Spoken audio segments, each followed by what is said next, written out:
over. Turn yourself in! Alpha, stall them!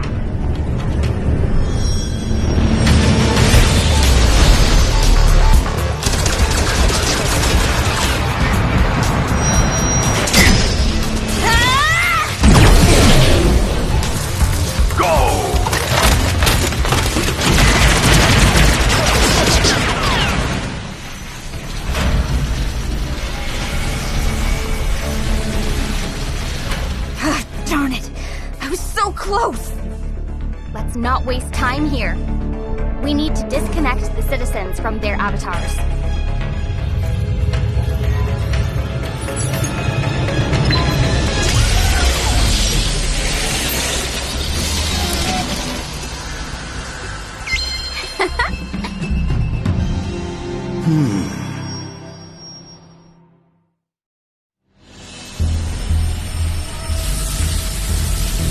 It's time to give you an upgrade.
Welcome to the Giga Life.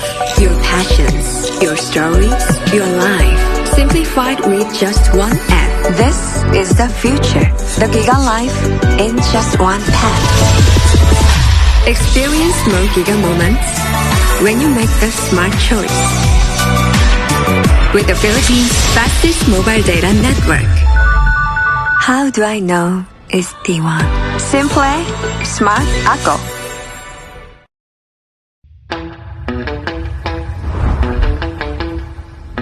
Keeping it real. I'm calling shotgun, wanna see my baby run. Oh, what's the word on the sea? Kicking up the dust, if you know what I mean. We got a good thing going. We got a good thing going on.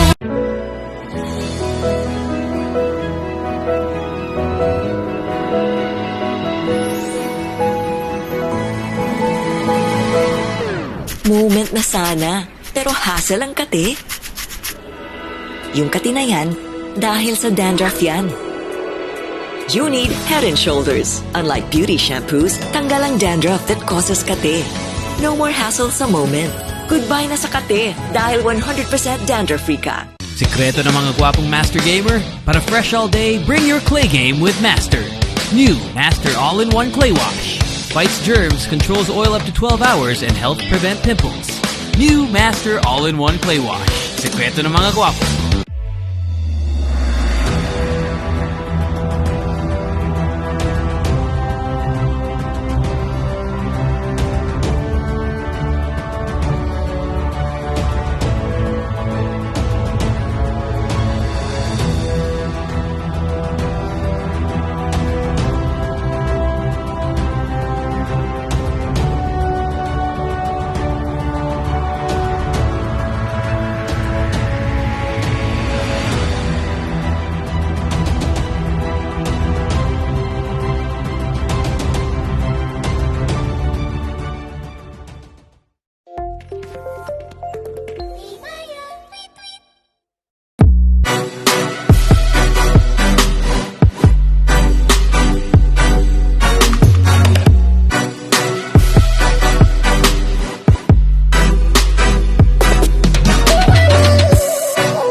business.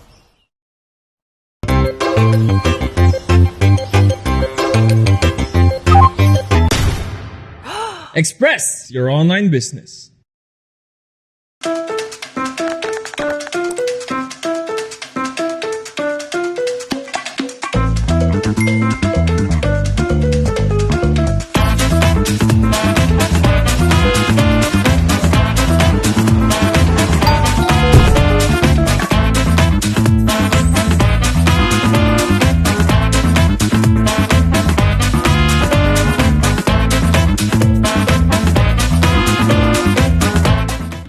When you look inside a JanSport backpack, you see a story that started in 1967. Since then, our mission has expanded to helping protect our environment for future generations to enjoy. It's a work in progress, but just this season we've used the equivalent of 13 million bottles worth of recycled polyester in our most popular backpacks. When you look inside a JanSport pack, you see our commitment to this brilliant blue planet we call home. And we're just getting started.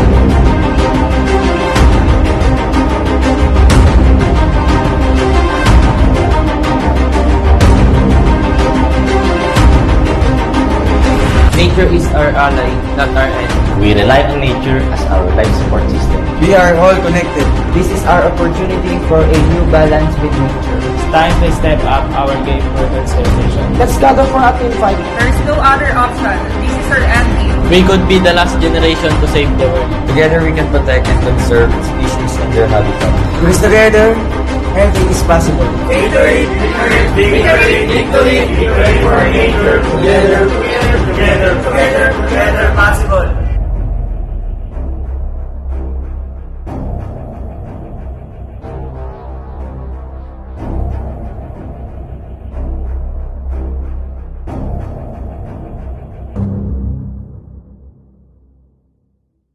Ready, go!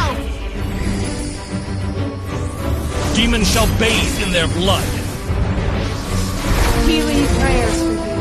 I am the moonlight that breaks through the darkness.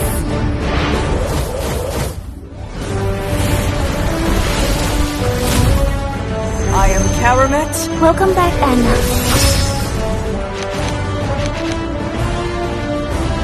Immortality! The strongest ninja. The universe is but a lie. Your fate is in my hands.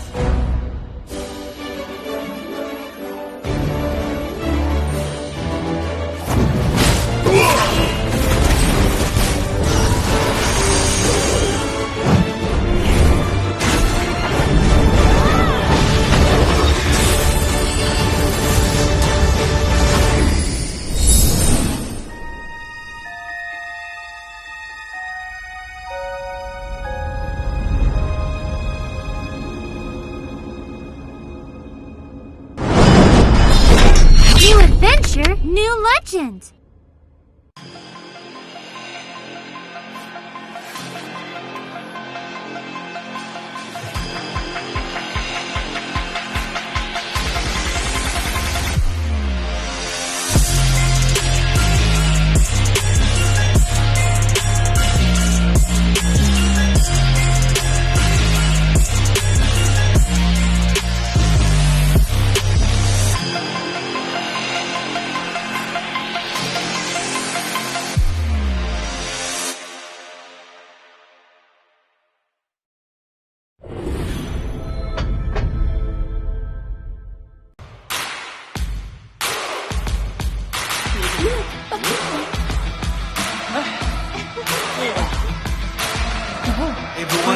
be a legend.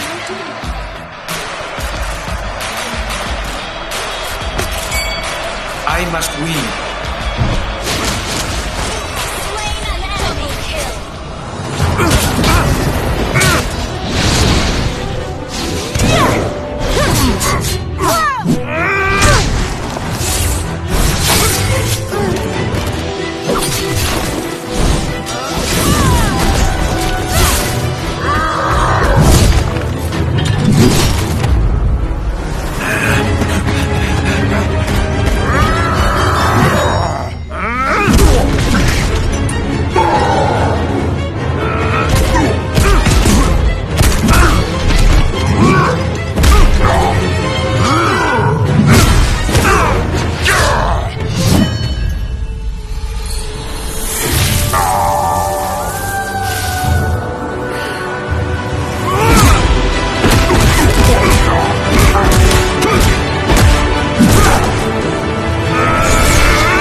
What do you do when what you desire is beyond reach? You use power that breaks barriers. The Giga Life. Now in 5G. Do you believe this is possible? I do. How do you know? Simply Smart Acro. Inevitable. Hey guys, I'm here with Kate and Bea. Bad timing ang kate. Baka dandruff yan? Use Head & Shoulders every day. Unlike beauty shampoos, tanggal ang dandruff that causes kate. Para di pa balik-balik, kati gone for good na. Dahil 100% dandruff-free ka. Hi guys, I'm here with Kate. Para araw-araw, close na close. Max pinabango pa.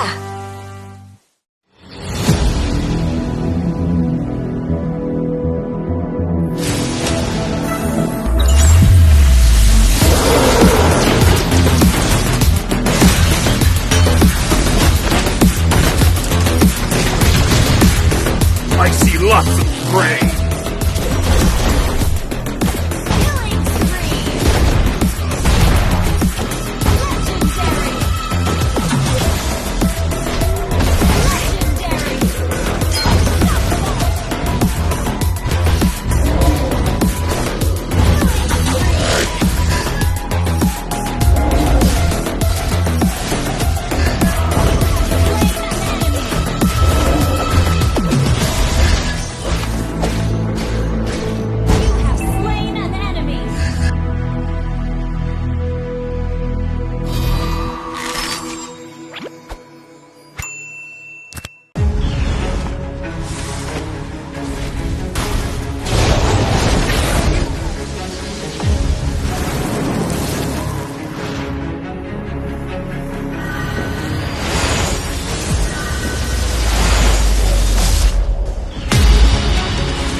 It is over. Turn yourself in. Alpha, stall them!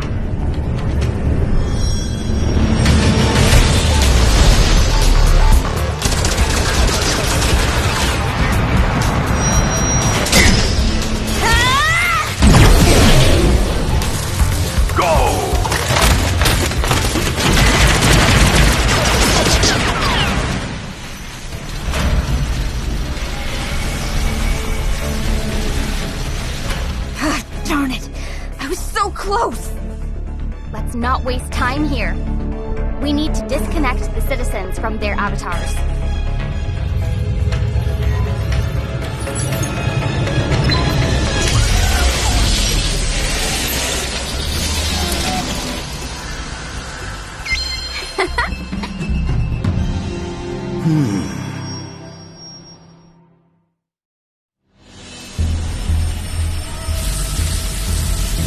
It's time to give you an upgrade.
Welcome to the Giga Life. Your passions, your stories, your life, simplified with just one app. This is the future. The Giga Life in just one pack. Experience more Giga moments when you make the smart choice. With the Philippines' fastest mobile data network. How do I know it's D1? Simple, smart, ako.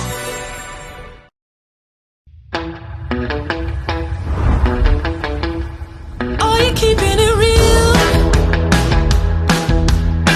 I'm calling shotgun, wanna see my baby run.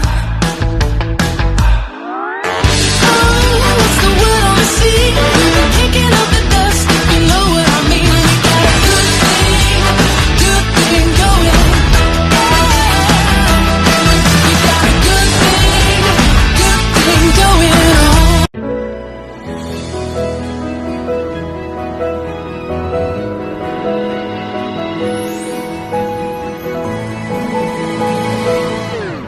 moment na sana, pero hassle ang kate.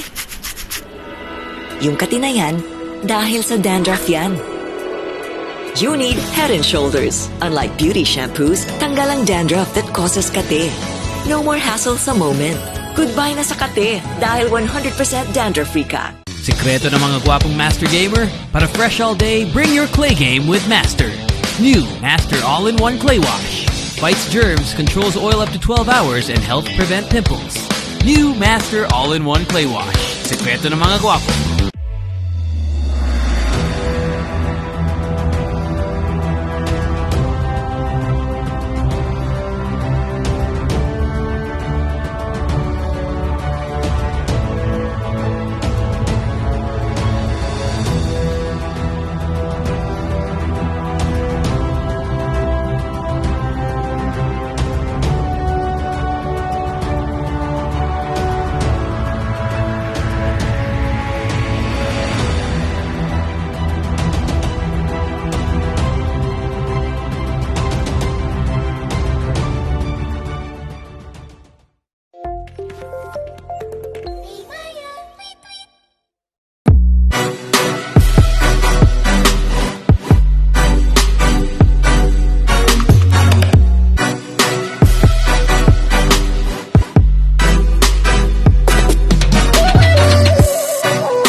Your online business.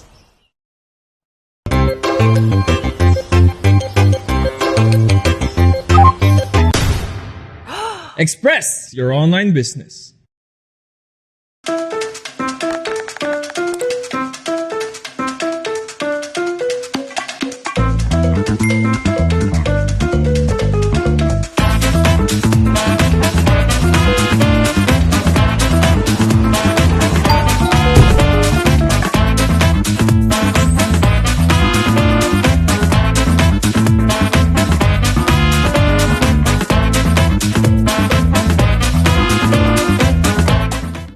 When you look inside a JanSport backpack, you see a story that started in 1967. Since then, our mission has expanded to helping protect our environment for future generations to enjoy. It's a work in progress, but just this season we've used the equivalent of 13 million bottles worth of recycled polyester in our most popular backpacks. When you look inside a JanSport pack, you see our commitment to this brilliant blue planet we call home. And we're just getting started.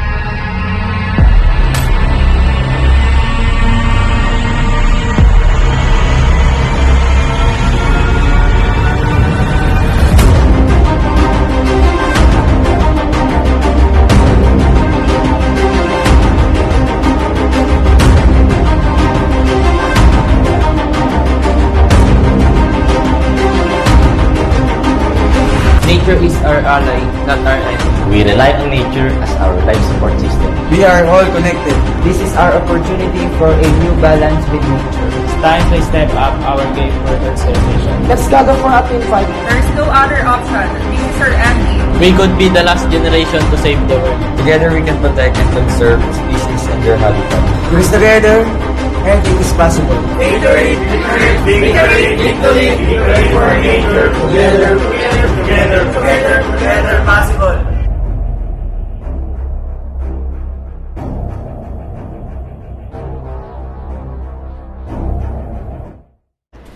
It's Family Day Sunday at siguradong magiging masaya ang buong pamilya sa araw na to dahil sa umaatikang bakbakan ng Mobile Legends Bang Bang. Welcome to Mpl-Ph Season 7 presented by Smart, the official tournament telco partner of the MPL. Free to game great with Smart, free games for all. MPL Philippines would also like to thank the following sponsors. Smart, the official tournament telco partner of the MPL. Break through your own limits. Rise above and be free to game great with Smart, free games for all. Get 1 gig a day for Mobile Legends, Facebook Gaming, and more, plus free 1 gig a day for 7 days. Just dial *123# or download the Giga Life app and choose free games. MPL Philippines Season 7 is also presented to you by Oppo. Experience gaming at full speed with the all-new Oppo A94 with its Helio P95 chipset, 6.43-inch Full HD, plus AMOLED screen display, 4,310 mAh, and 30 watts VOC flash charge 4.0. Victories and ranking up will be easy. Live life at full speed with the all-new Oppo A94. Get yours now for only 13,999 pesos. MPL Philippines Season 7 is also presented by Head & Shoulders. Put your game face on and finally say goodbye to those awkward #ItchAGG moments thanks to Head & Shoulders. 100% dandruff-free and itch-free. Now, max mabango pa. MPL Philippines Season 7 is also presented to you by Master. Kahit buong araw ka naglalaro, iwasan magmukhang na GG. Dapat fresh pa din. Para fresh all day, bring your clay game with the all-new Master all-in-one clay face wash. It cleanses 99.9% of germs and it controls oil for up to 12 hours. Grabe, overtime talaga. And helps prevent pimples all-in-one. Bring your clay game with Master. Sikreto ng mga guwapo. And also would like to thank our other sponsors, Paymaya, Secret Lab, GNT Express, Avianas, Jansport, TikTok, and the World Wildlife Fund. Eto na mga ka-ML, MLBB Adventure Mobile Legends Adventure is a casual and idle game that features the same world-building elements as Mobile Legends Bang Bang. Jump into exciting encounters and clashes featuring well-loved heroes from MLBB and earn huge rewards, even when you're not playing. The newest heroes of MLA, Selena, is coming in a major mode update. I-unlock ang kanyang exclusive gameplay upang makuha si Selena ng libre at alamin ang kanyang kwento. Mas marami kayong bagong mode kabilang ang collectible, system, labyrinth at iba pa na mga naghihintay sa inyo sa kakaibang Land of Dawn.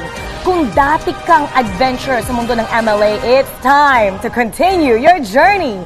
Get exclusive rewards and access to special events. At huwag atubiliing piliin ang inyong ninanais na mga heroes mula sa mga ultimate chests and get instant discount on items. Naghanda kami ng isang espesyal na regalo para sa adventure ng MLA na napanood ang live stream. Kaya gamitin etong CD key na to. Ready na ba kayo? Memorize nyo to. MLA 999 to get rewards at MLA and download the game and log in now. Excited kayo dito sa bagong skin ni Cho 515 Sun Skin? And this skin will officially be launched in-game on April 27. Learn more about the background about this skin and get the same skateboard Cho. Log into MLBB now and get more information about it. And also, Papaya Manny Pacquiao skin is officially available online now. Log into MLBB and check it out. The first week, we have a limited time offer of 30% off discount. Bongga, di ba? MPL is under the supervision and regulation of the Games and Amusement Board of the Philippines. At ito talagang kailangan nating ipaalala sa lahat. As we continue to deal with the COVID-19 pandemic, we encourage everyone to follow the government's health and safety protocols. This includes practicing social distancing, wearing face masks, face shields, sanitizing, proper hand washing.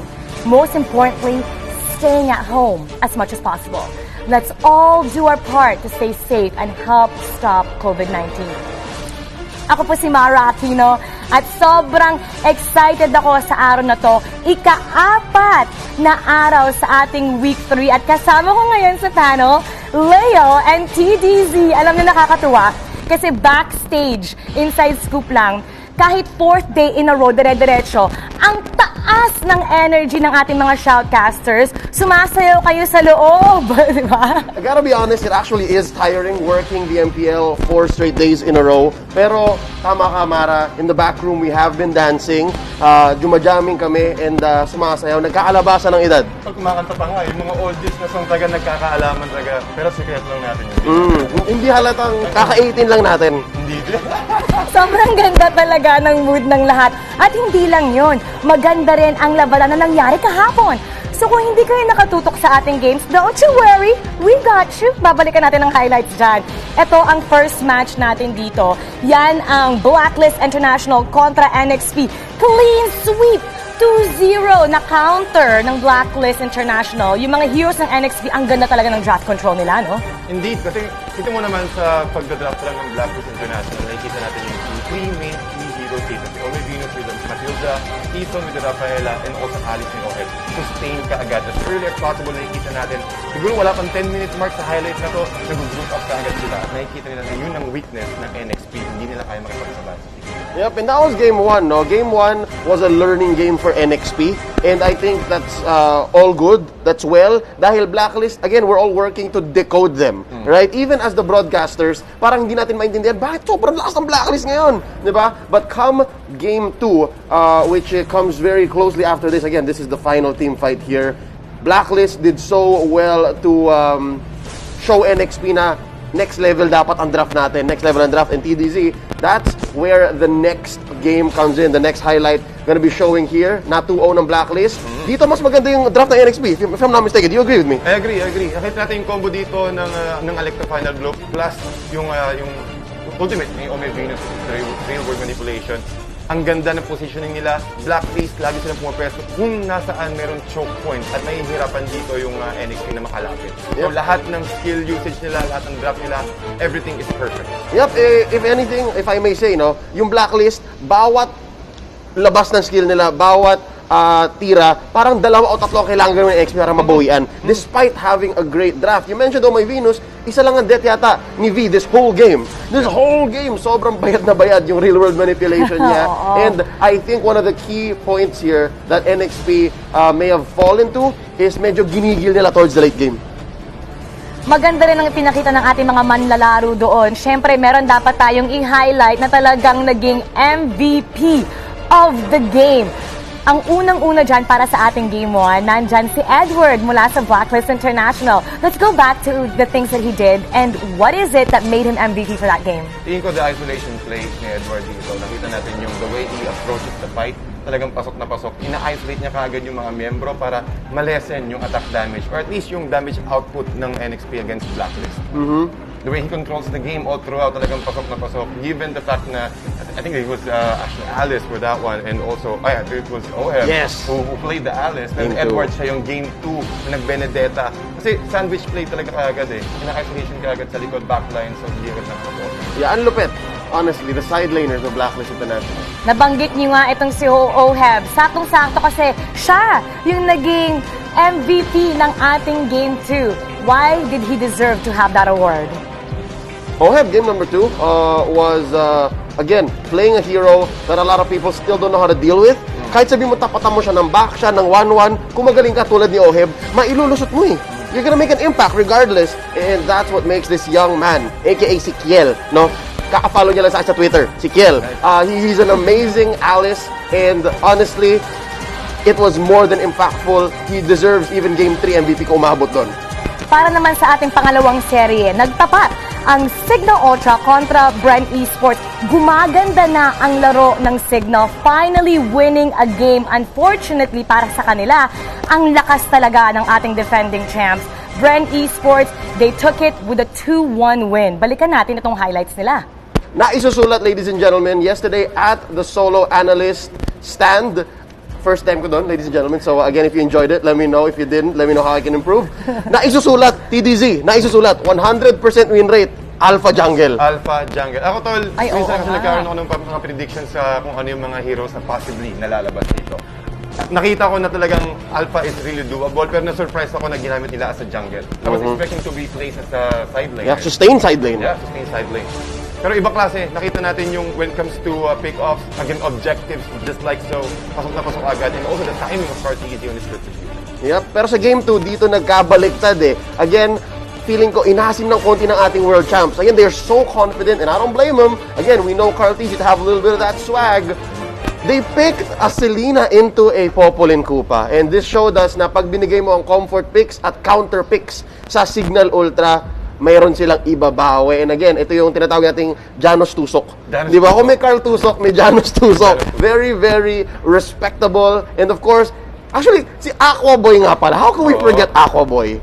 Ibang klase tol. Yung sabi nga ni kanina eh, ni Rob, it was yesterday. Narinig ko habang nagkakasya. Yung payong, hindi epekto sa lakas sa Parsa. ng feathers Parsa. Hanggang ulan lang, man. Hanggang ulan lang. Kanya kasi iba eh. And then game number 3, this really could have gone either way. Honestly speaking, the fact that Signal Ultra put our world champions and our defending Season 6 champions up against the ropes made me really think like, hold up. Iba talaga ang Season 7. But, tol, ang nanaig dito, sabihin ko lang yung nice one baby meta. Oo. Ibang klase talaga ang assist. Kaya nakikita natin yan eh. Well, pinupoint ko rin yan nung nagkakast ako. Iba talaga ang sustain meta ngayon, especially if you have the Rafaela or any other supports actually. Angela, Rafaela, Este, sino yung nakikita natin. Parang bumalik tayo ng mga season 5 eh. Nung May Venus special pala eh. Actually, no. Even Chang'e is super high stocks right now. Sobrang stocks ni Chang'e ngayon dito. And a quick reminder, I think we'll talk about it just later, back-to-back MVP dito, si The GOAT, si CJ Ribo. Wow. Ang galing talaga. So, nung second serye natin, nanalo yung Brand, and then nanalo yung Signal, nanalo ulit ang Brand. Meron tayong 3 MVP, so na talagang tututukan natin. At ano nga ba ang tamang ginawa ng Brand? Kasi sa second game nila, natalo sila ng Signal. How did they get the groove and the rhythm back papunta ng ating game 3? They just drafted much cleaner in game number 3. I think game number 2, yes, you got your comfort pick, but you still drafted a Selena into a Popolin Koopa, which again should be respected. It's very dangerous to do that. So yeah, game 2 was the recovery game. They really needed to get snapped back into reality. Pero yeah, game 1 and 3 goes to our world champions. And again, there's only one MVP for both. Kailangan talagang i-highlight itong si Ribo mula sa Brand Esports. Sobrang gandang ipinakita niya game 1 and game 3. Pero first, let's talk about nung sa kanyang game 1. Ano talaga yung napaka-impressive sa kanya ng ating game 1? Sa akin yung positioning niya, playing as a Chang'e, lagi niya sinisaving kanyang meteor shower. Whenever they push, doon niya ginagamit yung kanyang ultimate to clean up the wave and also zone out. Kasi sobrang ganda ng pagkaka-itemize dito ni Ribo. Talagang hindi mo risk na i-absorb lahat ng meteor shower. And with that opening, nakakapag-push ka agad yung mga kampi niya. So I think we saw that on our replay earlier na talagang gumigilid ka agad, umaalis yung Signal Ultra para lang maiwas yung meteor shower. Kasi kung hindi ka umalis, naulanan ka na. Naulanan ka na. Well, ibang ulan yun. Hindi yun yung ulan na tinatry tanggalin ng Kagura. But nevertheless, yung ulan, yung meteor shower, it puts Signal Ultra's heroes down so low na lilinisin na ni Cartesi. Blade of Despair on that alpha. But looking at game number 2, I think we have a different MVP. Game number 2, si Rhea ang naging MVP mula sa Signal Ultra with a KDA of 2, 3, and 10. Well, kill participation para kay Rhea, 71%, but the way he uses his Uranus, alam naman natin, sa mga casters, isa rin yan sa mga favorite heroes natin. Ikaw din man nakikita ko yung laro mo dito. It's also kay Wolf. Iba kasi yung pag-zone out niya dito eh. Again, using the Iconic Age, the Radiance on its full effect, the way na magkakaroon ka palagi ng 20 stacks to get his passive, complete zone, complete domination para kay Rhea dito. At yun yung naging factor kung bakit na nakaabot. And that's only when he's part of team fights. Imagine mo, yung impact ni Rhea, kahit wala siya sa mapa, parati siyang iniisip, parati siyang pinapadala ng isa o dalawa ng Brand Esports. Kaya rin siguro nahirapan ng ating champions at nakabawi ang Signal game number 2. Para sa game 3, Ribo was so amazing, he had to be MVP twice. Wow. Ito talaga positioning, pero the way he uses his meteor shower and also yung kanyang yung itemization niya. I think if I'm not mistaken, kumuha din siya ng Wind of Nature. Yung Windtalker, I'm sorry. Yes. Windtalker rather for that, para at least makakuha siya ng additional attack to the movement speed. Better for him to use to get that movement speed to get better angle. Pati yung attack din ng kanyang normal attacks pag meron sa shield. At kasi kay Kangi kasi meron siyang glowing one, item one, na-affect agad yung sa kanya. So, Yeah, for game 3, he was actually more offensive on the map. Kaya 4-0-3, hindi lang siya parang MVP because of the objective play, but also just the amount of damage and the kills he got out of that game on Signal Ultra. If I'm not mistaken, ito yung parang sobrang single-digit kills lang yata eh. That's what I read from this game here. Grabe din, itong pangatlong serye ng labanan kahapon. Lahat nagsitayuan! Everybody was at the edge of their seats! Kung hindi nyo napanood yan, eto na ang highlights para dyan. Omega Esports kontra Laos Playbook Esports. Grabe yung naganap dito. Omega, para sa akin, pinakamalupit na nakita kong counter pick sa buong series. Sa buong league, actually, this season 7. The reason why I said that is si BMO. Yung pag-block niya dito sa part na to, and also the zoning out, yung para makancel lahat ng mga traps. Again, you're using the ancestral gift to its full potential yung passive niya. Dinadaanan niya lahat ng brushes para ma-remove yung couple surprise. Pati yung mga traps dito ni Selena, ni Fertility. And with that, Flicker plus the Wild Charge combo shattered OMG from that part. Shattered! Sobrang basag, man. But again, Omega did well to recover. This is just game number 1. Ito yung pinapaigot-ikot ng LPE. Yung Omega kasi nga, meron ng Louie, si Arvs, mayroong BMO, merong Grok si BMO. And yeah, that was game 1. But game number 2, dito naghigante. Dito bumalik ang Omega. And this is another burst potential. Again, napakalupit na Eve. I really think that ultimate buff on Eve, I think you'll agree with me, as a mage user, tol, sobrang importante ng shield na nakuha ni Eve. Sobrang laki talaga niyan. And nakita mo natin, even before the buff from Eve talaga ito, sobrang kunat na niya. But with this kind of adjustment from Eve, mas makunat siya with the shield. Pero yeah, one of the things that I've mentioned here is, yung nakita ko dito, yung parang boxing ring na nga yung ginawa dito ni Eve. Diba? Parang nandun si Pakito sa loob. So, ka lang! Akong bahala sa ring. Walang makakaalis. Bigyan kita ng pagkakataon na makakuha ng kills. Oh, what a wombo combo. Love it. So that is game number 2, no? Omega evening out the score. So ito na naman, isa pang slobber knocker, isa pang laban that went the distance. And obviously this is the last breath for LPE. You know, binubugbog na ni Kenji. Sinasapak-sapak niya. 1-2, 1-2. Now brings us game number 3, tol. No one could have expected the conclusion to this game. Wow. BMO playing, well, his main role is flexibility from tank now going into an assassin role. Talagang ang bilis ng kanyang ng transition. And also yung knowledge, parang awareness sa game na okay, pag-team fight tayo sa bottom lane and then we will go to a split push. Ibang klaseng mindset yung parang. Yep, sobrang taas ng game IQ ng parehong teams dito, honestly. LPE and Omega. Obviously, Omega, a little more firepower on the board. Double marksman, tas si Kenji. Gamit niya pa rin si Pakito, aka Manny Pacquiao. But looking at what LPE was doing, parang alam nila eh, parang may plano sila na when it comes down the wire, kung kailangan nating mag-cut, kailangan nating manggulat. Tulad nito, ay ginagawa ni Bibo! Kaya-kaya. Grabe to! Lahat ng sisigawan dito sa part na to. Talagang grabe, ang galing ng ginawa niya dito. And who would have expected this was gonna happen yesterday? No one. Again, if you could repeat this, if you can make this the way you finish games all the time, atain ka sa puso, promise. Actually, yan nga ang naging top 1, top 5 place natin kahapon. So nanalo yung LPE nung ating first game, nanalo Omega second game, and LPE again on the third game. Para sa first game natin, may MVP tayo dyan, no other than Aspect. Aspect para sa kanya, again, yung range, the way he itemizes his hero, he went straight to BOD into brute force breastplate. Alam niya na walang makakapasok sa box ng LPE dito and he abused it. Pati meron ding opportunity na nakakuha siya ng kill every single time na gumagamit siya ng Death Sonata. 3 points to, lahat ng 3 bala pasok na pasok. Yep. And it's really difficult because you're battling against a really mobile composition of Omega. And with that awareness, talagang makikita mo agad yung mastery dito ni Aspect using the game. Yep, Aspect from down south, pasok na pasok, nothing but net. Nothing but no deaths. 505. Wow. Sa Omega naman, ang nagibabaw doon, MVP of the game, no other than Curtsy. Curtsy on the eve here, 2, 1, and 10. Binigyan ng isa para lang hindi magreklamo. Di ba? Isa lang! Isa lang! Pero, isang jet lang kay isa lang lang! Curtsy.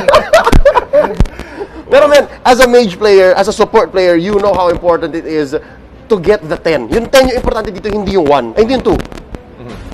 Another again, more on assist ka, especially if you're playing support, tank, and mages. Your main job is to provide damage to control the main team fight. At yun yung ginawa dito ni Curtis. Perfect. Nakita natin dito yung placement ng kanyang real-world manipulation. Para sa Game 3 naman, nanalo ang LPE at Bimo. Siya ang nagpapanalo doon. Grabe! Yung ginawa niyang sneaky moves. And because of that, he's MVP of the game. This numbers, the stat line, it will not explain what happened. As in, 36% kill participation, 164, doesn't do justice to the clip that we just saw. Meron pa akong isang napansin dito kay Bimo. Binenta niya yung kanyang brute force breastplate. At the last minute. At the last minute, nung pumupo siya, bumuo siya ng Malefic Roar. Malefic Roar, ladies and gentlemen, nagbibigay siya ng additional 20% turret damage. So kaya nakapag-push siya kaagad. At meron pa naiwang isang Legion Sword dun eh. So iniisip ko dapat mag-BBOD siya, mag-Blade of Despair siya, but he transitions straight into Malefic Roar. Fast clicks yun. Fast clicks. Mabilis na add to cart. Mabilis talaga. Add to cart, top, check out kaagad. Ang galing talaga. He's very flexible, focused, and meron siyang presence of mind, and he's able to adjust to any situation. Nag-adjust din actually ang standings natin ngayon. Dahil sa mga laban kahapon, Work Oster Force ngayon, number 1 sa Group A with 9 points, followed by Aura, yung Bren umakyat ngayon sa number 3, Onyx at number 4, and Signal at number 5. Sa Group B naman, hindi pa rin nalalagpasan ng Blacklist International with 11 points. Execration at the number 2 spot, Omega, NXP, and LPE. Grabe, no? Kada araw, nag-iiba talaga ang standings natin. Yung mga nasa taas ngayon dati, katulad ng Onyx, ngayon bumababa na. So, napaka-importante kada laban at yung mga kung natutuwan ba, natutu-0. Yeah, yesterday really didn't do well for the math. I mean, dahil dun sa mga 3-game series, 2 and 1 point lang nakukuha. If they got 3 points, then yeah, obviously teams would just skyrocket. Pero dahil nga, you know, teams are fighting for their points, sobrang tight pa rin. Even Group A and B, honestly, because Group A, people were saying prior to the season starting, sinasabi nila na, sobrang lakas ng Group A. Parang pero ngayon, dyan sikipan, dyan sakalan ng points. But in Group B, parang dun yung Wild West, dun yung parang, I can't say who's winning for sure. Well, except Blacklist. Except Blacklist. Especially Blacklist, adding to that 100% match win rate dong.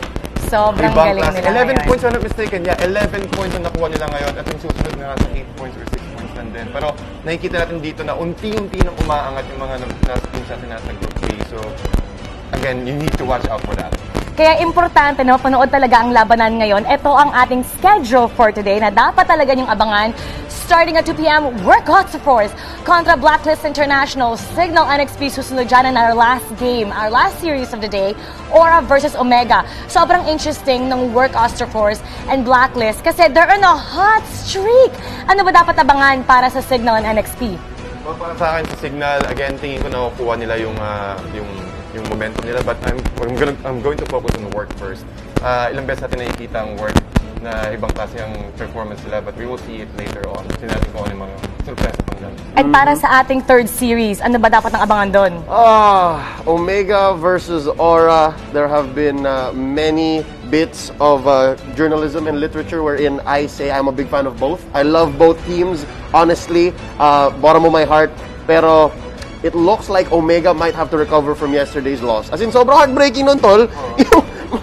Ma-basic yung base mo nang wala kang kamalay-malay. So, again, I'm pretty sure they can do that. Again, Coach Why Not, aka Otit, has a lot in the bank. Again, yesterday we saw how he was coaching with multiple screens and several maps with magnets. So, pretty sure kaya niyang tapatan si Arcadia at si Dale.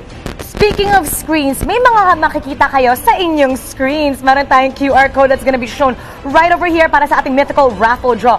Mamaya i-announce natin ang 10 winners para dyan. Ang kailangan nyong gawin is scan this code right over here at sagutin ang ating mga katanungan. Sobrang dali lang na ating quizzes para naman manalo kayo ng mga papremyo para you can have diamonds and skins. Hindi lang yan. Live watching rewards. Once again, meron tayong makukuhang QR code right here. Scan it, take a screenshot para manalo kayo ng mga papremyo kasi every game day, the first 30,000 na makaka-fill up ng form, mananalo ng treasure chest. Pag nabuksan nyo yan, mawawaw kayo sa ating mga gifts. Whew! Ang first game talaga natin, sobrang intense, sobrang exciting. Work Oster Force kontra Blacklist International.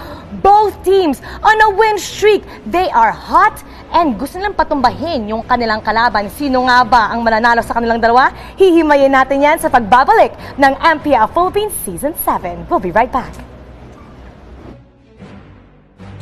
Welcome to the Giga Life. Your passions, your stories, your life. Simplified with just one app. This is the future. The Giga Life in just one tap. Experience more Giga moments when you make the smart choice. With the Philippines' fastest mobile data network. How do I know it's D1? Simple, smart ako.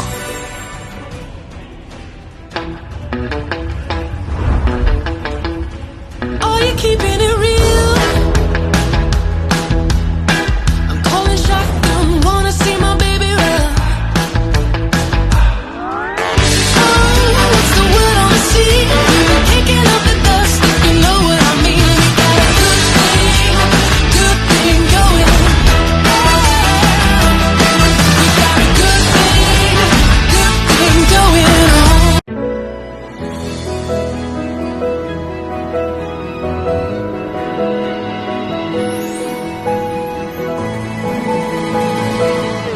Moment na sana, pero hassle ang kate. Yung kati na yan, dahil sa dandruff yan. You need Head and Shoulders. Unlike beauty shampoos, tanggal ang dandruff that causes kate. No more hassle sa moment. Goodbye na sa kate dahil 100% dandruff-free ka. Sikreto ng mga gwapong Master Gamer? Para fresh all day, bring your clay game with Master. New Master All-in-One Clay Wash. Fights germs, controls oil up to 12 hours, and helps prevent pimples. New Master All-in-One Clay Wash. Sikreto ng mga gwapo.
Express your online business.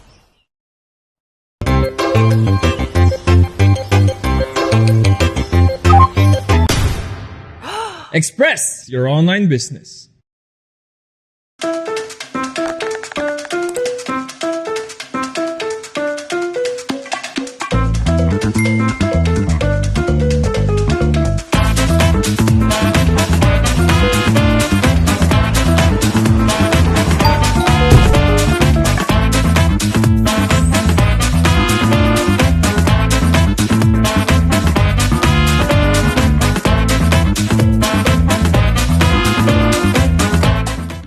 When you look inside a JanSport backpack, you see a story that started in 1967. Since then, our mission has expanded to helping protect our environment for future generations to enjoy. It's a work in progress, but just this season we've used the equivalent of 13 million bottles worth of recycled polyester in our most popular backpacks. When you look inside a JanSport pack, you see our commitment to this brilliant blue planet we call home. And we're just getting started.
Welcome back to Mpl-Ph Season 7, presented by Smart, the official tournament telco partner of the MPL.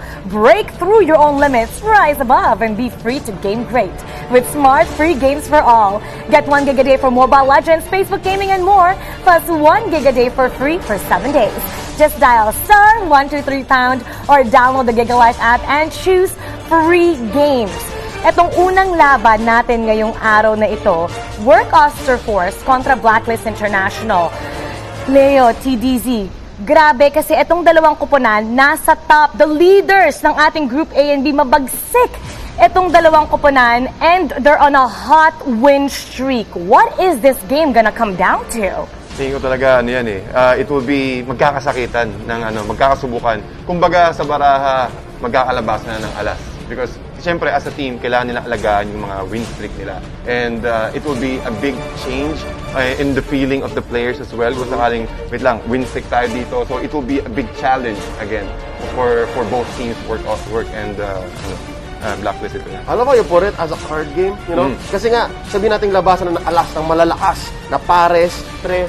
But for me, looking at it from the angle, the perspective of Blacklist, I want to see how they play those lower card hands. Diba? Kung kaya nilang makalabas, kung sabihin natin si Edward o si Oheb, hindi na ako na magandang hero, I think there's more time in our pre-game segment here to discuss that. Ayon sa ating inside scoop, pagising nila ngayong umaga, they are very confident. Walang kaba at all. They're the leaders of the Group A. Eto na ang Work Oster Force.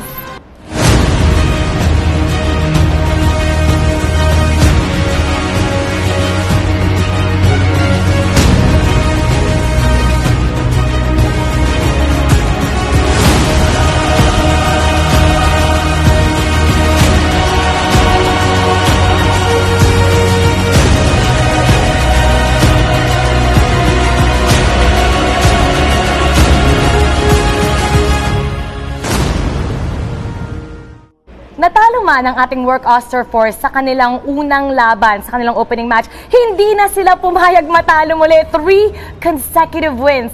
At alam mo, TTC, mula sa ating inside scoop, sabi nga nila ang focus nila ngayon is the draft.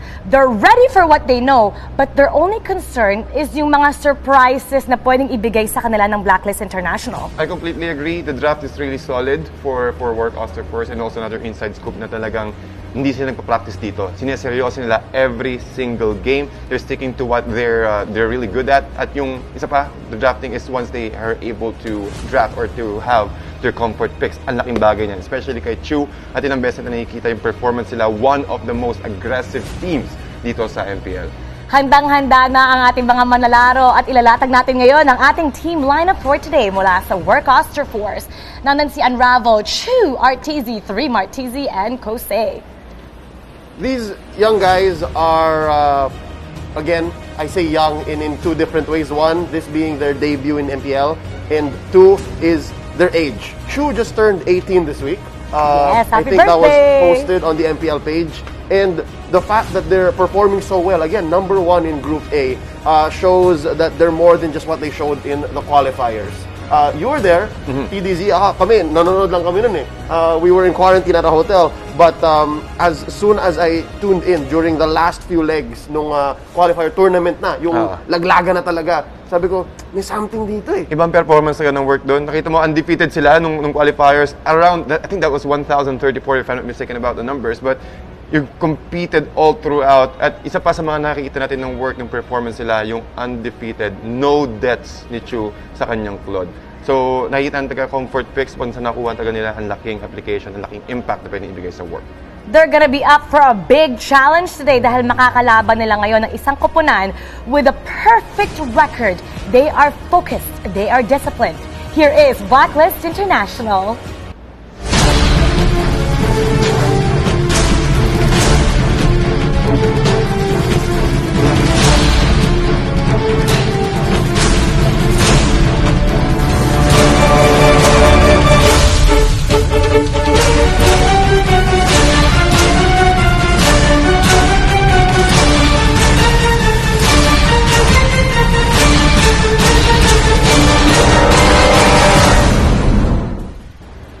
Blacklist International now with the highest points.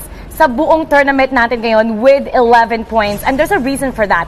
Na-sweep nila lahat ng kanilang serye except for one. So automatically, 3 points ang nakuha nila for that. Now, how can they make sure that they have a strong start and a strong finish for today? Leo? I think it's going to come down to surprises. Once more, we know Bon Chan as one of the most innovative minds in the MPL, nay, the whole world when it comes to drafting and to coaching an MLBB professional team. And the fact is there is a common tie between these two teams right now, and that is Aura Philippines. Ang nag-iisang 3-game series ng Blacklist, or I'm not sure if the stats are correct, basta yung nahirapan talaga sila clearly is Aura Philippines, di ba? Yeah. And then, Work, natalo week 1 sa Aura Philippines. So I'm guessing both teams are going to be using that as a pivotal point. And I think if both teams find the gold in, let's say, the coal na series na yon laban sa Aura, then yun ang mananaig. This is a team with such a great bond, great chemistry. Sisilipin natin ang kanilang lineup for today. Sasabak ngayon si Eson, Edward, Oheb, Oh My Venus, and Wise. V-Wise combo, alam naman natin yan with the recent acquisition of Blacklist International, pinapakita nila na sila yung tumimpla. Sila yung may hawak ngayon ng tournament. And nakita natin yung connection nila, looking at the stats. Sobrang taas. Isa sa Wise sa mga pinamataas na kill participation and also gold per minute. It means na talagang laging nandun si Oh My Venus para supportahan si Wise all throughout, and also the rotations of Blacklist International. This whole 5-man competition is really on point. Ibang-iba yung performance nila from the previous season. So tingin ko, ito yung nagiging strength ng Blacklist International against the other teams. This is going to be such an exciting matchup because both teams, they haven't lost yet. But who will be head and shoulders? Brought to you by Oppo A94. Experience gaming at full speed with Oppo A94. Get yours now for only 13,999 pesos. Sobrang inaabangan talaga ito ng lahat dahil both teams undefeated itong Blacklist International. Work, isang beses pa lang natalo. Battle at the top. They want to stay at the top. Pero kapag nanalo ang Work Oster 4 sa laban na ito, papantayan nila yung puntos ng pwede nilang maaari pantayan ang puntos ng Blacklist International. So this is going to be such an interesting match. This is so weird because in the preseason, no one would ever say that this is the match that you're going to be looking forward to. Tama. Like, Tama. Promise, of the 10 teams, Group A, Group B, sino nagsabi? Promise, sino sa casters ang nagsabi? Inaabangan ko, man, Work versus Blacklist. Ang dami ibang rivalries eh. Pero ngayon na silang dalawa yung nasa taas ng Group A at B, parang, nga no, actually parang maganda yung laban na yun. Indeed. Pati makikita natin dito yung mga surprise, yung mga unexpected teams na hindi natin na talagang nape-predict na talagang mag-shine. Well, I'm not saying na ganun, pero what I'm trying to say is nakikita natin yung mga flexibility and preparation ng mga teams natin. Now we're going to be comparing the stats of both teams side by side each other. Nandito na ang kanilang mga numero. What is standing out to you the most between these two top teams right now? Napapansin ko dito sa team comparison, mas mabilis mag-end ng game ang Work Oster Force compared to Blacklist International, but look at the KDA.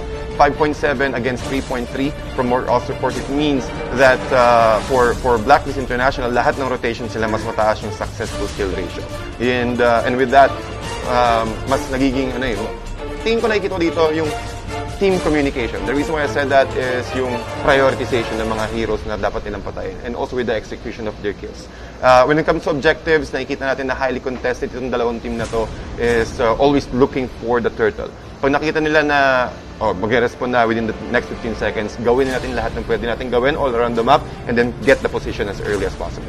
Which explains a lot of that hero pool. Again, 27 to 21, you would have expected Blacklist to have the larger hero pool, right? And if anything, Work, yung parang, basic 1-3-1 lineup lang yan. Yun yung draft nila. But I think, napag-usapan na dito, yung turtle rate. May mga lineup kasi na talagang bibigyan mo talaga yung turtle eh. And I think both teams know exactly how that works. Curious ako kung sino nga ba ang masyashock at magkakamot ng ulo who will be head and shoulders above the competition. Put your game face on and finally say goodbye to those awkward #It's a GG moment. Thanks to Head and Shoulders. 100% dandruff-free and itch-free. Now, max mabango pa. Ito ang ating mga manlalaro. Maganda talaga ang chemistry nito. RTZ, Kose, 3 Martizi. RTZ, Kose, 3 Martizi, but I want to give my highlights to RTZ here. Iba yung pinakita niya using the Kagura. As a Kagura user, Nakikita ko yung ano ko sa kanya. RTZ, XTDZ. Diba? RTZ, XTDZ. Malapit. Eddie move. Pero nakikita ko dito, the usage of his flame shot one time na it was Dilar who was pushing the bottom lane, and the usage of that flame shot pushed back the Cho and gave them an opening para makakuha. The presence of mind, the usage of his combination from his Kagura is really on point. And also, isa sa mga most pick heroes niya, Lunox and Kadita, the crowd control. Nakikita niya palagi yung mga opening. Ito naman ang key team players mula sa Blacklist International, Esson, Oheb, Edward. I love it. This is Uncle Esson, Oheb, and Edward. It's their mid-anchor, their tank, and their side laners. There's an interaction between these three players na kung ginagawa nila yung trabaho nila or they're comfortable in what they're doing, mas lalong mararamdaman yung V-Wise tandem. Mas lalong mararamdaman yung galaw ni Wise, and Venus is gonna have an easy time shot calling. And it works the other way around. If V-Wise are dominating in mid, then Oheb and Edward are going to have a free go. And that's what makes Oheb's Alice so dangerous. Let's pull up one player from each team, and these featured players will do all they can para hindi ma-GG. Bring your clay game with Master. Sekreto ng mga guwapo. 3 Martizi versus Edward. Well, for player comparison, may kita ko dito yung KDA. Mataas yung KDA ni Edward compared to 3 Martizi, but the control of the lanes, the gold per minute is also high. MVP count, Cho, para kay 3 Martizi because 3 Martizi loves to make those plays. Nakikita natin palagi na lagi siya nagko-contest, the way he cut off the wave, the way he split pushes, iba yung impact na pinapakita dito ni 3 Martizi under the banner of work. Pero naman kay Edward, the Benedetta, the way he slices up the position of the enemy team, yun yung nagiging perks, yun yung nagiging advantage niya about this. Yep, I hope to see more of Edward because to be honest, between those two, in this head-to-head comparison, 3 Martizi is more of the TikTok player. Parang pag may nakita ang TikTok highlight, chances are si 3 Martizi yan. But what I love about Edward is the fact that he's so reliable. Pag may kailangan kang gawin sa mapa, Edward is there. Na-mention mo nga ang ating mapa. Papakita natin ngayon ang ating laning formation. Meron tayong prediction dito. Ang ganda ng matchup. Again, Kosei, isa sa mga nakikita natin na mga players na nag-shine all throughout. And is up against Oheb. Pero yung gusto ko mas highlight dito is si Oh My Venus and also RTZ.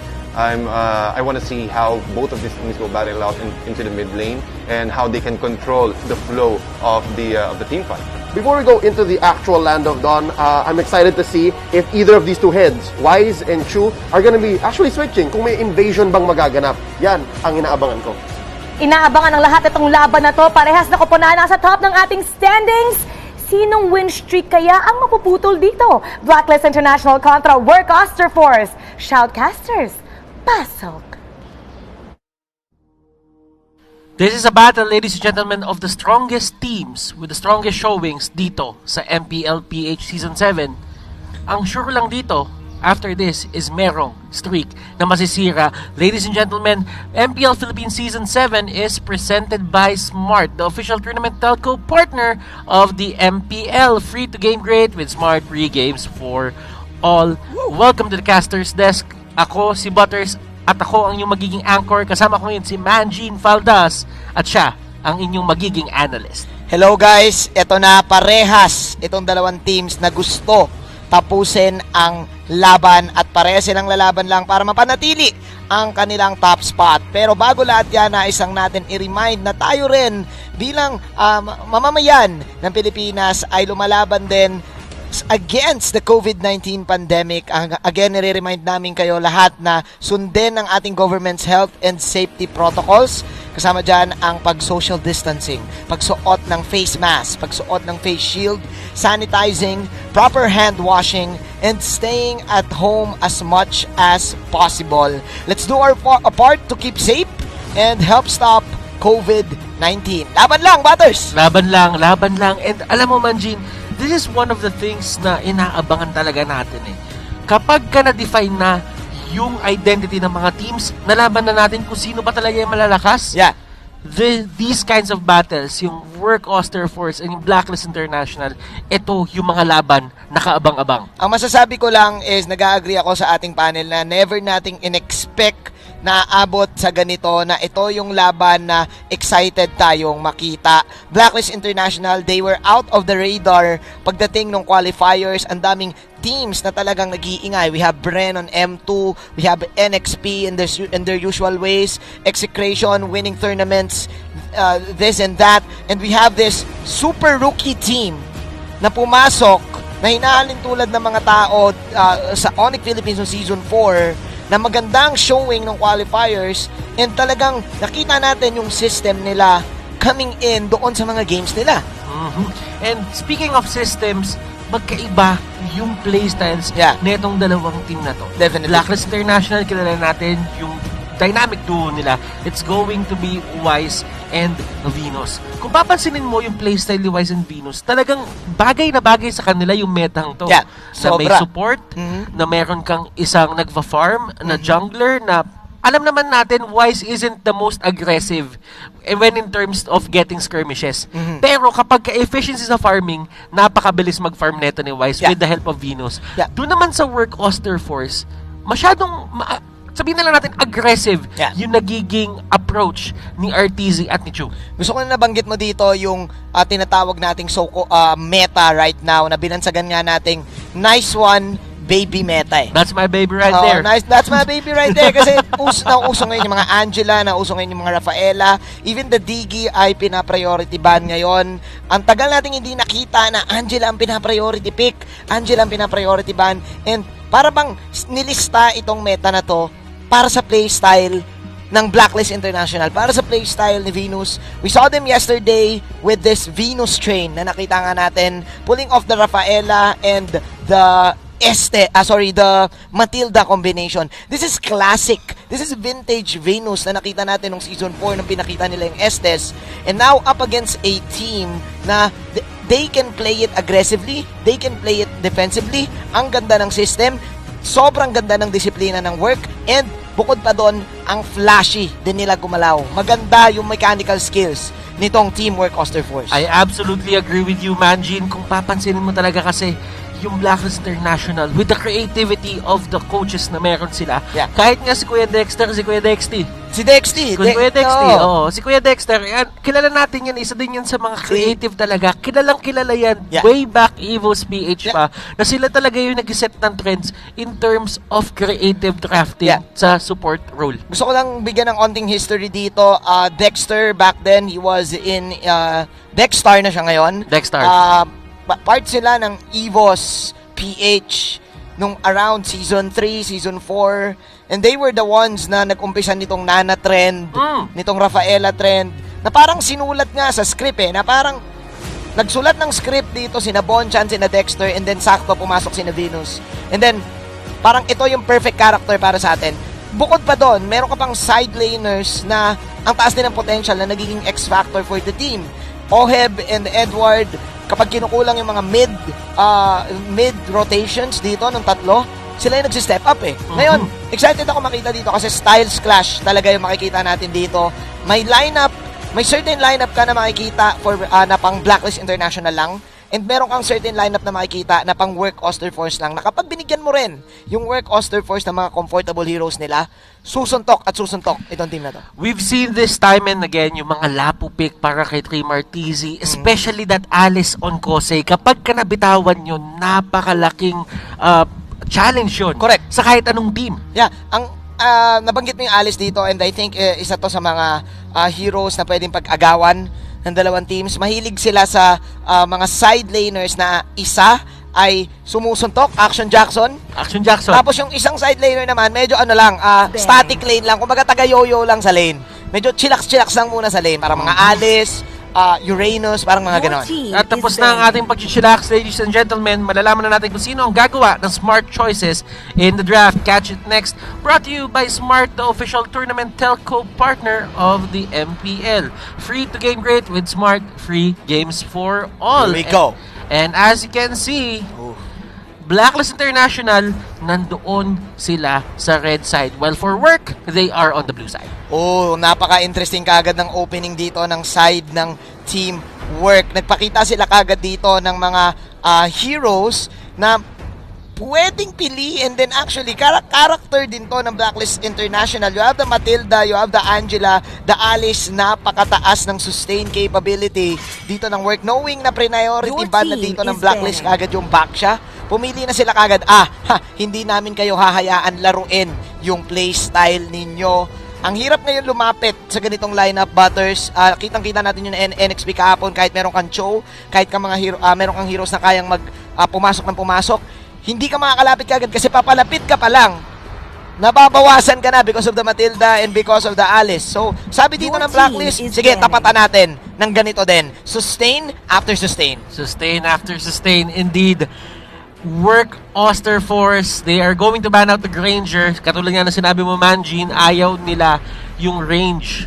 Gusto nila yung range na meron sila dito in terms of Work Oster Force. Kasi kung isipin mo, kung poking ang usapan, hindi mo din bibigyan ng poke capability dito yung Blacklist. Gusto mo, ang gawin nila, mag-initiate sila upfront para kapag hindi naging successful yung engagement nila, sila yung mababawasan lang, okay lang kayo. Totoo ka dyan. Kasi I think nakita na nila dito since kumuha ng pakito dito ang Blacklist International. One heavy hero na again, isa sa mga characteristics nila na pwedeng gamitin ni Oheb, pwedeng gamitin ni Edward, yung literal na manggagamol ng lane. Pero mawalan kasi ng choice yung Blacklist, kailangan nilang pumasok. Una, may pakito sila. Pangalawa, may harit sila na kailangan nandoon sa loob ng Zaman Force. So, mukhang naganda dito ang work dahil gusto ko i-add sa binanggit mo, binan nga yung Granger and binan yung Bruno. And ang trend ngayon na nangyayari right now, na kapag meron kang Rafaela, automatic ang ipapartner mo sa Rafaela ay marksman. So, ngayon, sabi ng Blacklist, sige, kumuha tayo ng marksman / assassin. Yeshon Shin. Pero again, papasok ulit to eh. So ngayon, para sa akin, medyo delikado kung ikaw ang nasa Blacklist. Now, for the side of work, they pick up a Uranus. And Blacklist International dito, they do have the option na kumuha ng isang Esmeralda. Pero magiging mahirap yun dahil meron na nga silang isang Harith dito. At the same time, pwede rin naman maging tank to si Paquito. Pero mas nakikita ko sa Blacklist International na mas ginagamit nila yung Paquito kay Edward. Totoo. Again, medyo may pagka-Plexi Diaz pa to para sa akin. Plexi Diaz. Magiging, depende pa rin to sa magiging last pick siguro ng work. And yung work, kumuha sila dito ng 4 Protect 1 lineup. It is going to be Chu with his favorite Lancelot. Perfect yan. Ano ba tawag dyan? Angelance? Angelance. Angelot. The Angelot combo. Pero it is the classic. Here we go. Vintage Venus. Ito yung bagay na nagiging interesting para sa akin, Manji. Oh my God. Sabihin natin, yes, may tamang protection si Lancelot dito. Meron kang heart guard, nakakapit ka kay Lancelot, may enough damage ka. Pero, kapag hindi mo napitas agad yung isang member dito ng Blacklist International, may mobile clinic bang-bang eh. Parehas dito naka-mobile clinic. Oo. Yung dalawang teams, kinuha nila dito yung 4 of the heroes na naging options ngayon for the tank role or for the support role and even the mid role. Parang hindi ata damage ang usapan dito, Butters. Parang heal ata ang usapan dito. And I think ang naging formula dito ng work, kung hindi natin sila kayang talunin ng sa strat natin, talunin natin sila ng strat nila. Kasi yung lineup ng work, pwede mo rin makita sa Blacklist to eh. Oo, kasi kung mapapansin mo, ang daming bruiser sa side talaga dito ng Work Oster Force. Tapos kumuha sila ng isang pick-off na hero. Sabihin na lang natin isang burst hero na pwede mo talagang asahan na mag-burst down ng isang tao tapos makakalabas ng safe dahil nga may Angela. But still, the fact remains, meron silang Rafaela, meron silang Estes, merong reinforcement yung buhay ng mga members ito ng Blacklist International. This is going to be very interesting kung paano papaganahin ng Blacklist International to. Siyempre, tatandaan nyo guys, kapag ka masyadong madami ka namang healing, ang nangyayari naman is kinukulang ka ng damage. Yeah, and speaking of damage, you have the damage in the late game para dito sa Alice and para dito sa Matilda. So we shall see. This is really interesting. Blacklist International getting a taste of their own medicine para dito sa ating game, Butters. But again, before everything starts, nais lang natin i-remind lahat na this tournament, MPL Season 7 is under the regulation and the supervision of the Games and Amusement Board. And yan, nagsimula tayo agad. And napaka-aggressive na ginawang play ni RTZ dito. Nag-flicker siya, sinubukan niya i-pick up si Oh My Venus with a sliver of HP, makakalaban siya. But Edward dito, getting the first blood against Streamer TZ. And sinabi niya lang dito, Manjin, alam ko yung opening ng isang Uranus, kung saan siya mahina kapag ka-level 1 pa lang siya. So susubukan ko na kumuha ng advantage early, level 1 pa lang. Ang masasabi ko lang, isa si Edward sa mga alam niya, kabisado niya yung lane matchup niya dito. And that's why this is great kasi actually nasa top lane yung magiging turtle dito, and kaya rin siguro pumupunta ngayon dito si Wise to get this crammer at makauna ng pwesto. And knowing na madidelay ng onti dito si Team RTZ, look at the level of the Uranus. Level 2 pa lang yung Uranus dito. Meanwhile, si Edward in a while magpo-4 na to. Okay, so titignan natin dito si Wise nasa area. And Dreamer TZ, siya magiging target. Tignan mo yung damage output na nanggagaling kay Wise at kay Edward. Baka nakalahati agad yung buhay dito ni Dreamer TZ, pero hindi nagmamatter yun kasi Unravel nandito. Another execute, ladies and gentlemen. Unravel dito. Siya ang next na magiging target, and Edward and Wise, hahayaan na lang siya. Wow. Dreamer TZ disrespecting the execute mula kay Edward dito. Nabanggit natin yung levels dito na sobrang taas para kay Edward. Napilitan doon actually si Unravel pumwesto kasi alam niyang malulugi na eh. Bawal ma-dead lane itong lane na to. Kaya may part din na may onting delay on the part of Chu and RTZ to the point na mauna talaga ang blacklist pagdating nga dito sa turtle. Nakikita mo yung system ngayon sa blacklist eh. They know na magkaka-turtle sa taas, back up tayo ng konti, wag nating hayaan na maklear yung wave ng mid, and then kuha turtle, reset tayo, kuha tayo kagad ng mountain shocker, alam na natin saan sila magro-rotate. And that is textbook play. Talagang dire-diretso lang, wala tayong titignan. Susubukan natin abusuhin yung mga lanes na nananalo tayo. Nakakuha si Edward ng first blood doon, tinutukan pa ni Wise, nakakuha pa sila ng kill. So Streamer TZ dito, kailangan na siya maglaro ng safe. And I think ang naging decision ngayon dito ng work is tulong na muna si Streamer TZ sa mid lane to get XP and then to even up the trade. Again, yung first part, doon lumamang ang blacklist, pero tricky kasi itong mid part na nangyayari like before the 5-minute mark kasi may mga ultis na yung mga tao eh. And ngayon, magmamatter to kung sino ko-control ng lane and kung sino ang pipitas. As of now, yung work hindi pa ganun kalayo. Bakit? Kasi hindi naman na-delay dito si Chu. Maganda rin yung rotation na ginagawa dito ni Unravel and the RTZ. And right now, sabi nila, kung nalugi yung top lane natin, kailangan natin to target ngayon dito sa baba. Dahil nga alam nila na kaya ng isang alis ni Kosei yung Harit dito ni Oheb. So ngayon, mukhang magkakaroon ng teamfight batters ha. Wise Venus nandito sa may area na slow si Unravel dito. Damage output, 1/4 ng buhay niya ang nawala. Mountain Shocker, nakita na si Matilda nandito sa area at gustong lumaban ni Oh My Venus. Estes na humaharap. Sabi ni Wise, teka lang, babalik muna ako. Titignan ko muna kung pwede kukunin dito yung middle lane para sa creeps. And doon sa may taas, may napansin ako, Kuya Manjin. Oh my God. Andito pala si Manny Pacquiao. Si Manny, si Isa Blow. Kuya Manny ni Kuya Edward. Kung last time nakita natin si Renjo Pacquiao, this time, it's Edward Pacquiao. Ayan na. Na lumalaban lang. And he is really doing great against this Uranus sa top lane. Level 7 against level 6. I think mahihirapan din ang work dito for sure in terms of engagement. Kasi nga, ang way to initiate nila dito is through the Alice and probably through the Matilda. And actually, hindi ako sanay nakikita yung work na ganito. Nakikita ako sa work kasi madalas sila yung may action Jackson type ng hero. Pero Wise, nakuha niyo dito yung turtle and sila, yung blacklist dito talagang gugo sila kung pagpipilit yung work. Pero yung work kasi dito bumabak lang din. And tatandaan natin na yung blacklist, hindi sila gaano ka-aggressive into the early game. Pero kinakalkula nila kung kailan sila pwede lumaban. At dun sa may taas, I want a good clean fight. No hitting below the belt. No hitting below the belt. Pero si Dreamer TZ dito, talagang pinipilit ni Edward. Tingnan mo, diretso. Alam mo naman kasi si Manny yung base nga, inaatake. Si Uranus, robot yan eh. Kumbaga, parang lugi nga talaga. Ganun kalupit yung suntok ni Sen Manny, Kuya Batters eh. Mo, may kanta dati sa suntok ni Pacquiao, tumitigil ang mundo. Tumitigil ang mundo. Tumitigil paano na lahat. Paano ka lalaban? Oo, paano ka lalaban? Ito ang laban na gustong hinahanap na ang side ng work. kaibigan Butters. Pero RTZ dito naging target ni Edward. Hardguard nandito na. RTZ trying to get away. Edward dito, kanina pa siya may streak. Pwede siyang matanggalan ng streak dito if ever gugustuhin ni Chu. Sabi ni Chu dito, wala na akong masyadong cooldown dito. So aalis muna ako. Pero oh my Venus, nai-heal niya yung sarili niya dito. And Chu, pumasok pa siya. Tingnan natin Edward kung maki-clean up niya to. Uy, tingnan natin. Edward!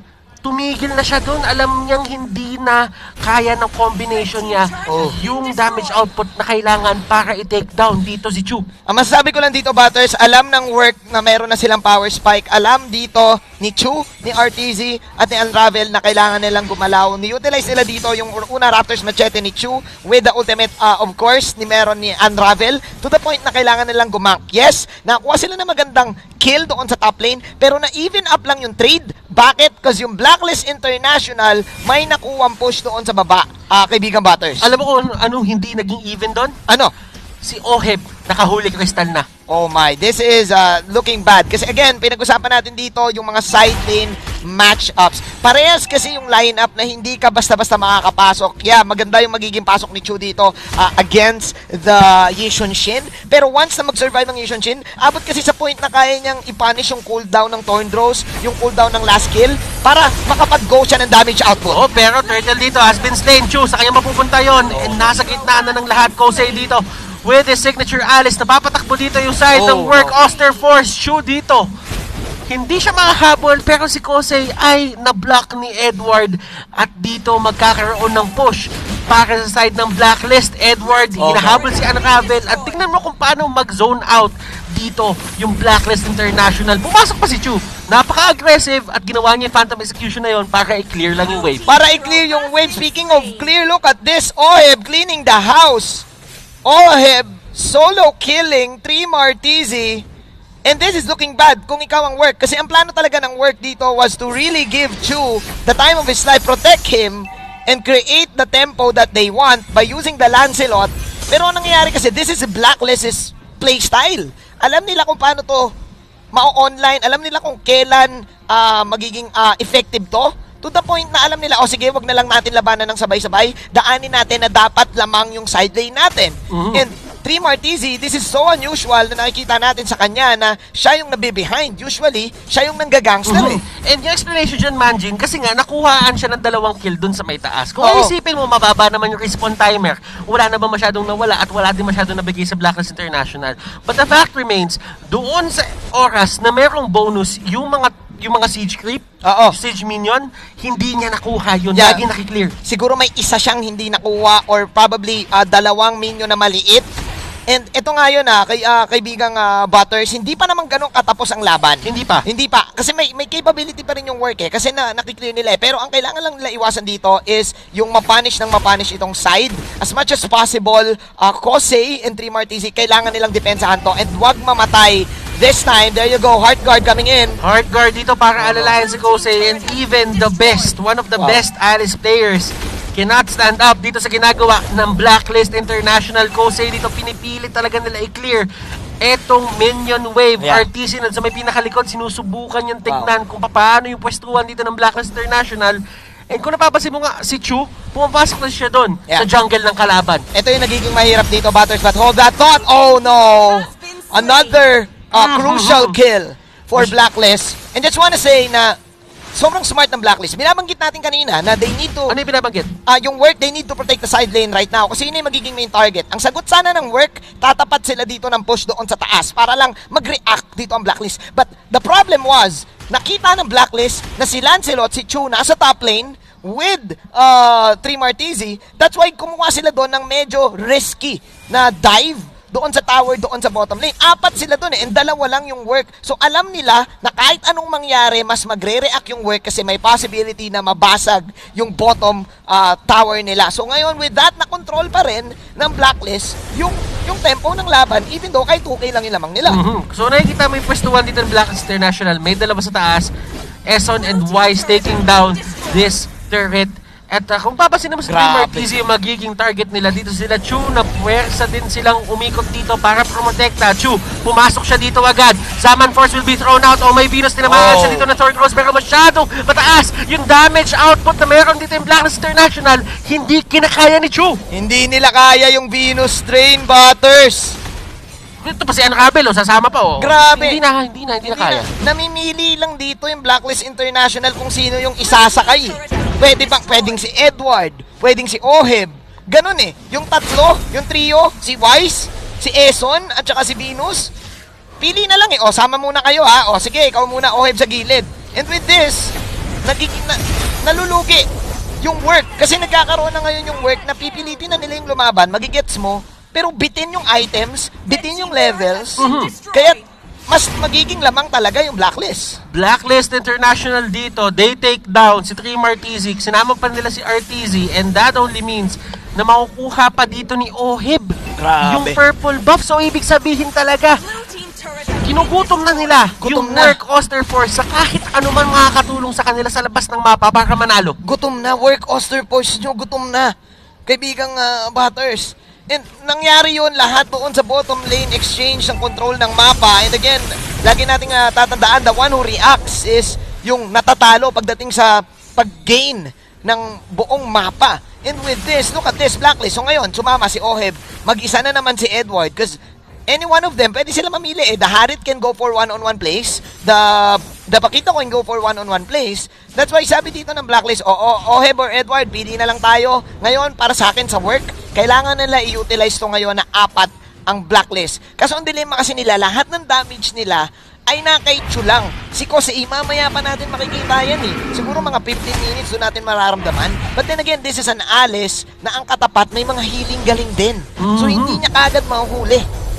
Ngayon, Manjin, ang tanong, work, iko-contest ba nila to? Tatandaan natin na yung members nila dito, hiwa-hiwalay, Blacklist International, masyadong mataas yung damage at masyadong mabilis yung pag-takedown nila dito ng Lord. 12 minutes in, that is going to be a Luminous Lord. Pwede nilang tapusin to with one swift blow. Pero work, ano nga bang kaya nilang gawin para pigilan tong push na to? I'm looking at Work Oster Force na kailangan nilang utilize na lang si Team RTZ sa pag-split push. Hindi, ang hirap nitong ilaban, lalo na't Harit kasi yung katapat nila eh.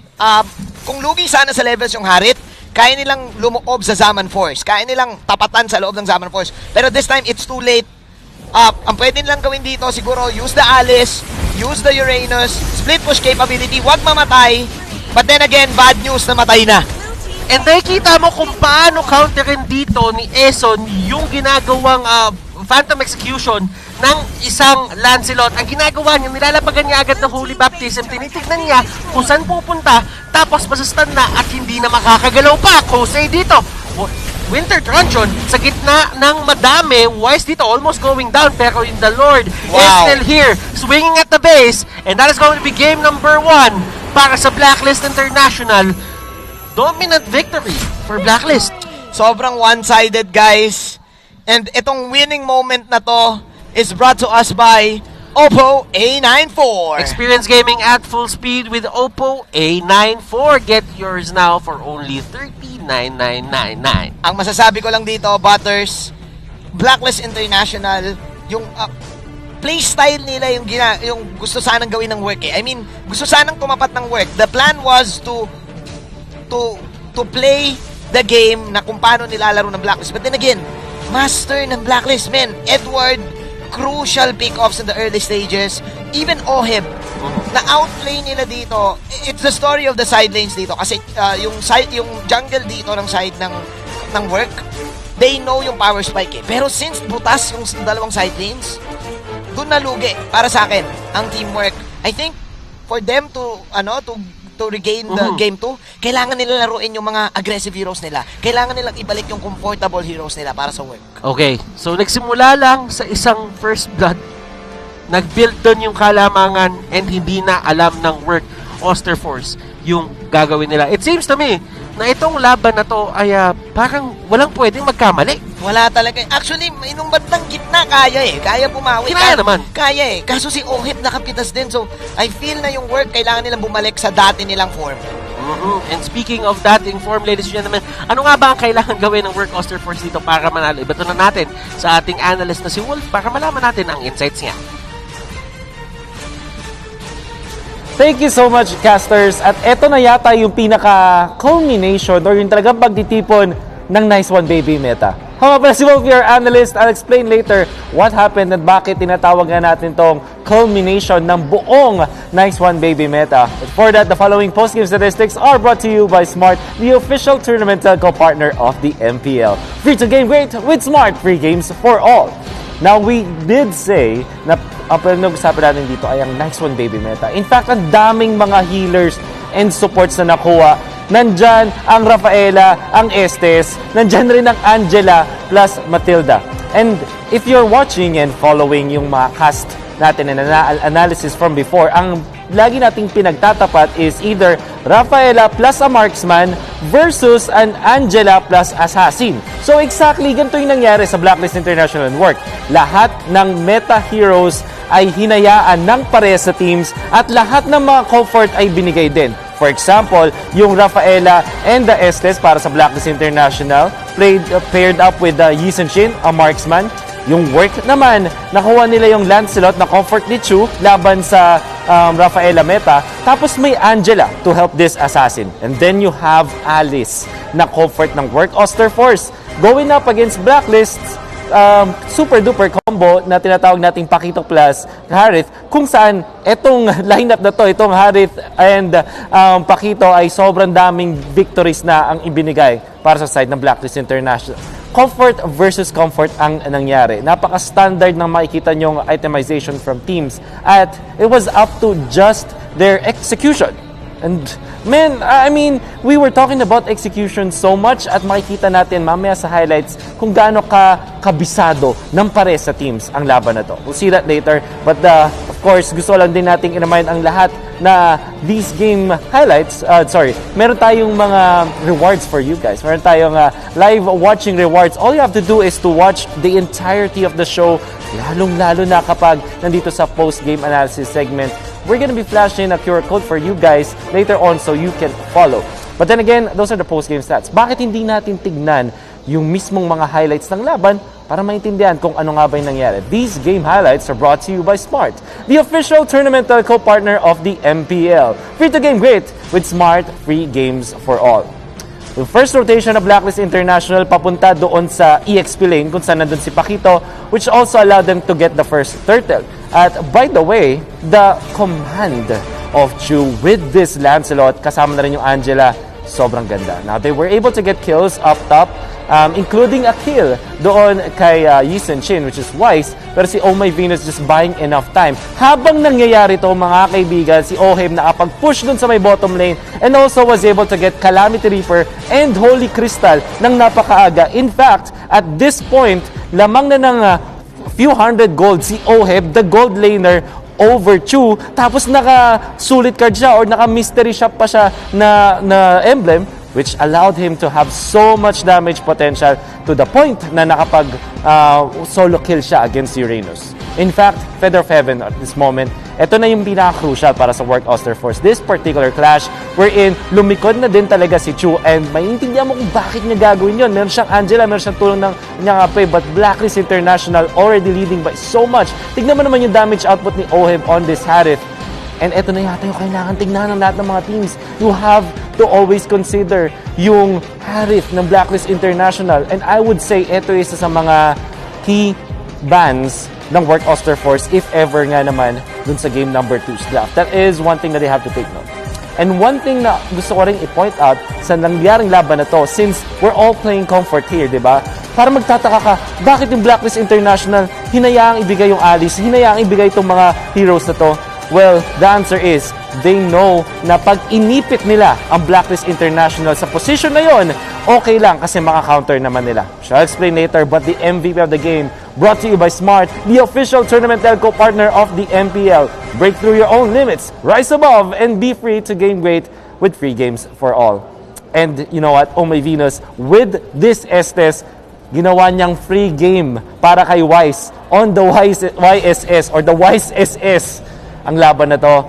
Look at the kill participation, 64%, but overall, yung impact niya sa game, lalong-lalo na dun sa mid lane, kung saan nasustain niya yung sarili niya, nasustain niya kanyang mga tropa, kaya gumanda yung unang pag-take ng turtle coming out from Blacklist International. Ngayon, na-mention ko something about pag-ipit dun sa draft, which I will explain later, but do take note na as you are watching all of the post-game analysis, meron kayong chance manalo ng malulupit nating mga rewards through this QR code, the live watching rewards. All you have to do is enter the link or scan the QR code para magkaroon kayo ng chance manalo ng skin worth 599 diamonds. Perfect na perfect. Lastly, I want to say, naipit ang Work Oster Force sa pag-pick ng Alice, ng Uranus, and Lancelot dahil sa draft. And that's comfort for them. However, wala silang long-range wave clear. Kaya nga naman, nung nag-siege na ang Blacklist International, hirap sila pumigil. And that is my quick analysis and breakdown of that particular match. I'm really hoping to see game number 2 na magbakbakan ng dalawang teams na ulit na to. But for now, we're gonna throw it back to the casters. Maraming salamat, Wolf, for that analysis. And I do agree. Yeah. Wala nga sila ditong long range ng pang-clear ng wave. I mean, Jose has a flowing dot, but still, that is not enough. Kasi lalapit siya eh. Kailangan niya lumapit para ma-clear yung wave eh. And I think nasobrahan nga talaga sa sustain yung nangyaring lineup eh. Para sa work, si Chu lang yung aasahan mo to really put in the damage. And even wala talaga, even a Farsa siguro wala eh. Parang to the point na ganito yung nagiging mastery din ng Blacklist pagdating sa pag-facing nung picks. Na talagang makikita mo yung mastery sa pagdadraft. Okay. So, kung napansin nyo kanina talaga, na Pinoy champ eh. Wala kang magagawa yung Pinoy wala champ. Eh. Sinimulan eh. Binorberg Anong ginawang combo doon? Parang left jab, right jab to the uppercut eh. Parang ganun eh. Parang killer combination. Tandaan mo si Uranus. Bakal yun eh. Gawa sa bakal yun eh. Kasi may execute. Si Pacquiao, nung sinabak niya, sabi ko, Happy New Year! Happy New Year eh. Wala eh. Basic. Happy New Year lang ni Kuya Edward eh. Wala. Nung Happy New Year punch, wala na. Wala eh. Knowing work, they will definitely adjust their draft, I feel, dito sa ating game number 2. Knowing 3 Martis eh, hindi yan papayag eh. Natalo na rin sila ng mga nakaraan nilang series. And may mga games sila dito na nabawi. And for sure, makikita nila tong adjustment na to. Nakita nila na wala silang wave clear na masyado. Nakita nila na mas master ng Blacklist. Again, alam nila yan eh. Yung Matilda, gets nila, kabisado nila yung kung kailan yung cooldown yan eh. So, probably, go a different route kung ako yung work. Kasi pag master, sikreto ng mga gwapo. Sikreto ng mga gwapo ng pagkakapanalo nila doon. Yun nga eh. Then again, for work after first dito, I agree with Wolf sa sinabi niya pa na isa doon. Na napuwersa sila gumamit ng mga heroes dito na parang hindi nila gamay. Yeah, parang parang hindi sila eh. Parang, hindi sila eh, no? Kasi bira ako makita yung work mag-Angela eh. Bira ako makita yung work kahit mag-Rafa eh. Bira ako makita sina Unravel sa mga ganong hero eh. Parang madalas nakikita ko sa kanila yung mga hero talaga na killing type eh. Yung mga action type talaga Killing type eh. Parang yung mga makakausap mo dun sa mga rank games mo. Tapos pag tinanong mo, anong role mo? Killer ako, Lods. Killer ako, Lods eh. Gusto ko action ang habol ko eh. Action ang habol. Pero speaking of action, kailangan din na may onting talino. So who will make the smart choices in the draft? Let's go! This draft is brought to you by Smart, the official tournament telco partner of the MPL. Free-to-game grid with Smart free games for all. And let's head on sa ating draft. Blacklist International versus Work Oster Force. Pinili ka agad. Blue side ba rin ang Work? Pinili ka agad yung isa sa The Sisters, Butters. Si Matilda. Sino ang next na sister? Si Matilda, si Esmeralda, at saka si Hilda. Alam mo kung anong tawag sa kanila? Wala, yun? La Sisters yun, si Angela. Si Matilda, si Esmeralda, at saka si Hilda, alam mo kung anong tawag sa kanila? Ano tawag sa kanila? The Sisters. But, ladies and gentlemen, let us go back to the draft. Ayan ang kapatid ni Angela. Si Rafaela. Si Rafaela, oo. Well, tama naman sinabi naman Jim. Wala naman mali doon. Umulit na naman, Bobby. It's a replay. It's a replay. If you watch the replay, Bobby. Ni-replay. Pinili na naman It's a blow. You watch the replay. Si Sen Manny. Oh, well, alam mo, eto lang naman yung sasabihin ko dyan. If ever hindi sira yung draft na ginawa nyo nung first game, huwag niyang baguhin. Gumana ng todo para sa inyo. Hindi sila nakapalag. So, ibig sabihin, kunin nyo. Bakit mo nga naman sisirain ang bagay na hindi naman nasira talaga? Ba't mo aayusin? Tama. Kasi pag sinira mo yung bagay na sira na, sira ka na nun. Double sira na yun. Double sira na yun. Ay, eto yung maganda ngayon. Ayan na. Kung magasabi ni Trey Martisi, I don't wanna play a static lane. I don't wanna play a hero na taga-yoyo lang. Gusto ko action. Gusto ko one punch man. Gusto ko suntukan. Sabi ni Trey Martisi dito, I want action, bro. Sabi niya, uso sa TikTok to eh. Yung mga the day that I met you. The day and then forever. Gusto dito ni Trey Martisi kasi, yung kumbaga kada pindot niya, nahagis-hagis na yung phone niya. Daming pinipindot. Kulang sa pinipindot yan si Trey Martisi. Yung Uranus. Ilan lang pa pinipindot doon? Ano lang yun eh, pindot, wala nga target ang Uranus eh. Kung mga nakikita niyo, target Uranus eh. Yung mga combo sa sa TikTok, yung mga show na may sticker, tapos may TP. Samahan nyo yun na may tapon ng cellphone. May tapon ng cellphone, tsaka may sticker pa yun. May sticker pa yun habang nasa ere. Kapag may nakagawa nun, bilib na kami doon. Yun yung gusto ni Trey Martisi kasi. Kumbaga kasi yung Uranus, pindot-pindot ka lang nung Ionic Edge kahit wag kang tumarget eh. Diba, pindot-pindot ka lang. Etong show, dami pinipindot. Ilan ba pinipindot niyan? 100 ata pinipindot yan eh. Kasi may target system pa yan eh. Tapos meron pang sticker. May sticker pa. Ilan yung sticker? 4. Meron pang may good game. May ganun pa eh. Diba? May ganun pa eh. Oo, pero alam mo, imagine same. Same lineup eh, no? Na ginagawa ng Blacklist International dito, kinuha na nila yung Estes kasi alam nila, kahit ano naman, yung iban dito ng Work Oster Force, kahit tutukan nila si Wise, meron pa rin isang hero na makukuha si Wise dito. Pwede siya kumuha ng YSS, pwede siya kumuha ng Bruno, pwede siya kumuha ng Granger. Kahit Granger, pasok dito kay Wise eh. Kahit nga kahit ano kasi si Wise, madalas lang natin siya nakikita mag-YSS, pero may mga secret heroes yan eh. Ano secret heroes? May mga yan, may mga carry pa yan eh. May nagliling din yan si Wise. Nagla-Lancelots din yan si Kuya Wise. Kumbaga, basta kailangan niya lang dito si Nice One Baby Venus at saka si Boss Guardian Eson. Mga baby bouncer Paul. Si Baby Bouncer. Yung mga red jams at aparatos, yung mga dati dyan. Your Guardian Eson. Si Boss Guardian Eson. Pero alam mo, ang kinakagulat ko dito, hindi nakalabas yung mga Wild Dogs, pre. Ay, oo. Si Popol and Kupa, 2 beses na ban. Minamba out. Ay, gusto ko yung dito, Kuya Batters. Yung Harit band dito ng work. Kumbaga natuto na sila eh. Sabi kasi Sabi kasi ng work dito, kung nilabas nila si Sen Manny sa top lane, kailangan tanggalin natin sila dito ng isang hero na gumigera. Kasi nakita naman natin yung performance ni OF kanina eh. Dito sa Harit eh. Kumbaga sabi nila, kailangan mapilitan dito yung Blacklist na pumili ng side lane na medyo static. Ito yung gusto ko kay Work Oster Force. Kay Coach Lip. Kay Coach Lip, narespeto na nila agad yung Harit. Kasi may mga teams tayo na nakita dati na talagang alam naman nila na kaya nilang counterin ang isang Harit kahit mapili pa yon. But still, hindi nila nagagawa kasi nga, yung Blacklist International, napakaganda ng rotations nila. Kumbaga, kung naisip mo dito, Batter, sabi ni Coach Lip dito, wag na lang muna natin targetin si Kuya Wise. Kasi kanina, yung dalawang bands na yan, yung Esmeralda Harit, mga marksmen yan eh, mga assassin yan ba na yan eh. Ngayon, side lane, kumbaga na-realize nila, hindi pala yung gitna yung problema, yung gilid pala ang problema. Gilid. Yung side effect. Yung side effect yung problema eh. Eson dito, siya naman ang pipili para sa side ng Blacklist International. And Blacklist International, they are feeling fine doon sa ginawa nila. Actually, parang kinuha ng Intergalactic Invader, si Uranus. Si Yura! Sino gagamit nito sa Blacklist? Kasi nga si Edward kasi, tsaka si Ohib, Flexi Diaz yung dalawa eh. Flexi Diaz. Pwede magpalit yan eh. Tingnan natin dito, pero alam mo, sabi naman dito ng Work Oster Force. Ay, nako. Meron kayong Uranus, meron kayong Intergalactic Invader, at meron kayong World Champion. Meron kaming Marksman. May Marksman. At isang nakakakita ng Twilight Orbs.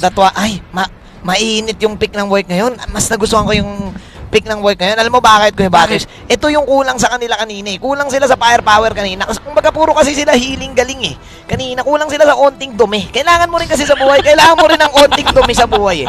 Kumbaga kailangan mo rin madapa, kailangan mo rin umaksyon, kailangan mo rin umakyat sa puno. Kumbaga kailangan mo rin ng onting action talaga. Eh ngayon, ginawa nila Granger, ginawa nila Lunox. Kumbaga yung kanina na teka hindi tayo makapalaga kasi si Chu lang yung damage. Ngayon, kasama na rin si RTZ tsaka si Trimar dito. Ngayon, sabi nila, hayaan mo sila mag-healing galing dyan. Sa Blacklist International, dadaanin natin sa range. Dadaanin natin sa damage. Oo, overwhelm natin sila. Pero doon sa kabila, pinili na ang football player ng MLB. Si Borno. Oo, lahat ng klase ng sport, pinili na dito ng Blacklist International. Kompleto na lang. May boxing, may football. May football. Kung ano-ano na lang. Ano-ano na lang. Kung ano-ano pang pwedeng gawin dito. But yeah, I agree, man, Gene. Kidding aside, work Osterforce dito. They do have the edge in terms of damage. Ang taas ng damage potential nila dito. Mataas talaga. Mas nagustuhan ko to ngayon kasi character nila to ng work eh. They're very systematic. Pero alam din kasi nila dito yung strengths nila na kailangan nilang sumuntok talaga. Kumbaga round 1 pa lang, fight fire with fire na. Ganun na dapat. Kumbaga kung knockout. Ay, yun yung gusto nila mangyari dito. Tingnan mo yung sa baba, yung sa XP lane. Mixed martial arts ang laban dito. May boxing, tapos may kung fu. May kung fu. Ano na lang, wrestling na lang ang kulang dyan. Wrestling. Pero kung titignan natin dito yung lineup ng Blacklist, this is still classic Blacklist eh. Naaasa kay Wise. Again, yung mixed martial arts. And ngayon, mas nagiging interesting kasi favorite ni Trimar yan eh, yung Cho eh. Pero kasi, ang strength naman ni Edward kasi dito, Batters, kabisado niya yung katapat niya. Kabisado niya yung lane matchup niya eh. So ngayon, tignan mo, nagagangsteran sila dito sa baba. Abang itong mga nasa mid, naglolokan lang muna. Uy, pero interesting to Oheb, nag-rotate kagad. Kaibigan Batters kailangan nila bigyan ng space si Wise dito. Bumaba si Oheb dito, papunta dun sa may mid, kasi na-clear niya yung wave niya agad.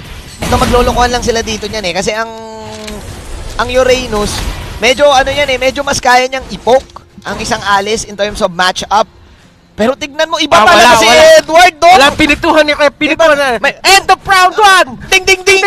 Ay na, okay na. Tapos lumabas ang replay, Bobby eh. Lamang sa PowerPoint si Manny. Tanda mo. Nag-back si Trimar eh.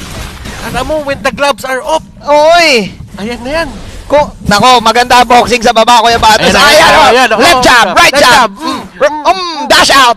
Yun yung problema. Oh, nako. He's going in the ropes. He's going to the ropes eh. Suntok. He's going to the ropes, Kuya Bers eh. Parang ganun yung nangyayari. Hindi kaya. Ginagamit nila dito. Kulang na lang ring sa baba. Okay na yan eh. Kulang na lang tag team, Kuya Batos eh. Tingnan mo, napaback na naman si Trimar dito ng bahagya. Parang lugi ata sa galaw. Lugi sa Kuya Toys eh. Pero lugi sa Saikuan eh. Si Chu dito nagsisimula na siya doon sa may turtle. Pero eto na naman, ang battle sa boxing ring. Lugi si Cho. Lugi si Trimar, pare. Kasi may gloves eh. May gloves eh. So kung magkakada sa back, hindi nasasaktan. Eh si Cho, wala namang gloves si Cho eh. May gloves ba si Cho? Meron. Wala. Depende sa skin. Eh ano ba skin niya ngayon? King of White, ayan Wala. May ano yan. May gloves yan. May bandage lang yan. Bandage. Pwede na yan. May tinatali lang yan. Eh si Manny, may gloves eh. Kumbaga yung kada sapak nun, yung impact ng sapak niya, medyo bawas ng onte. Tama Ayaw ngayon, Kuya Batters. Lugi ka sa may gloves eh. At saka si Trimar, nakapaa pa. Si Sen Manny, nakaano. May sponsor eh. Syempre. May sponsor yan. Naka-shoes eh. Naka-shoes yan. Pero alam mo, ang nakikita ko naman dito sa may gitna is si Oh My Venus at si Unravel. Nagkakaroon sila ng konting poke battle dito. Yun naman pala yung storya doon sa top lane. Sabi ni Chu dito, it's my time to shine. Kailangan na natin umariba, Batters. Pero dito, double stun para dito kay Unravel. Kakayanin kaya nila labanan to. Chu go in. That's Sonata dito. Nahabol nila si Ice. Oheb dito, binabato ng Jolens. At eto na si Unravel, makukuha nila yung kill. Gusto ko lang ma-mention, Batters, na ganito din yung main plan ng Work Osterforce kanina. 3 minutes in sa game, nung game number 1, that was a Lancelot versus with an Angela. Again, nagloloko lang muna sila dito sa baba. Pero ang gusto ko lang sabihin ngayon dito is that same plan for Work, pero better this time kasi nga may damage na sila. Hindi lang yung Lancelot. And the fact na mataas yung range ng Lunox, mataas yung range ng Granger, better yung nagiging exchange nila dito. Kasi kapag na-take down si Lancelot ng game number 1, ang nangyayari man, Jin, is hindi na enough yung damage output nila unless madala na lang ng late game para kay Kosei, which is hindi hinayaan yun ng Blacklist International. Doon naman sa baba, may sinipa naman yun. Sa boxing may sinipa. Wala, lugi pa rin eh. Kasi may champ stance eh. Champion kasi si si Manny eh. Pero si Edward dito, na-poke niya ng onti dito si Chu. But still, Chu, meron siyang rondo, pwede siyang umalis doon. And this is going to be very important para sa next fight of the game. Yung turtle dito, yan ang next na target of both of the teams. Tingnan natin kung ano mapupunta to. Team RTZ nakabuhay dito ng isang sisipain and Work will get that turtle. Pero mapupunta yon kay RTZ. Wow!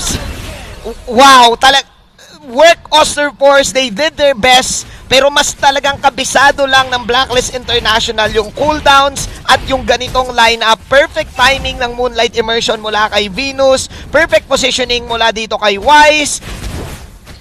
Edward with a good backs out. Maganda na yung naging pasok ni Trimar doon. But then again, hintayan ng cooldowns. Better mechanical prowess ng Blacklist International doon sa laban na yun. Pero Oheb dito, nahuli, na-root siya dito. And the damage output, napakataas talaga. Oheb, siya ay tutumba dito. Work Oster Force, nagagawa na nila yung pinaplano nila. Yung game number 1. Even though nanalo yung Blacklist International sa bottom lane kasi may exchange na naganap dito sa top lane mula kay Kosei. And ikaw na nabanggit nito, Butters, one of the best Alice players there is. Pag binigyan mo siya ng ganitong klaseng advantage, binigyan mo siya ng ganitong klaseng power spike, kayang sobrang kabisado niya yung limits ng hero na yon. And this time, ito yung yung gusto nating makita sa Work sana kanina nung game number 1, yung ability nila to pick off quickly dahil nga yung mga heroes nila kayang dumamage. Blacklist International, nawawala sa kanila ang kalamangan dito. Nakakahanap yung Work ng mga pick-offs na talagang nagmamatter at pumipigil sa Blacklist International sa continuous snowball na gusto nilang gawin. Tatandaan mo si Wise dito, yes, wala pa siya nakukuha ang kill, pero hindi pa siya napipigilan sa pag-farm. Ang masasabi ko lang na si Wise, tama ka, hindi siya napipigilan sa pag-farm, pero mahihirapan din siya kumuha ng kill dito. Kailangan niya dito siguro umabot yung damage niya to the point na 3 hits, kailangan mapatumba niya yung kalaban. Dahil kung hindi, madaling makakatakas dito yung Cho, yung Lunox, yung Matilda, even yung Alice madali. Even yung Granger, hindi niya rin kaya makatumba agad. Oheb dito will be the next target. And mapapasin mo, Manjin, nagsisimula yung mga pick-ups ng mga team na to sa isang Uranus. Nung game number 1, ganun din yung ginawa ni Edward, ganun yung ginawa ni Wise, nagsimula sila sa Uranus. Ngayon naman, Work Oster Force, returning the favor, Uranus din ang pinaka-main target nila. Talagang napapanish yung Uranus kasi kapag umaatake siya, wala naman siya nasusok na damage ng todo Meanwhile, ang gusto ko lang sabihin ngayon dito is that Blacklist naman this time ang dumedepende sa isang damage output. Parang ganito lang din yung nangyari sa Work kanina na sila yung nabitin sa damage. Ngayon, nasa side na to ng Blacklist. Again, yung Bruno, masakit pa rin. Pero una, kailangan nilang mapatay kagad kung sino man ang lalapit. And Dreamer na ganito na yung ginagawa na hindi na nakakapag-dash in, dash out na. This is looking bad right now for Blacklist. Work, kailangan lang nila ituloy-tuloy yung tempo na to. Ngayon, tatandaan natin na isa sa mga pinaka-downside na pagpili ng dalawang support na may healing prowess is probably yung kanilang damage output. Kasi kung pipili ka ng mga hero ng mga Lunox, katulad na ginawa dito ng Work, malalaman mo na hindi ka talaga mawawalan ng damage kapag ka nakakuha ka ng mga items. And knowing na Lunox ka, tapos tabi-tabi dito yung mga kalaban mo, mas madali niyang malaland kasi dito yung ulti Mas madali niya makukuha yung AOE, even yung Brilliance, mas makakuha siya doon ng magandang setup, makakapag-dodge siya dito. This is just a Bruno para dito sa Blacklist. Na again, may damage, pero kailangan ng oras para ma-burst. Ayun Wave of the World. Pero, tignan mo, i-heal lang din to mamaya ng teamwork. Eson doon, nasa gitna ng lahat. Kamunti ka na siya mahuli. Edward and Trimar TZ, binigyan na siya. Binigyan na si Trimar TZ na isang hero dito na kayang sumabay sa isang pakito. Kung nakikita nyo, talagang, patas lang silang dalawa in terms of poking Even, siguro nga lumamang si Edward doon, but then again, this is now the late game na medyo magulo. Butters! Edward dito with the perfect combination. Sadly, wala yung Blacklist International members para bigyan ng follow-up yon. Maganda sanang pick-off yon para kay Kosei. At tatandaan natin na yung turtle ay lalabas na. Oh no, this is looking bad, Butters. Sa malayo yung Work.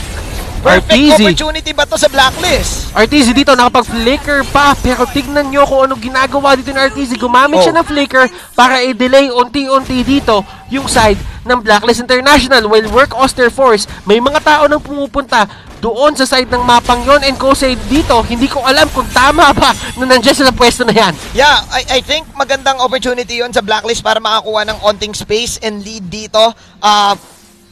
For Work Oster Force, ang nangyari kasi is, ang mahirap sa side ng Blacklist is madali silang nakakahanap ng tao na kaya nilang pitasin kagad. Nakita natin to lagi sa mga weeks ng laban nila. So, for Work, kailangan matuto sila doon sa nangyaring pick-off. Sobrang crucial nun kasi kung hindi agad umakyat dito yung apat sa side ng Work, probably dead yung tower hanggang doon sa second lane, and yung Lord ay doon pa nakapwesto. Yes, siguro may nangyaring split kay Dream Arteezy, pero delikado pa rin yung position. So, good thing na nakapagdepensa yung Work dito, Butters. Eson dito, nahuli na siya, and that is going to be 0-1-5 para sa kanyang scoreline. Blacklist International, kulang sila na isang member dito, which means tatlo lang ang nasa Lord area ngayon dahil si Oheb ay nandoon sa may baba. Pipigilan ba ng Blacklist International to? This is going to be a 3v4 situation na hindi pumapanig sa kanila. Oh, may Venus dito nag-ultimate pero hindi niya kakayanin yung damage output. At ito na yung sinasabi natin, Manjin. Overwhelm them with damage. Wise dito will go down. Edward dito, hinahabol na nila. 3 Martizzi nandito sa area. Wow. Kondo, meron ba? Wow. Hindi na nila itutuloy. They just go straight for the Lord. Kita mo yung plano ni Edward at yung plano ni Wise doon, pero nice rondo para dito kay Chu doon sa loob ng bush para mag-iba yung target ni Wise na mapunta doon sa Crab Coin to the point na nagkahiwa-hiwalay na yung Blacklist, and syempre pasok dito si 3 Martizzi, pasok dito si Kosei. For sure lamang sila sa damage and they will get that free Lord. 8-5 Butters, and mukhang mahirap nang makakambak para sa akin dito ang Blacklist dahil yes, wala din sila dito nung spam capability sa minions. Ang Blacklist International kasi, yes, may late game scaling kayo, pero nakarely kasi yung pagkapanalo nyo sa isang fight kapag maganda yung pwesto ng team mo. Oo. Maganda yung pwesto at maganda yung pwesto nito ni Wise and Work. Sabi nila, ayaw na namin ng healing galing meta. Gusto namin talagang palag-palag. And with this, makikita mo na comfortable sila sa heroes nila. Comfortable sila na ito yung playstyle na gusto nila. Laban. Kosei dito, going in! At ito yung Kosei na kilala natin. Surprise siya dito. Winter Truncheon, nasa gitna siya ng madami. He will go down. Enchanted Talisman dito, naglabasan para sa side ng Blacklist International. And that is going to be worth taking the top turret, the middle turret. Magiging kasama nga ba dito ang bot lane turret? Tignan natin kung matatanggal na lahat ng turrets dito sa side ng Blacklist International base. Ang lalim ng pasok ni Kosei pero worth it lahat yon. Kasi siya lang talaga yung may ability na pwedeng mawala. Because of that entry, remember na base damage pa yon, Butters, ha? Base damage potential. 3 Martizzi dito. Nandun sa may gilid, naghahanap ng magandang knockout. Unravel dito, will try to get away. Hindi siya mapapatay, meron siyang flicker. Wow, ang ganda ng plano dito ng Work Oster Force. Kitang-kita na yung una nilang plano was in the game 1 was to shut down the mid lane. Pero ngayon, nung nakita natin sa draft na shut down nila dito yung side lanes, Uranus can just go in and soak in damage. Hindi to kagaya ng hero ni Oheb kanina na Harit na kayang mag-initiate, kayang mag-team fight. So ngayon, kung ikaw ang Blacklist International, kailangan nyo ng mag-hope na magkamali ang Work kasi I can therefore say na itong game na to ay pwede na talagang mapunta sa Work. Hindi kagad mapapatay nitong Bruno, ni Wise, yung heroes ni Chu, ni Kosei at ni Unravel. And I do agree, Manjin, kasi sa sinabi mo kanina, magiging mahirap na dito para sa Blacklist International na i-turn around to. Yeah. Given na masyado na maliit yung pwesto nila sa mapa ngayon dahil na-takedown na yung kanilang mga turrets, but still, it's not out of the possibilities. Yeah. Ang kailangan na lang ng Work Oster Force dito ay wag mag-asim, maging disiplinado na wag mag-overextend in any way. Pwede sila mag-freeze lane dito pag may lumabas, pitas nila kagad. Lamang na sila sa damage output. This is a Lunox, this is an Alice. This is also a Cho. 4 damage outputs. Kahit yung Matilda, pwede rin mag-damage yan in a while eh. Tingnan mo dito, yung Blacklist International, didikit-dikit sila. Kailangan nila bantayan si Kosei dito. Meron siyang flicker and Kosei will go in. At eto na, flicker, nakahuli ng tatlo. Edward, nahabol dito si Chu, pero yung damage output is just way too much. Winter Truncheon para pigilan ang sarili niya at mag-grow as a player. Work Oster Force. They lose one member and one member only. Blacklist International, 3 ang nawala sa kanila. Yan, nabitin pa dito yung pasok ni Edward kay Chu. Crucial sana yon kung nakuha niya si Chu. But again, Butters, the story remains. This is parang deja vu ng game number 1. Mas kabisado lang ng Blacklist yung ganitong galawan. Pero again, bitin yung maneuvers nila eh. Bruno can just do so much. Kailangan niya lang talagang normal sa likod. Pero merong papasok sa iyo eh. May Cho, may Alice. So talagang mahirap para sa Blacklist. Pero work, again, malalim yun eh. Yung nangyari. Pero look at this, 3 more! 3 more DZ, nahuli niya si Wise. Oh, may Venus na dun sa may area. Eh, nakikita mo yung damage output na meron si Wise eh. Oo. Kaso kasi kapag ka nag-in na yung buong wala na. Oster Force, pipili na siya kung sino tatargetin niya. Kailangan lang talagang maging disiplinado ng work dito. Sobrang asim ng engagement kanina doon sa top lane. Dahil kung hindi siguro pumasok doon, malamang tapos na yung laban. Pero lumabas yung Blacklist ha. Unravel dito with a beautiful stun. Tatlo yung kanya nahuli. Kosei dito. Lumaban na naman. Unravel gusto pa ng away dito. Wise, nakapitan siya. Meron bang immortality dito? Unravel, wala siyang charge dito. And si Wise nasa maling pwesto ng kanyang base. And I think that is it, man. Gene, eso na lang yung natitira dito. And that is going to be Work Oster Force taking us to a game number 3. Tapos ang laban. Work Oster Force bumalik sa dati nilang form. At ito yung laro na gusto nila. Gera kung gera. And this winning moment is brought to us by Head and Shoulders. Put your game face on and finally say goodbye to those awkward It's a GG moments. Thanks to Head and Shoulders, 100% dandruff free and itch free. Now mas mabango pa. And Work Oster Force, katulad ng sinabi mo kanina, ito yung kilala nating work. Yung work na nakita natin ng game number 1, na-practice sila mag-adjust ng Blacklist International. Ang galing sa drafting nun. Pero this time around, Manjin, ito yung gusto nilang ginagawa sa game. Yeah, nakita natin na nag-struggle si Trimar TZ sa side lane against Edward. But it's okay, kasi kapag pumasok ka ng late game, lamang talaga kayo sa damage eh. Blacklist, nakita mo yung plano, pero mabibitin yung Bruno. Mauuna ang Granger. One way to counter this healing galing lineup is daanin mo sa range na masakit yung damage. That's why may nakikita tayong mga Chang'o against this lineup. Granger is perfect with the Death Sonata na parang pag na-damage mo, mapipilitang mag-ulti yung Angela or yung Rafaela or anyone na mag-heal to the point na pwede nyo nang sugurin ulit. Kasi may damage ka kayo at cooldown na yung heal. So wow, perfect game for Work Oster Force. Work Oster Force Blacklist International. Pinapakita nila sa atin kung bakit sila yung mga pinakamalalakas na teams dito sa ating Mpl-Ph Season 7. Babato na natin to kay Wolf para sa kanyang analysis. Wolf, let's go!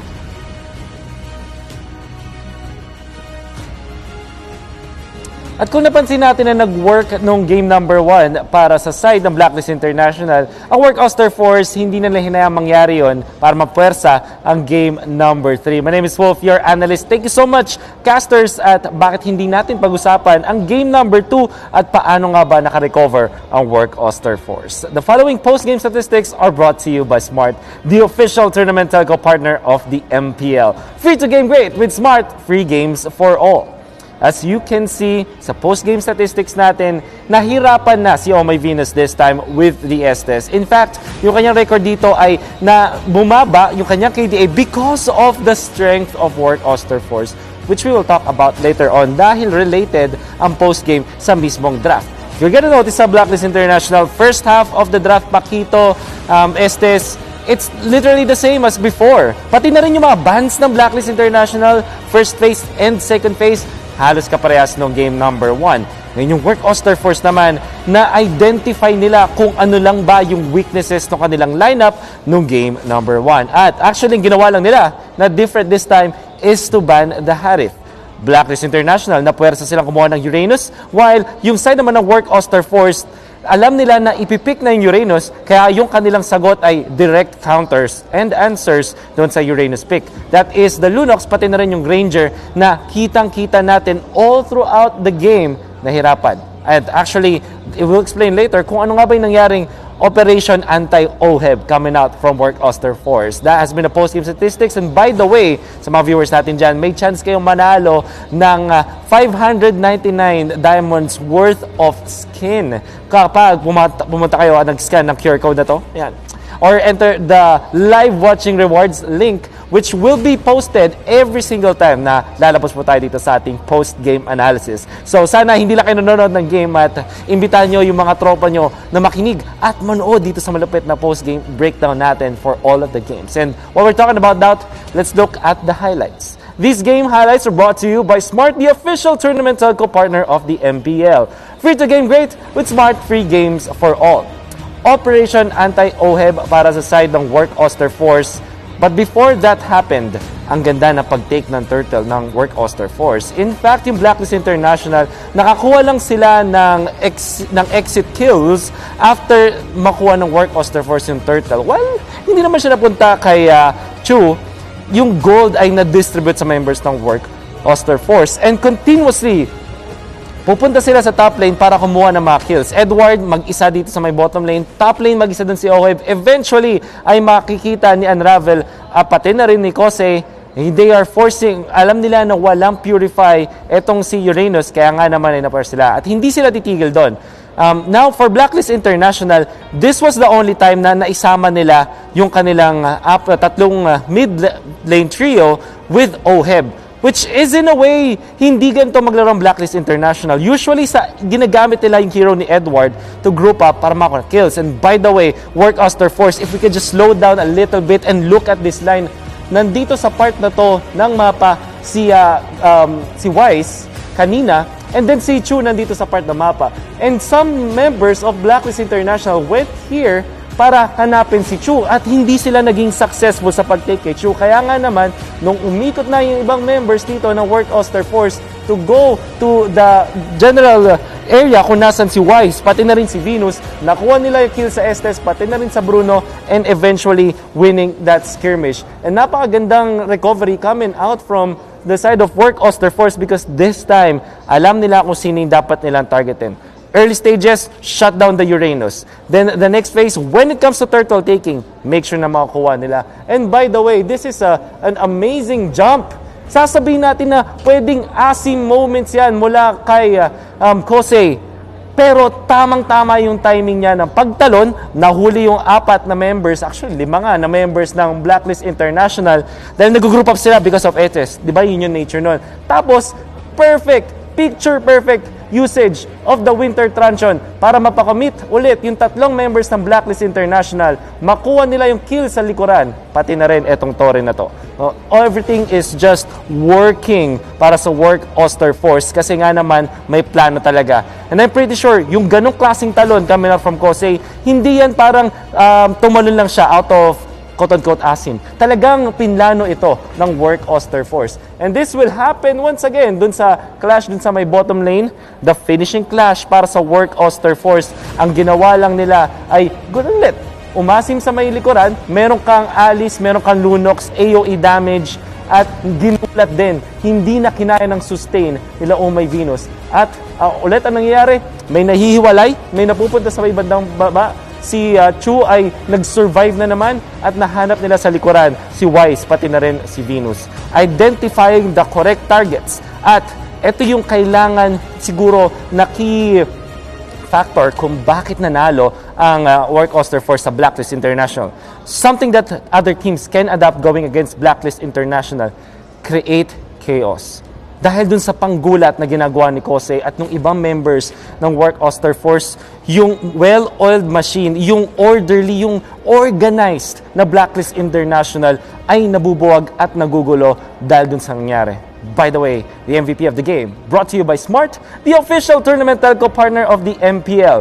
Break through your own limits, rise above, and be free to game great with free games for all. It is Matilda Airlines mula kay Unravel.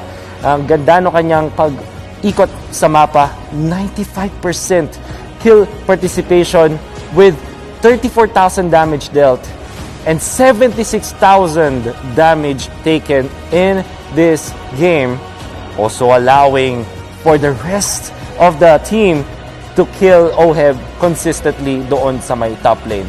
At etong mga factors na to, when they added up together, this made Work Oster force a game number 3. Tingnan natin kung ano nga ba ang mangyayari sa maaksyon at matalinong pag-take ng pares sa teams na to into game number 3. I'm excited for that. For now, we're gonna throw it back to the casters.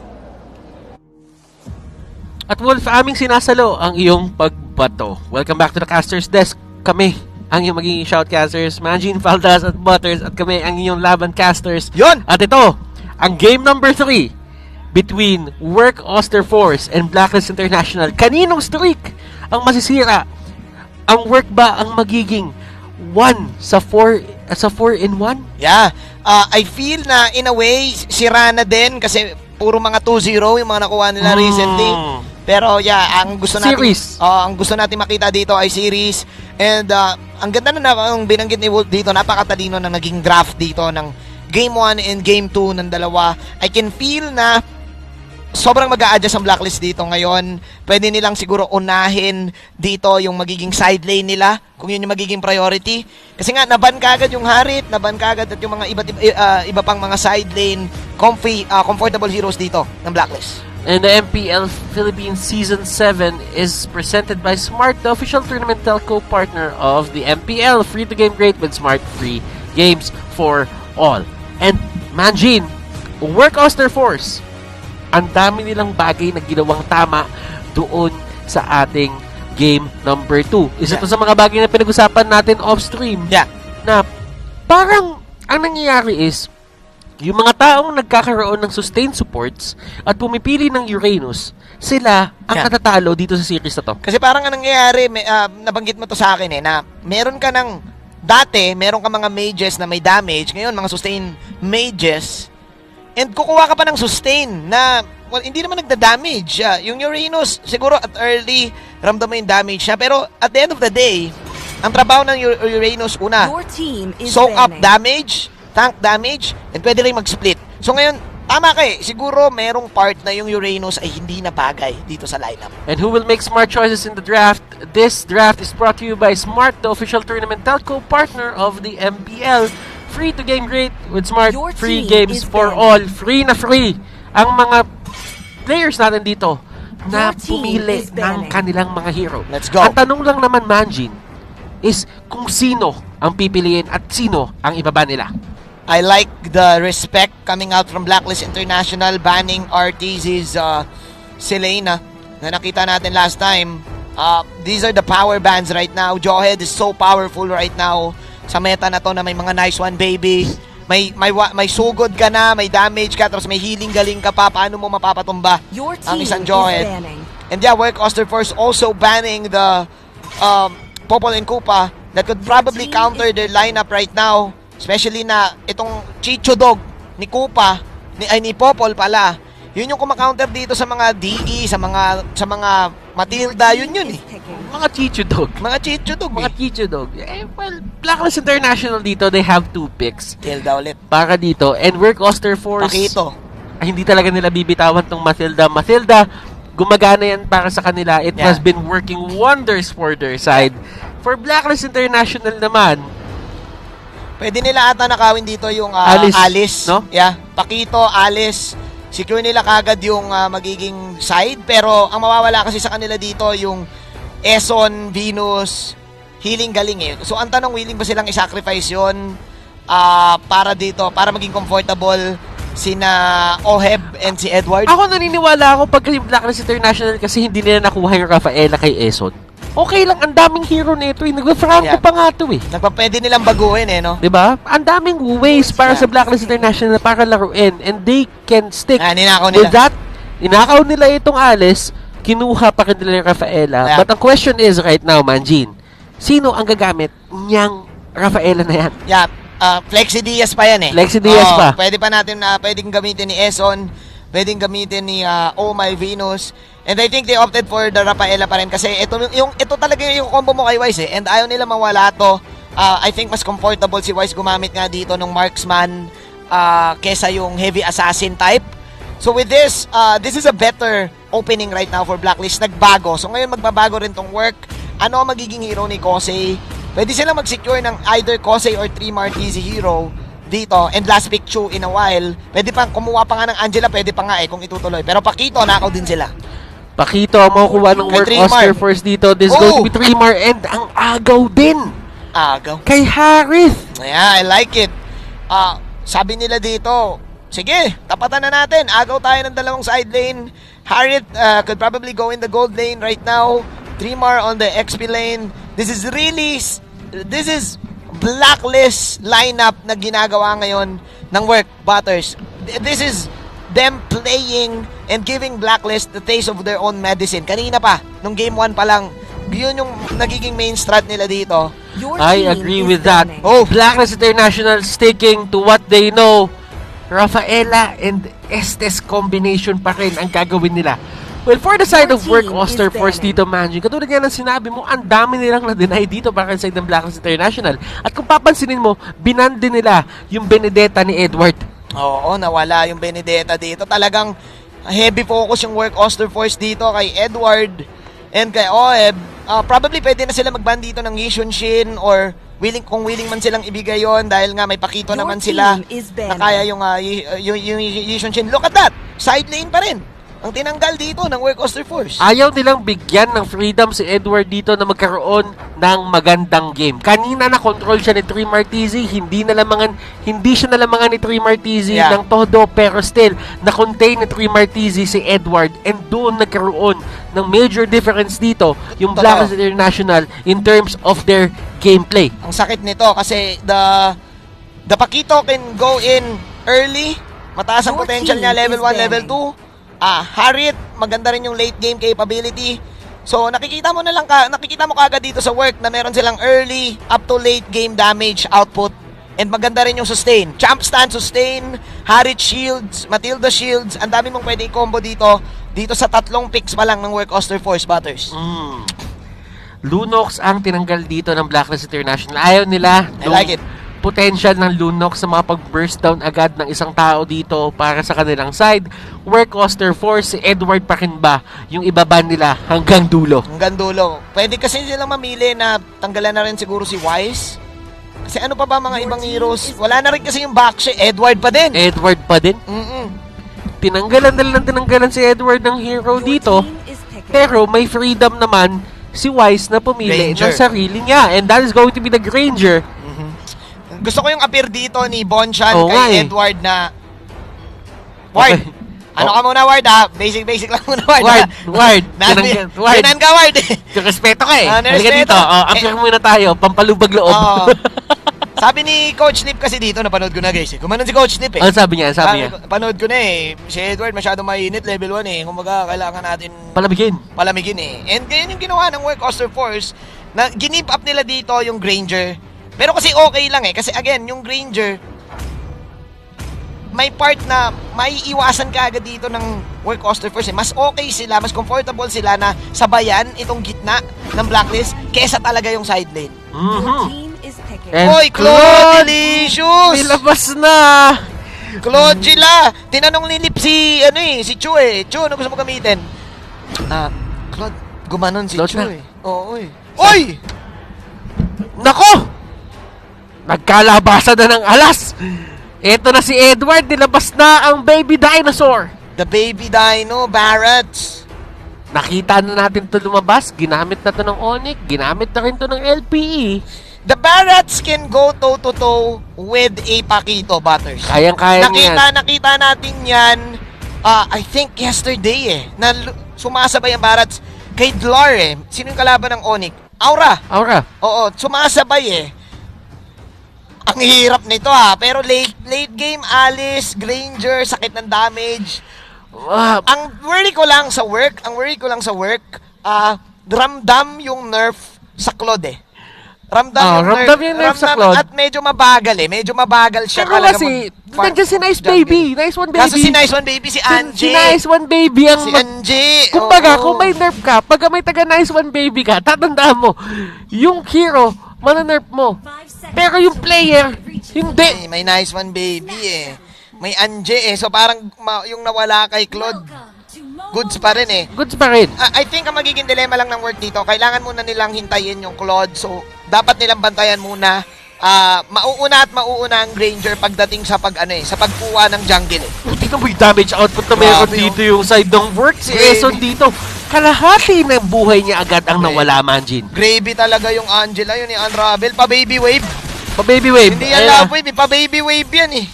Ibang klase pare. Mauuna sila dito sa dito and that's good for the Claude to spam out the Art of Thievery at makakuha lang siya ng mga stocks dito. Look at this. Tingnan mo yung work ngayon. Pwesto sila dito sa may orange buff. Aabangan nila dito si Wise. Because knowing na pwedeng mamula si Wise kasi nga nawala dito yung Lito Wanderer.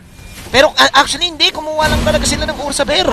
Kinuha nila kasi meron silang enough damage para i-take yun. Tatandaan mo, ang kalamangan dito ng isang Granger laban sa isang Claude is yung kanyang innate base damage na mataas yung damage output niya agad at pwede siyang lumaban. So kung madedelay mo yung Granger kahit papano, binibigyan mo ng onting oras pa si Claude para kahit, alam mo yun, kahit papano, makahabol siya pa unti-unti. Totoo. Pero Butters, gusto ko pag-usapan dito yung kanina pa natin pinag-uusapan. Ano pinag-uusapan natin? Si Edward at saka si kaibigan 3 Martisi. Kanina pa mainit eh. This time si Edward ang gumagamit kay Senmani.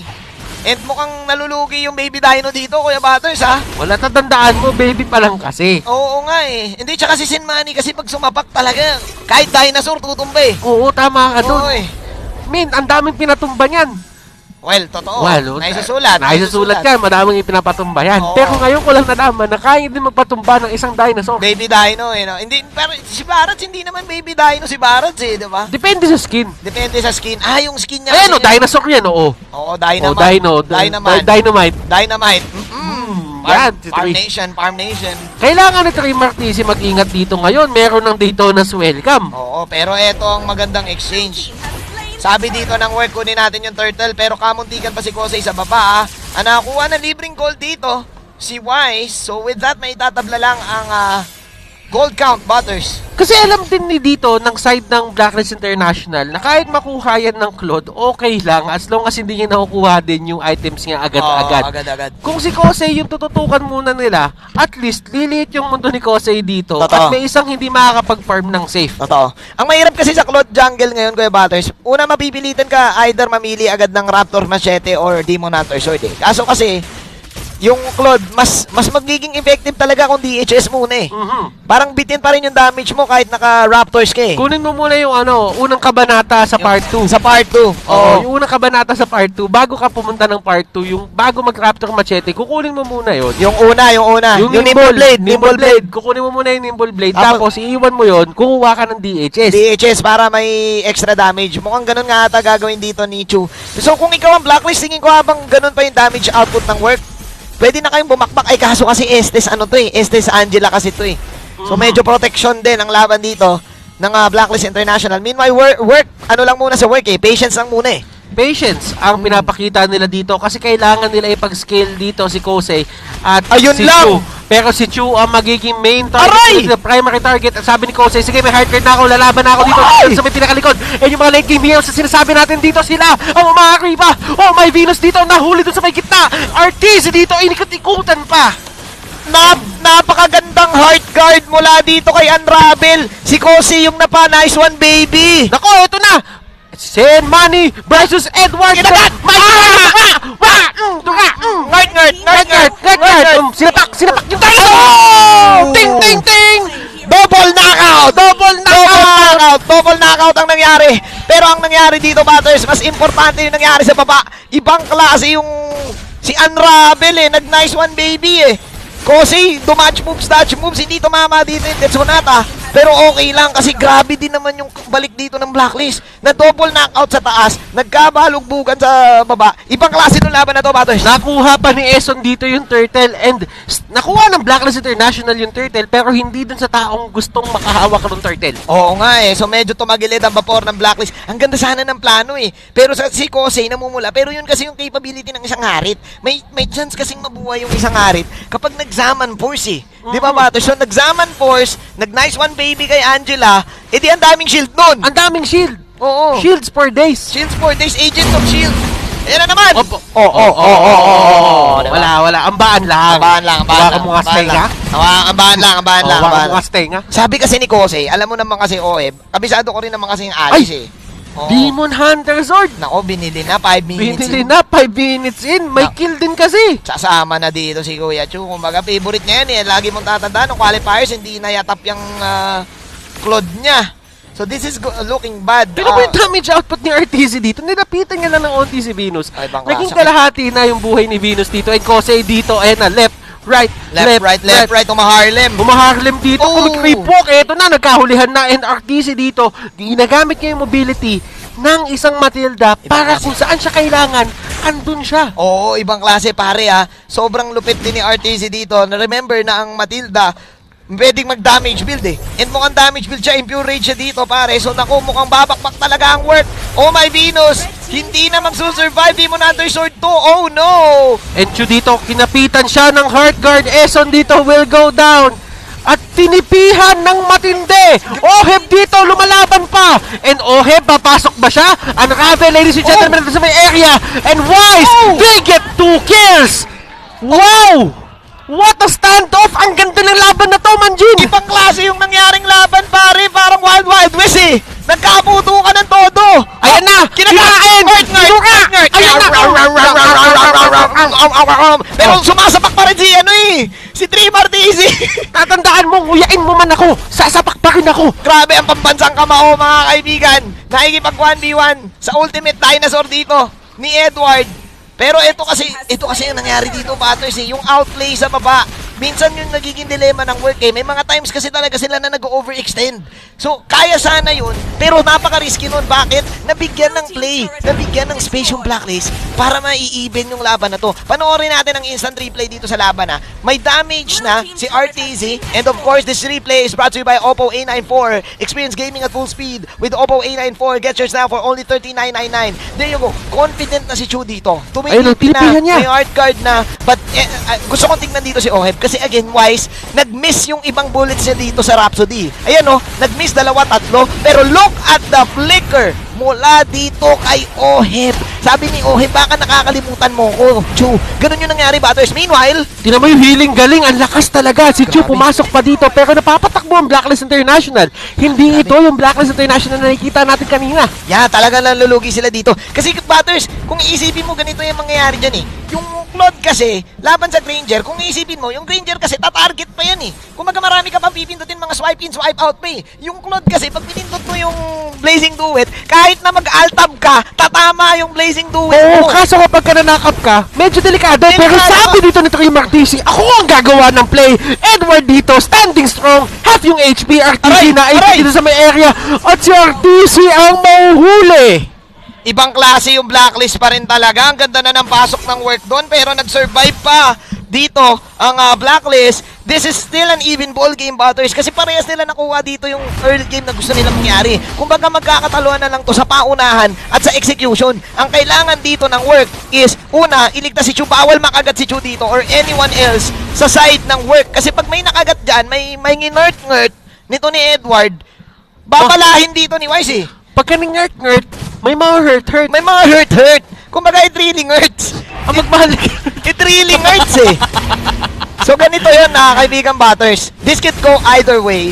Pero I think for work, kapag kukuha sila ng play, kailangan, una, maganda yung communication, and kailangan ma-burst kagad. Kailangan tama yung focus fire. Bakit? Dahil kung hindi, given sa mga certain situations na nangyari kanina, ang daming naging outplays ng Blacklist na umabot pa sa ganito yung laban. May Angela sila, may Alice sila. So for work, kung pipick off sila, they need to make sure na mamatay.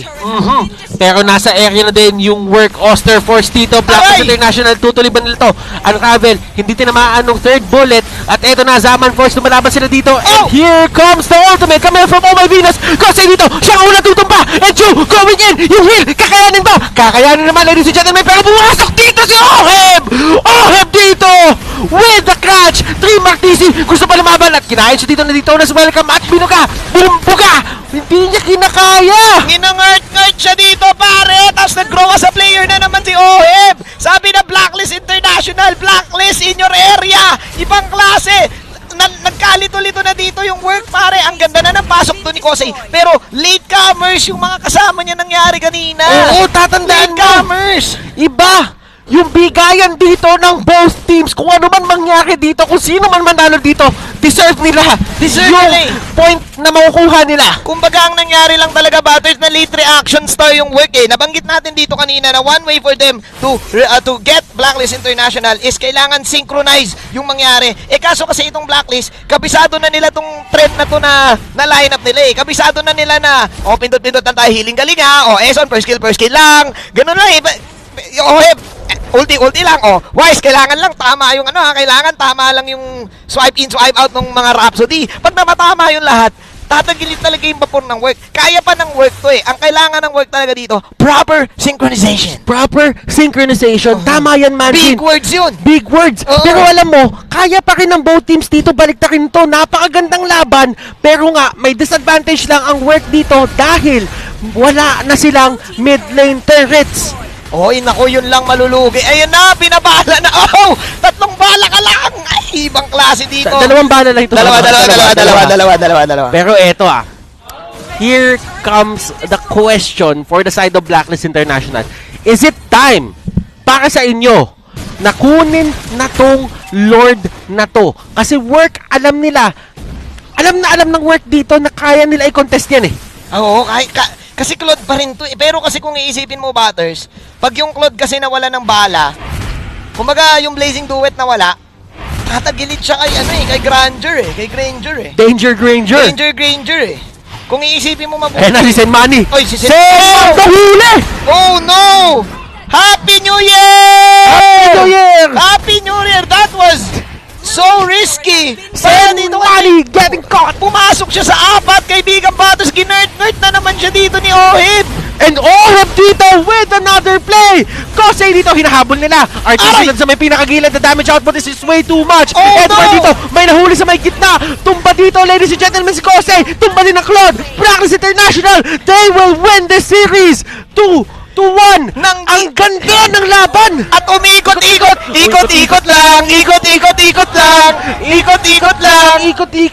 Ikot tapos ang laban. Blacklist International still number 1 dito sa MPL Season 7. This winning moment is brought to us by Master. Hindi sila na GG, instead they brought their clay game with Master Secreto ng mga guwapo.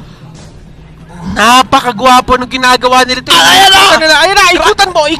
Mala Peter Pan. Mala Snow White. Chuchu. Ibang klase, mga kaibigan. The winning moment.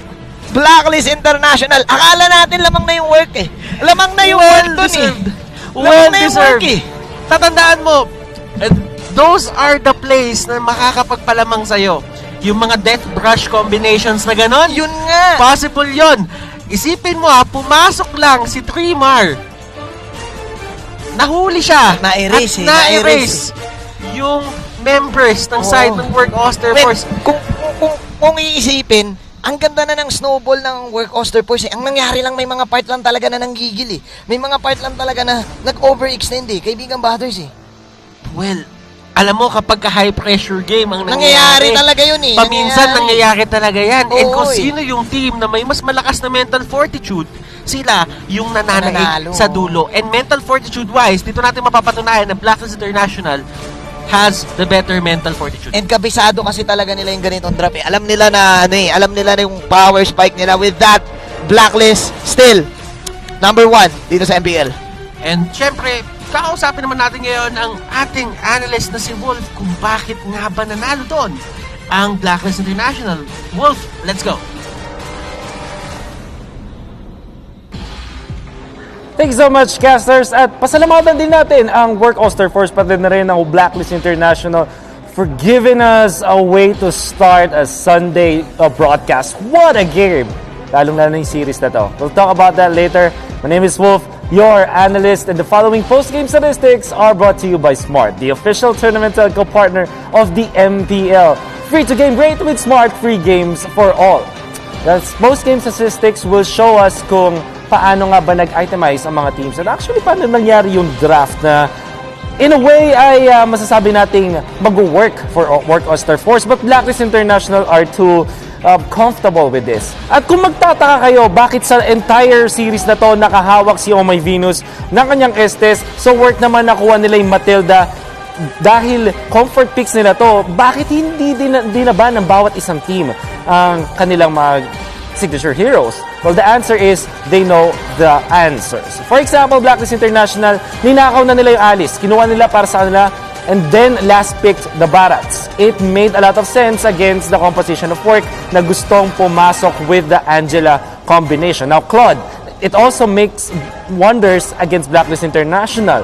Arguably, lahat ng mga heroes ng side ng Blacklist International ay mahihirapan sa Claude kapag nakapag-farm na. And that's also true with the Harith, yung Harith na ipinangsagot ng Work Oster Force doon sa Alice in the first stage. After looking at Blacklist International, kinuha agad ni Omay Venus after the talisman yung kanyang Queen's Wings, which allowed him to sustain enough. Nagkaroon ng clash, at makikita natin yan mamaya sa highlights, kung saan tumalon si Chu with the Claude-Angela combination, blazing duet, full stack ng Art of Thievery.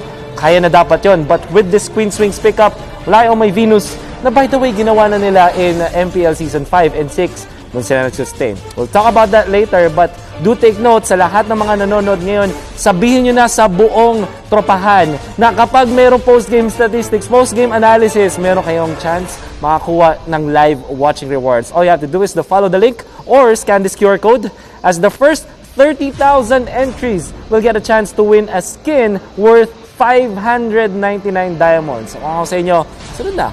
We're talking about post-game statistics, talking about highlights. Bakit hindi natin tignan at panoorin ang mga laban na to? These game highlights are brought to you by Smart, the official tournament telco partner of the MPL. Free to game great with Smart free games for all. What a wonderful start para kay Kosei, winning and actually dodging so much mula sa Blacklist International. Kaya na-turned around ng Work Oster Force. Matilda Airlines was key. Kaya naman sila yung nakalamang. Dadating pa sa point na kahit si Edward nahihirapan with the Barats, although magiging fair trade lang. Dreamer TZ choosing to dive. Alam natin na walang death gold penalty. Kaya nga naman okay lang mag-dive at that moment. And now another set of kills going in favor of Work Oster Force sa bottom lane. This will be followed up by more kills going in favor of Work Oster Force. So technically speaking, maganda ang simula. Si Chu nakakuha ng napakaraming mga kills, early kills with this Angela Claude combination. Kaso nag-recall. At in a way, kaya naman nila si Oheb. They're feeling it. Kaso si Wise nandun sa likuran. And this jump from Oheb, saktong-sakto, flicker, actually ultimate muna, tapos tumalon, and then the stun, burst lang mula kay Wise. Shutdown, at sobrang crucial ng pagkuha ng Blacklist International. You can imagine na nagsi-steamroll na ang Work Oster Force before that. Then another clash top lane kung saan nakapag-punch naman ng Blacklist International, and then this play. Ngayon natin, if we're gonna slow it down, nag-aabang na, nag-iipon na ng stacks ngayon si Claude. And when he's going to jump, do take note, nandito si Venus, siya talaga yung target. But, the Queen's Wings, nandyan na rin, makunat na siya. The sustain was there as well. Tinutulungan siya, Oheb onto the backlines. Very important din yung kanyang pwestuhan doon. Kaya nga naman, walang follow-up. Kahit nandito si Angela at si Claude, kumukuha ng damage, merong kill coming out from Omay Venus. Abot din si Oheb for a while. Kaya sobrang saktong-sakto at na-maximize ng Blacklist International yung kanilang overall positioning. Dahil hindi nakapatay doon si Chu, walang -1 na nangyari sa side ng Blacklist International. Round 2 goes to Oheb once again dun sa laban na yon. At kahit pa pumunta na dito at makahuli ng madami si Tremar TZ, yung Detona's welcome was more than enough. And then the jump with the Winter Truncheon coming out from Oheb, nakuha na ng side ng Blacklist International. Another jump mula kay Tremar TZ. Maintindihan mo kung bakit pa siya lumaban sa moment na kailangan gumawa ng play. Yun nga lang ang Blacklist International, handang-handa na. And another heads-up play. By the way, Oheb, catching the Angela. Alam natin na sobrang crucial. In fact, ito nga yata yung talagang centerpiece nung draft ng Work Oster Force. Kung wala yung Angela, pag na-eliminate yung nice one baby factor, lamang na ang Blacklist International. Naramdaman ni Oheb, pati na rin ng ibang members ng side ng Blacklist International, yung lakas na kanilang lineup, kaya nga naman tinapos nila. And what a way to really just celebrate in a very close fight. Ring Around the Rosy mula sa Blacklist International. Kasi nga naman, naramdaman nila yung kakaibang pressure ng series na to. Well-earned series for Blacklist International. Pero para naman sa Work Oster Force, ito rin naman na kanilang ginawa all throughout. And what a Sunday we've had. Performance ni Oheb, 6-2-4, the MVP of the game. Brought to you by Smart, the official tournament telco partner of the MPL. Break through your own limits, rise above, and be free to game great with free games for all. And ang Oheb, kung game number 2, siya ay na-shutdown dahil dun sa Operation Anti-Oheb ng side ng Work Oster Force. Game 3, pati na rin yung Game 1, napakaganda na yung performance. Imagine this, gold laner, pero 75% ang kill participation throughout. Communication coming out from Blacklist International, allowing this Oheb Alice to have a good time. And siguro one last footnote here, hindi katulad nung game number 2 na kung saan ang gold lane ay nasa top lane, this time nasa bottom lane yung gold lane. And that is where Alice and Oheb was. Kaya nga naman, yung natural na ikot with the Granger Estes na rotation ng side ng Blacklist International allowed Oheb to have a good time when it comes to the farming. My name is Wolf. That has been my analysis of that series. Ang dami pa natin pwedeng pag-usapan. Pero sa ngayon, let's get back to the desk. At alam mo naman, Wolf, na gusto ka namin kausap. Welcome back to the Caster's Desk. Ako si Butters. Kasama ko ngayon si Manji. And that was one of the best series na napanood natin sa Mpl-Ph S7 regular season. Do you agree? Isa sa mga magagandang games na nakita natin, sobrang close eh. Hindi siya ganun ka one-sided. Nanaig lang siguro dito yung experience ng side ng Blacklist para sa amin. Nanalo sila dahil sa mga maliliit na bagay. Yeah, maliliit lang na factors. Hindi na-check. But still, Work could have won that. Blacklist could have won that. It could have gone both ways. But still, Blacklist International, they are showing us kung bakit pa talaga sila ang nasa top 1 spot ng grouping. Yeah, this is really Blacklist International's game right now. This is week 3. We've seen this every season, and it's up to them to step up to the plate. Wow, ang masasabi ko lang, thank you Work and Blacklist sa game na yun. Maraming salamat sa dalawa nating teams, napakaganda nun. And MPL Philippines Season 7 is presented by Smart, the official tournament telco partner of the MPL. Free to game great with Smart, free games for all.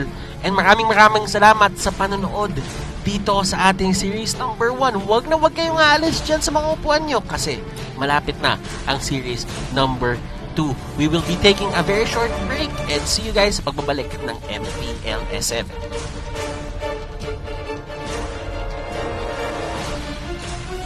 Welcome to the Giga Life. Your passions, your stories, your life. Simplified with just one app. This is the future. The Giga Life in just one tap. Experience more Giga moments when you make the smart choice. With the Philippines' fastest mobile data network. How do I know it's T1? Simple, smart, ako.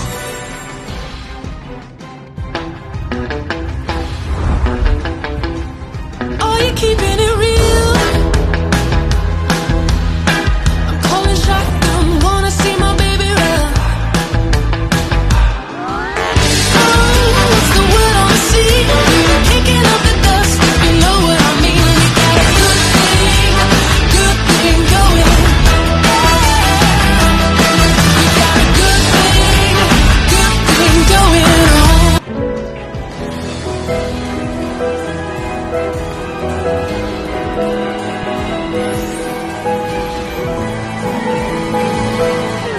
Moment na sana, pero hassle ang kati. Yung kati na yan, dahil sa dandruff yan. You need Head and Shoulders. Unlike beauty shampoos, tanggal ang dandruff that causes kati. No more hassle sa moment. Goodbye na sa kati dahil 100% dandruff-free ka. Sikreto ng mga gwapong Master Gamer? Para fresh all day, bring your clay game with Master. New Master All-in-One Clay Wash. Fights germs, controls oil up to 12 hours, and helps prevent pimples. New Master All-in-One Clay Wash. Sekreto ng mga gwapo.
Express, your online business.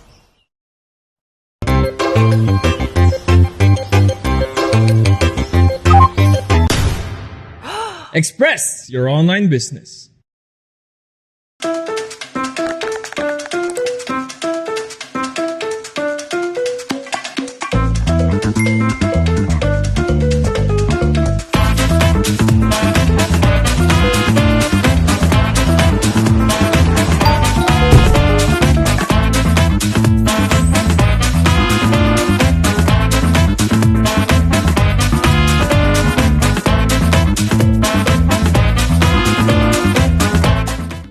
When you look inside a JanSport backpack, you see a story that started in 1967. Since then, our mission has expanded to helping protect our environment for future generations to enjoy. It's a work in progress, but just this season we've used the equivalent of 13 million bottles worth of recycled polyester in our most popular backpacks. When you look inside a JanSport pack, you see our commitment to this brilliant blue planet we call home. And we're just getting started.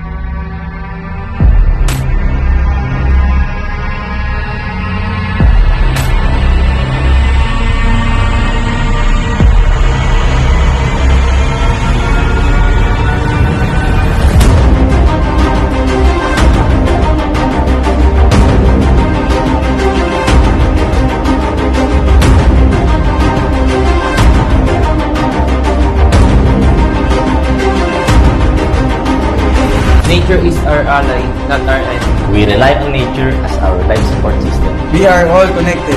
This is our opportunity for a new balance with nature. It's time to step up our game for conservation. Let's gather for a team fight. There's no other option. This is our MU. We could be the last generation to save the world. Together we can protect and conserve species and their habitat. Because together, anything is possible. Victory! Victory! Victory! Victory! Victory for nature! Together, together, together, together, together, possible!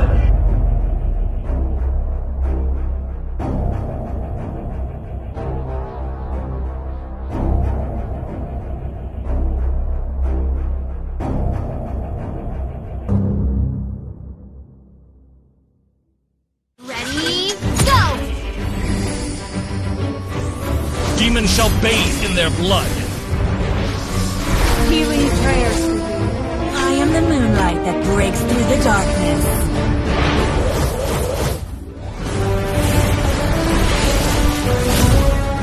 I am Karamet. Welcome back, Anna.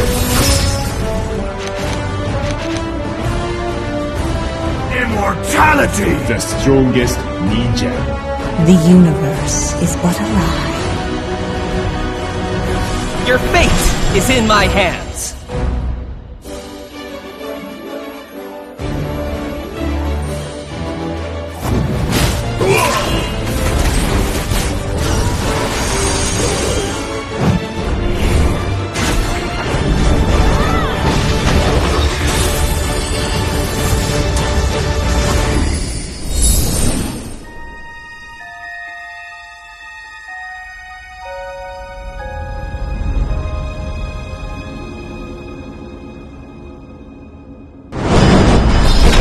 New adventure, new legend!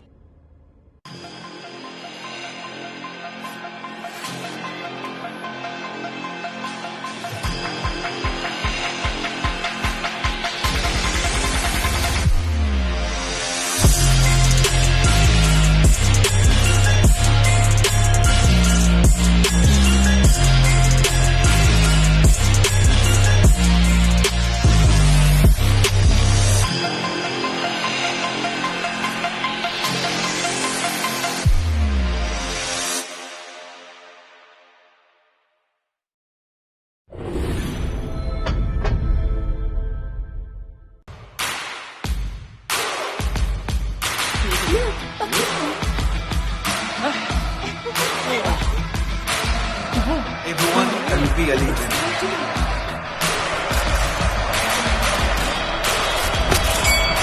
I must win.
What do you do when what you desire is beyond reach? You use power that breaks barriers. The Giga Life. Now in 5G. Do you believe this is possible? I do. How do you know? Simply Smart Acro. Inevitable. Hey guys, I'm here with Kate and Bea. Bad timing ang kate. Baka dandruff yan? Use Head & Shoulders every day. Unlike beauty shampoos, tanggal ang dandruff that causes kate. Para di pa balik-balik, kati gone for good na. Dahil 100% dandruff-free ka. Hi guys, I'm here with Kate. Para araw-araw, close na close. Max pinabango pa.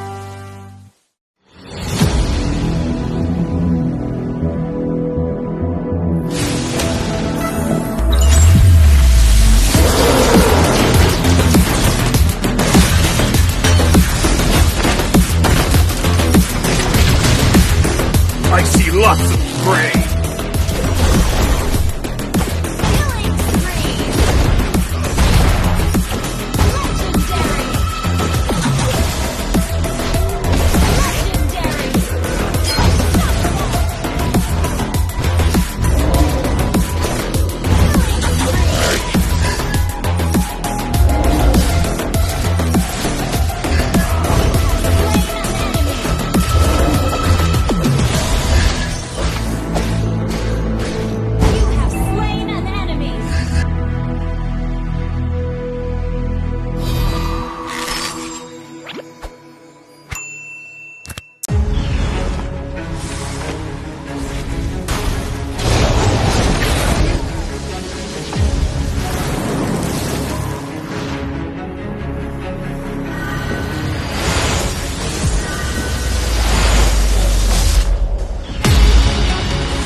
Welcome back to Mpl-Ph Season 7, presented by Smart, the official tournament telco partner of the Mpl. Free to game great with Smart, free games for all. Nakasali na ba kayo sa ating mythical raffle draw? Dahil mamaya, i-a-announce natin ang ating 10 winners ng in-game prizes.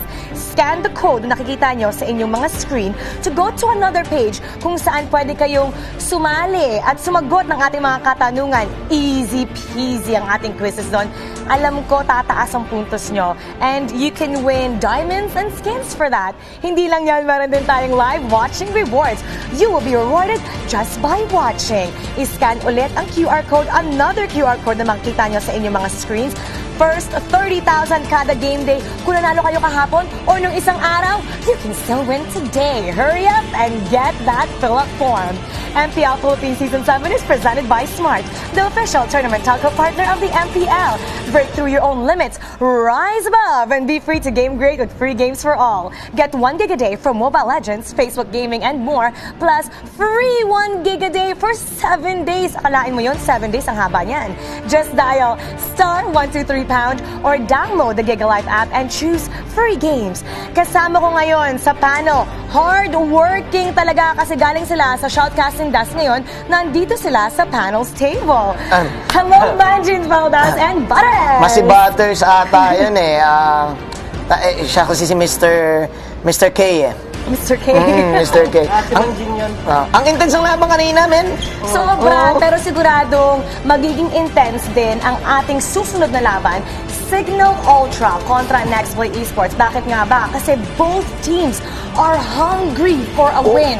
Alam naman natin itong dalawang koponan, they're very capable of winning, but their gameplay, it hasn't exactly translated into the win column. Kung kanina, winning streak yung kailangan i-break, ngayon, lose streak ang kailangan i-break. Di ba, Butters? Alam mo, nakikita naman natin na may signs of life na coming from Signal Ultra.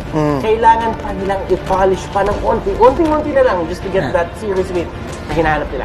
Yung laban ng Signal kahapon, it showed that they're getting better and better, and they want to show us that they have what it takes dito sa Season 7. Let's welcome Signal Ultra.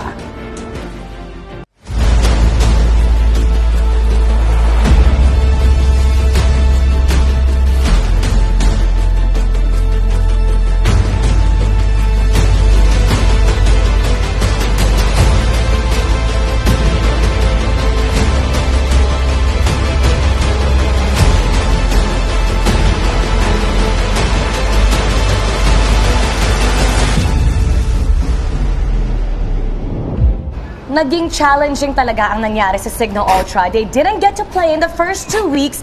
Come third week, sunod-sunod yung laban. Pero paano ba malagpasan kung lose streak ka at kailangan mo masungkit ang panalo? Sa tingin ko, kailangan nila mag-reset ng todo. One slogan na meron sila is kalmado lang. Pero ang hirap maging kalmado this time sa week 3. Lalo na nag-given sila ng 4 games and isang point lang yung nakuha nila. Ang hirap eh, kasi kung ako nasa position nila, they really need to get back on the drawing board and really improve. I definitely think na may mga clashes na miscommunication ang nangyari para sa Signal Ultra. But then again, you would see na relentless tong team na yung team, yeah. Kasi may mga strategies sila at may ideas sila dun sa drafting na ginagawa nila na patuloy nilang ginagawa. Yes. They are trusting the process. Yes. And the process is getting better day by day. Napanood natin yung game nila kahapon, ang ganda ng performance nila, kinulang lang sila at the end. Pero nakikita mo na may potential na maging winning team ang Signal Ultra. They finally got their first win kahapon. At sana ito na ang umpisa para ma-build ang kanilang momentum. Kilala na natin kung sino nga ba ang maglalaro today mula sa Signal Ultra. Rhea, Kakadon, Imba DJ, Janice, and Aquaboy. Ang ganda na naging step-up game ni Rhea yesterday. Umabot lang talaga sa point na battle of pressure, trigger na sila pa yung natalo nung final clash. Pero nag-agree ako sa Butters eh. May mga plano talaga sila dito. And I think kasi yung ibang teams nakapag-warm up na last few weeks. Sila kasi ngayon pa lang eh. So parang magigets mo na yung momentum. Medyo wala pa talaga doon. Para sa akin naman, na nakikita ko sa kanila dito is day by day. Etong si Rhea, nakikita niya na yung parang, alam mo yun, ito yung talaga yung role. This is my plan. This is me. This is me. This is exactly what I'm supposed to be, sabi niya sa isang kanta. Pero, nakikita ko naman na yung ibang players dito, kailangan nila mag-step up din. Yeah. Ngayon, sino ang next na mag-step up para sa Signal Ultra? Isa din na gusto mag-step up ang ating susunod na koponan, and we had a glimpse of their dominance sa kanilang opening game, and their fans are cheering to see another domination. Here comes Next Play Esports.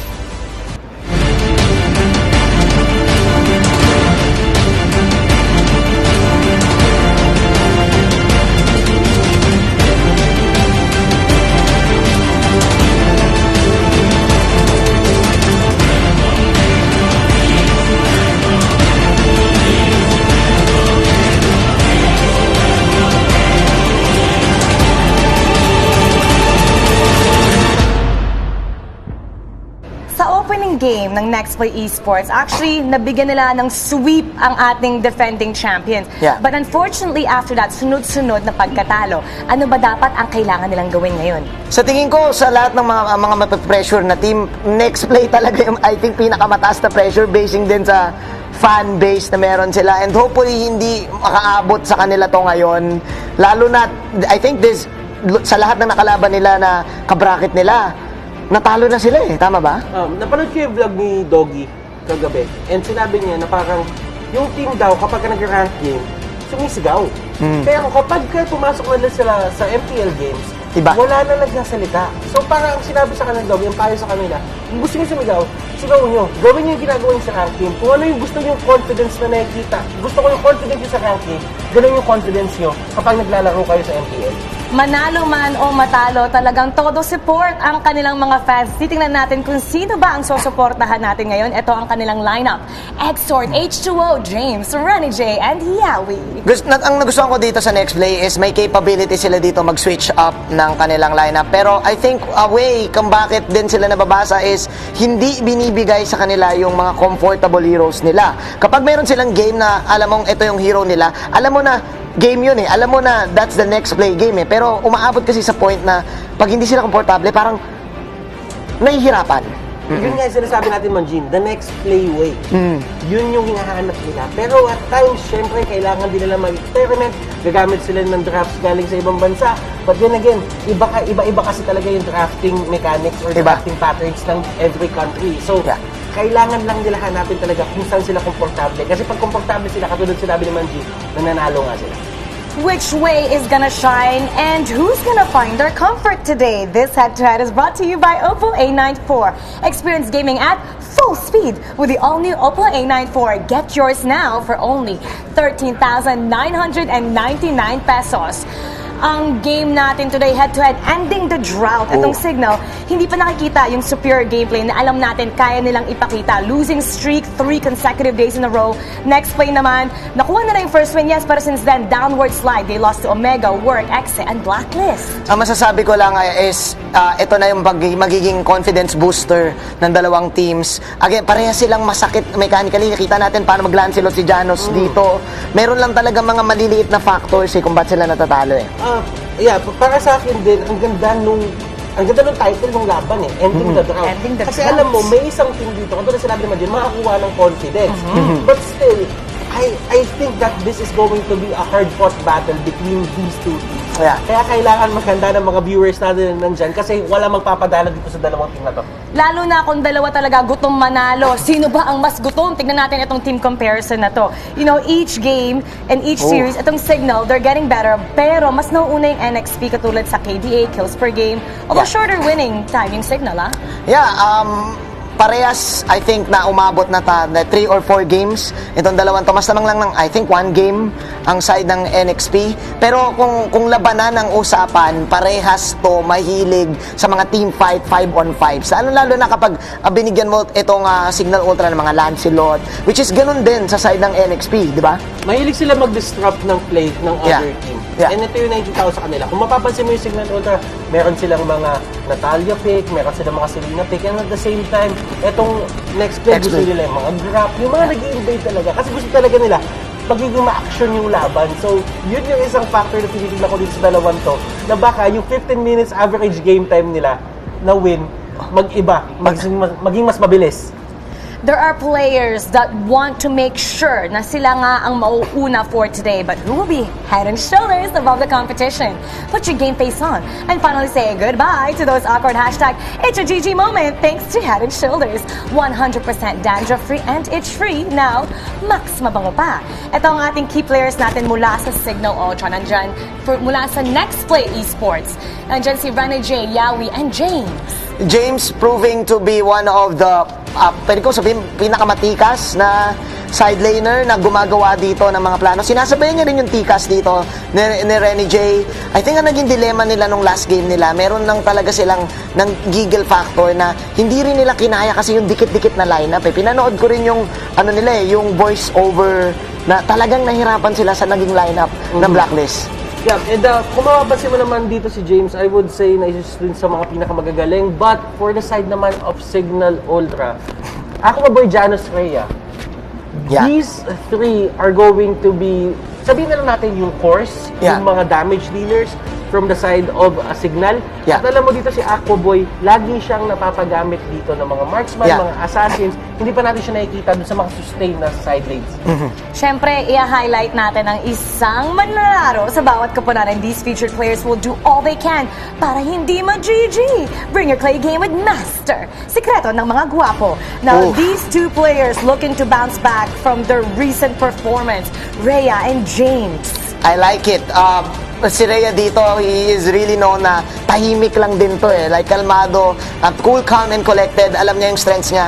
Pero si James, ito naman yung medyo agresibo. So gusto ko yung styles clash na nangyayari dito sa dalawang players natin, brothers. This is the yin and yang. Katulad ng sabi naman, James. Isang passive, isang sobrang aggressive. But at the same time, ang importante lang naman nilang role dito is kung paano nila kukontrolin yung lane nila. This is going to be very interesting kasi sino nga ba ang mapapunish ng todo? Nabanggit mo nga ang kanilang lane. Meron din tayong laning prediction. At tingnan natin dito kung sino ba nga ba ang pupunta sa ating Land of Dawn. Yeah, I think for Signal Ultra, ang kailangan lang nila ma-figure out dito is sino ba yung Batman sa kanilang team. Sino ba yung Robin? Kasi they have Janos and they have Aqua, which is I think yun yung nagiging dilemma. Parang nagkakaroon ng confusion Pero ngayon mukhang gold lane, Aqua na talaga sila, and Janos pa rin ang jungle. Tingnan natin kung paano gagalaw dito yung Aqua Boy Rene J matchup. Kasi si Aqua Boy, laging consistent yung farm niya with a Claude. Laging niya nakuha yung DHS niya na mabilis. Pero this time around, against Rene J, tingnan natin kung paano siya mag-pair up. Sino nga ba ang mag-e-end ng drought and quench their thirst? Who will go back to their winning ways? Eto na ang labanan! Next Play Esports kontra Signal Ultra. Casters, pasok! Character development ang batayan dito sa mangyayaring labanan between Signal Ultra at NXP. Ako nga pala si Leo sa inyong lingkod. Sama dito si Rob Luna. MPL Philippines Season 7 is presented by Smart, the official tournament telco partner of the MPL. Pretty game great with Smart. Free games for all. MPL Philippines Season 7 is under the supervision and regulation of the Games and Amusements Board. Parehong team na to, Rob, nahihirapan sa Season 7. Week 3 pa lang at wala pang ipapanalo ang Signal pero nakaisa sila sa World Champions. Yes, they actually had a great game and masasabi natin dito, that was I think the best series so far ng Signal Ultra on MPL Season 7. But as we stand, NXP nahihirapan din. We'll see how they will catch up. As we continue to deal with the COVID-19 pandemic, we encourage everyone to follow the government's health and safety protocols. This includes practicing social distancing, wearing of face masks and face shields, sanitizing, proper hand washing, and staying at home as much as possible. Let's do our part to stay safe and help stop COVID-19. Kahapon, naka 3 games ang Signal laban sa Bren Sports at ang NXP na 2-0 ng Blacklist International, who by the way just stayed undefeated recently. Kung kakapanood nyo lang, nanalo sila laban sa Work Oscar Force. Pero ngayon dito sa draft, may tanong ako sa'yo, Rob. Who is gonna be making the smart choices in the draft here today? It's been brought to be a Smart free game great with Smart free games for all. Next Play Sports gonna be playing first. Signal Ultra sasagot. Unang tinanggal na Next Play ang Selena. Yes, so I was really thinking dito kung paano yung magiging approach ng Signal Ultra.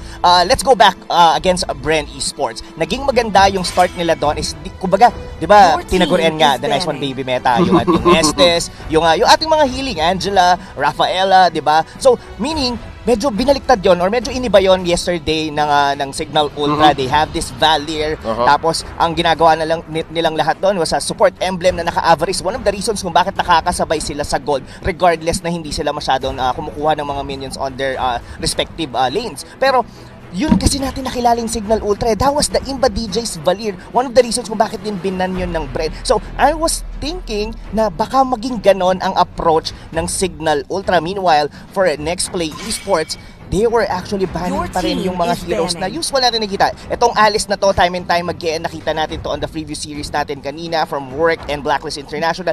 Naging, kumbaga ito yung parang hero, parang apple of the eye ng mga team natin. Talagang piling-pili talaga tong Alice na to. Yeah, parang kung yung team mo hindi marunong mag-alis or hindi ganun kalakas sa side lane mag-alis, parang behind kayo. And I think currently, despite these two teams having a hard time in the current metagame, parang pareho naman silang nakakasabay. Hindi naman sa dahil kulang sila, talagang nahihirapan lang sila sa current matchup. Signal Ultra, ang binan nila dito, si Paquito at si Eve. Based on these current bans, Rob, feeling ko, may magna-nice one baby kasi wala pa nawawala Angela still there, Rafaela still there, and isa pang baby na feeling kong maglalabas dito si Changa. Well, technically baby siya. Yes, I know, right? But not only that, no? I mean, medyo nagkakaroon din ng popularity yung Popalin Kupa in terms sa mga tanks natin. We've seen it yesterday sa laban ng Signal Ultra and Bren Esports. Baby boy yon. Yes, si Baby Boy. Pero kung titignan mo dito, no, the way nagbaban dito ang Signal Ultra is more on, yung kinasanayan ng Next Play Esports. This is James hero, this is an Exhort hero, this is a Renegade hero. So, kumbaga, may target talaga sila dito ng mga key players for Next Play Esports. Meanwhile, Jawhead will be left open. Kumbaga, willing ang Signal Ultra na ibigay ang Jawhead na to sa side ng Next Play. Yep, at ang unang pipiliin ng Signal Ultra, ang Benedetta. And feeling ko dapat magpaita na si Popolin Kupa Pero hindi pa rin. Ang unang ilalakin dito, ang Uranus ni Rhea. Wherein yun din mismo yung naging magandang game nila against Bren yesterday. Yung kanyang Uranus na, I think it was also the MVP of that game. Na kahit saan siya mapa teamfight man o mapa split push, ramdam na ramdam ng kalaban, ramdam ng Bren Esports. But now, Next Play Esports, una lang pipiliin dito sa pagbabalik ay ang Lunox. Easy pick yan para kay Exhort. Ang daling ibigay kay Exhort, pero hindi ako magugulat kung kunin to ni James. And of course, pwede ito itong hero ni Renegade or ni H2O, Claude. Exactly. I like your point there. And Lunox is also yung ginagamit nilang somehow like a pseudo counter on the Uranus. Of course, pagka nakadark na siya dito with the spam of the Chaos Bolt, alam natin that the sustain hindi enough yon specifically on the early game. And also it gives the Uranus na mapapaisip siya. He has to think twice. Magkakat ba ako ng sobrang lalim? Would I go under the inner turret? Or yung mga medyo confident na mga Uranus na talagang pumapasok sa base and getting 2 lanes on the process? Yep, HP based ang scaling ng damage nung Chaos Bolt na yan na hinahati dito ng ating Lunox. But right now, Signal Ultra, ito na. Nice Isa sa mga pinaka kilala na hero sa Nice One Baby meta. Actually, ang tagapagsimula ng Nice One Baby meta. Exactly. Actually, Rob, tatanungin kita, anong mas importante bilang Nice One Baby meta player sa ngayon sa MPL? Is it the Angela or the Rafaela? Kasi Rafaela still out there. For me, I would still go for the Rafaela. Pero kasi, pwede nating sabihin, if you were actually going out with the Rafaela, medyo sabihin na natin pwede mong basahin. Kasi most of the time, Rafaela would be paired into a marksman. So, somehow, medyo mababasa mo na they would go with it. Kaso, ang problema lang, kahit alam mo na yun yung gagawin nila, it's still hard to counter. Nakita natin yan earlier on the series, yung Estes and Rafaela na combination ng Blacklist International. Meanwhile, for Angela, ang maganda naman sa kanya, it's more on mobility. Kumbaga, you just have to find your position to be able to use yung heart guard mo effectively. Na hindi ka basta-basta makukuha sa likod or some other things. I think yesterday, there was an Hayabusa play na talagang pinipick off niya lang yung Angela sa likod. I think there was also the same game, Signal and Brendan yun. Yep, worth it siya kumbaga. Worth it siya sa case na yun. But right now, ang naisip ko dito, kaya Angela ang unang kinuha ng Signal Ultra is because of their core player si Janus na magaling din mag-Lancelot. Kung may Carl Tusok, may Janus Tusok. Okay? Yeah. But again, this could also be a jungle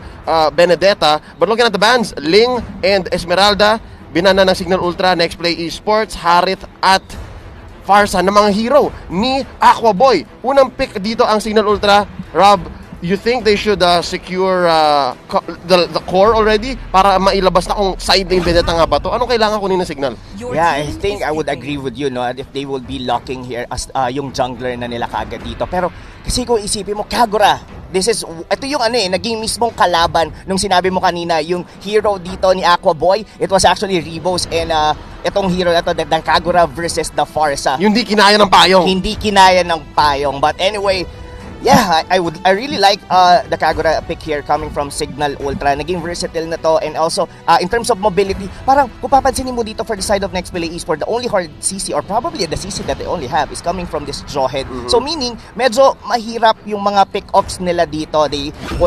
Kumbaga, they had to rely on the burst damage of the Lunox or yung talagang kailangan nilang makuha. But this is a Harley jungler from H2O. Okay, this is a far cry, ladies and gentlemen. Malayo to sa nakakasanayan nating gamit ni H2O. We're used to seeing him on Roger Toll na pinulot natin sa aklat ng Aether. Pero sa bersikulo 1 ang ording kay Kuya Manjin. Marami nakakabasa niyan. Sanay tayo sa Roger, sanay tayo sa Benedetta, pero this is something new. Rob, is there enough magic damage on the side of Nextplay? Indeed. Yeah, definitely enough magic damage. And the only thing na gusto ko dito with the side of Nextplay, they could potentially get an pick up dito. Itong Angelan to, medyo kailangan mag-ingat-ingat talaga to sa early game. And even this Benedetta with the deadly magic, ang maganda kasi dito sa isang Harley is that yung early game prowess niya talaga, parang malalampasan mo lahat eh. Parang eto, hihintayin mo lang tong Claude, parang pahihinugin mo lang. Look at that Doggy. Medyo, I think, they're really on fire ngayon, no? Kumbaga, ito na talaga yung ending the drought eh. Kumbaga, both of the teams, they need the win, pero I'm feeling that Nextplay, medyo maganda ang aura nila doon sa kanilang bootcamp. Yep, uhaw na uhaw para sa panalo ang parehong teams na to. Pero looking at Signal Ultra, last pick nila ang Hayabusa. Yan ang kanilang gagawing side lane on Aqua Boy. And yeah, I think what Nextplay Esports is going to try to do is gagamitin nila yung Harley ni H2O para mag-early engage. Magiging defensive ang paggamit ng Heart Guard. Totoo yan. And for this one, no, kumbaga yung tempo manggagaling talaga from Nextplay Esports. It's all about Signal Ultra halting. Kumbaga, kailangan nila somehow i-prolong. Sabihin na natin, may mga maganda naman yung mobility nila dito. Hindi sila basta-bastang mapipick off. Pero kasi yung burst damage dito, Harley. I think, is this the first time na nagkaroon tayo ng Harley here on Season 7?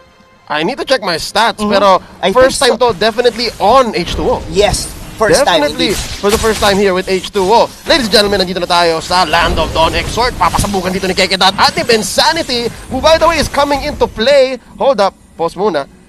Bensanity coming in from the sidelines. Oh, yeah. Hindi natin masyado napansin yun, no, na medyo napalitan yung isang player. But Bensanity once again going back onto the main 5. Medyo, I wasn't really expecting that much. Pero might as well change something eh, di ba? I mean, you coming from a 3-series loss from Thursday to Saturday, kailangan mo ng bago. Kailangan mo ng refresher, di ba? Actually, sobrang, ano ba sabihin natin dito?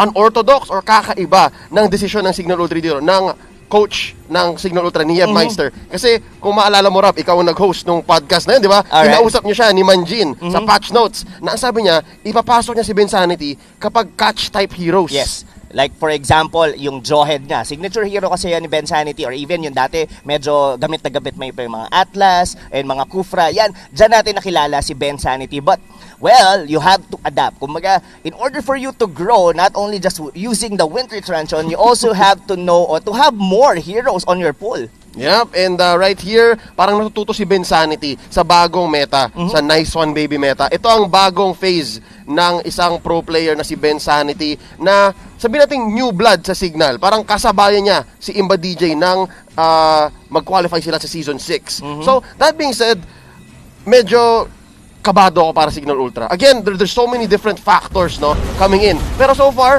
mukhang bawi naman. Ang daming damage na nailapag nila kay Exhort na mapapatipi pa uwi. Oo. So, tingin ko, no, still, Nextplay dito will be the one to set the tempo dito sa laro na to. Look at that Yawi dito, going for the ejector. What a pick-off dito, Leo. Signature Yawi ejector into the turret. Binarel ni Rene J. That's one already, pero si Yawi nakakuha. So, again, still good for the economy. 3,100. Yo, Yeah, definitely. I mean, you would take anything, specifically on the early stages of the game. Kumbaga, yung pressure kasi, in terms of drafting dito, both of the teams are really capable on late game. Siguro, sabihin na natin medyo favored ng konti dito on next play, yung late game. Tapos, kumbaga yung pambalasa nila dito, itong Harley na to, mukhang makakakuha sila ng second pick off dun sa top lane.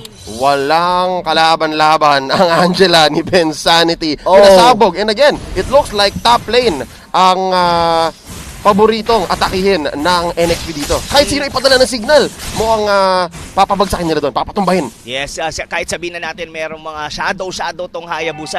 Yawi, alam natin from time and time talaga, master niya to, itong jawhead na to. Yung proper timings in terms of rotation, and given that dito si Aquaboy, hindi pa na niya naman nahihit yung kanyang level 4, so hindi basta-basta siya makakatakas doon sa ejector unless nga, meron kang, medyo malalim dun yung nagiging pasok niya rito with Renegade. Pero so far dito, I think, Next Play Esports, they're doing well and even with the gold. And now, Renegade, naiwan siya mag-isa. Shadow kill! Sinamahan mo pa ng pagpasok ng tatlong miyembro ng Signal Ultra. That's 1 for 2 currently, pero makakaisa dito. Free turtle for NXP. I think it's an even trade kahit papaano, no? So sabihin na natin, nakuha doon si Renegade. Pero ito, I think, H2O dito, this would be the kicker talaga para sa side ng Next Play Esports. Nakita mo yun, mag-isa niyang ginawa yun. One of the reason din siguro kung bakit the late nagpagpunta doon nung tank and support ng Next Play because they were actually zoning out the turtle for H2O. So, yeah, still,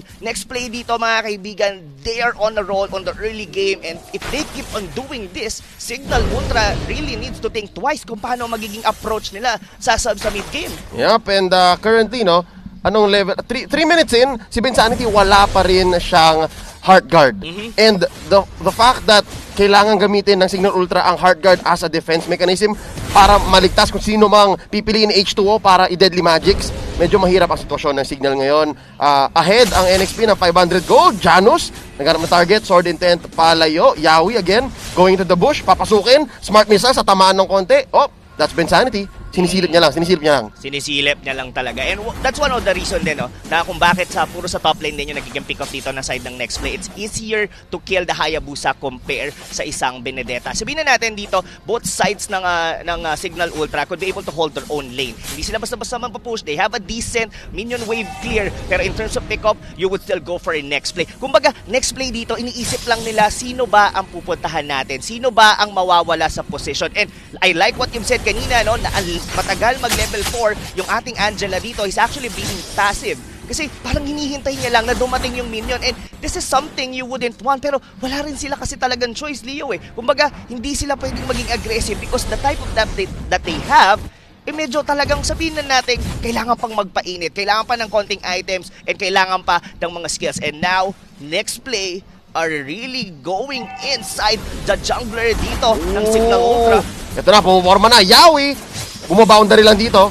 Blocking out the rest, and there you go. Naghahanap si Ben Sanity dito. Ben Sanity looking low, napasabog, hindi man lang nakapag-hard guard. Turtle going over to H2O.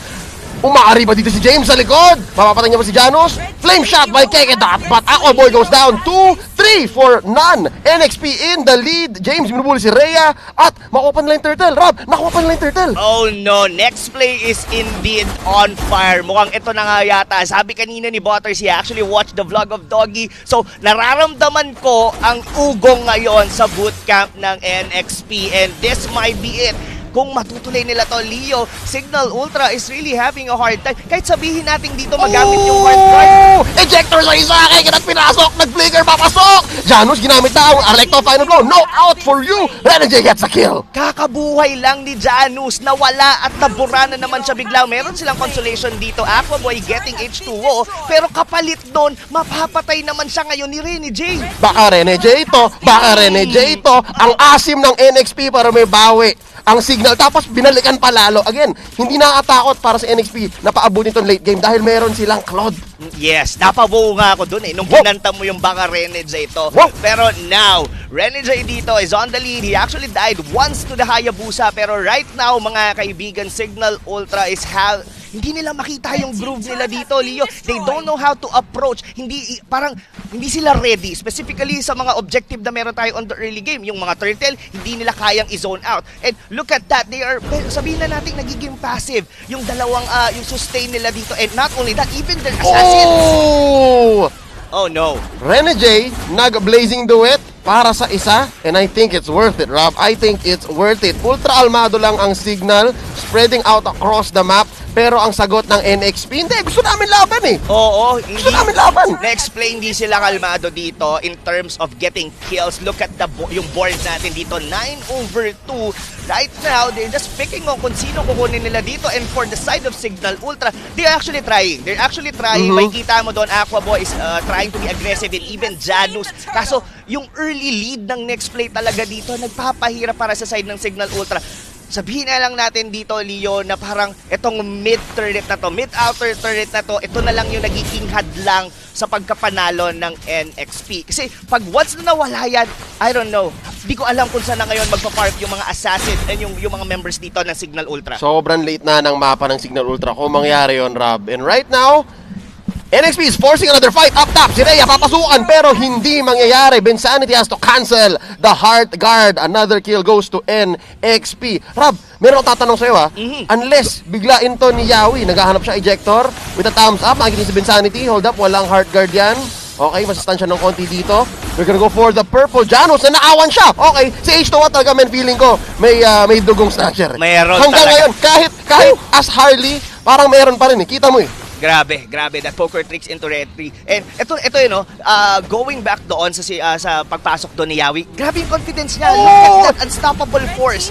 Wala na silang paki, talagang papasukin. Even with the puppet on the strings na magagaling with Bensanity, he doesn't even care. Kasi walang damage ang Signal Ultra. Kaya silang tangkihin ni Yawi. Kahit sabihin na natin 5 pa sila, as long as may support dito from the damage dealers ng NXP. And look at that, Janus, mawawala na lang bigla. Another one, James.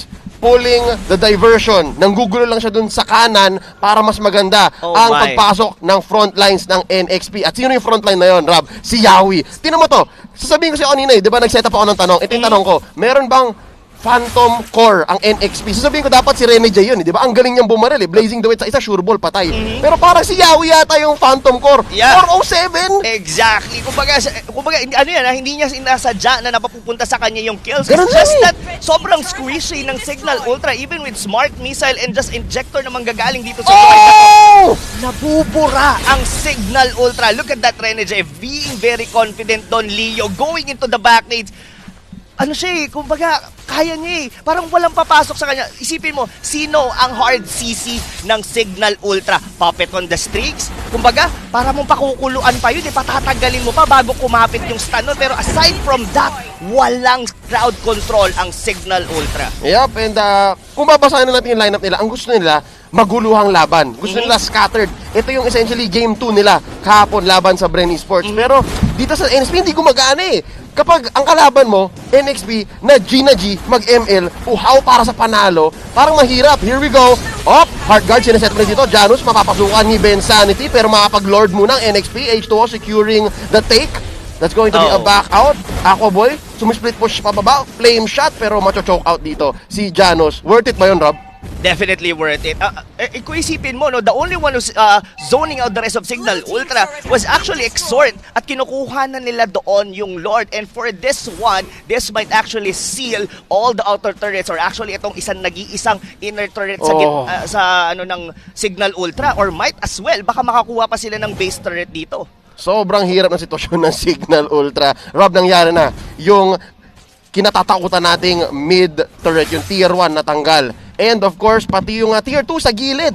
So NXP has really given Signal Ultra a hard time dito. Wala nang pagkukuhanan ng farm. And so far, I think, kung bakit walang damage ang Signal Ultra, is hindi nila mabigyan si Janus ng farm. And kung sino yung isa pa, si Aquaboy, hindi rin makahanap ng magandang shadow kill kasi at least 2 o 3 magkasama ang NXP parate. Yes, and not only that, Who do you think ang kayang i-burst kagad? Sabihin na natin, Janus is getting good items, meron din siya. Pero who are you gonna burst? Diba? Probably H2O pagka nagkamali siya ng hat-trick. Exhort would be hard with the Order of Brilliance. Even James is too tanky right now. I don't think na makakakuha ng pick-off dito yung kanilang Benedetta. Yep, so again, all-in burst at nakakatakot yung isipin na one-hit wonder lang. Diba? Yun lang ang kayang ibigay ng signal. And right now, hinahanap nila yung window na yun. Lord, dito, babagbagin ang bottom lane. That's going to be, one more. Janus nabuhay pa. Vinsanity nagbaback out na. Yawi might go down here. Blazing Duet. Yawi traded out for Kekedat.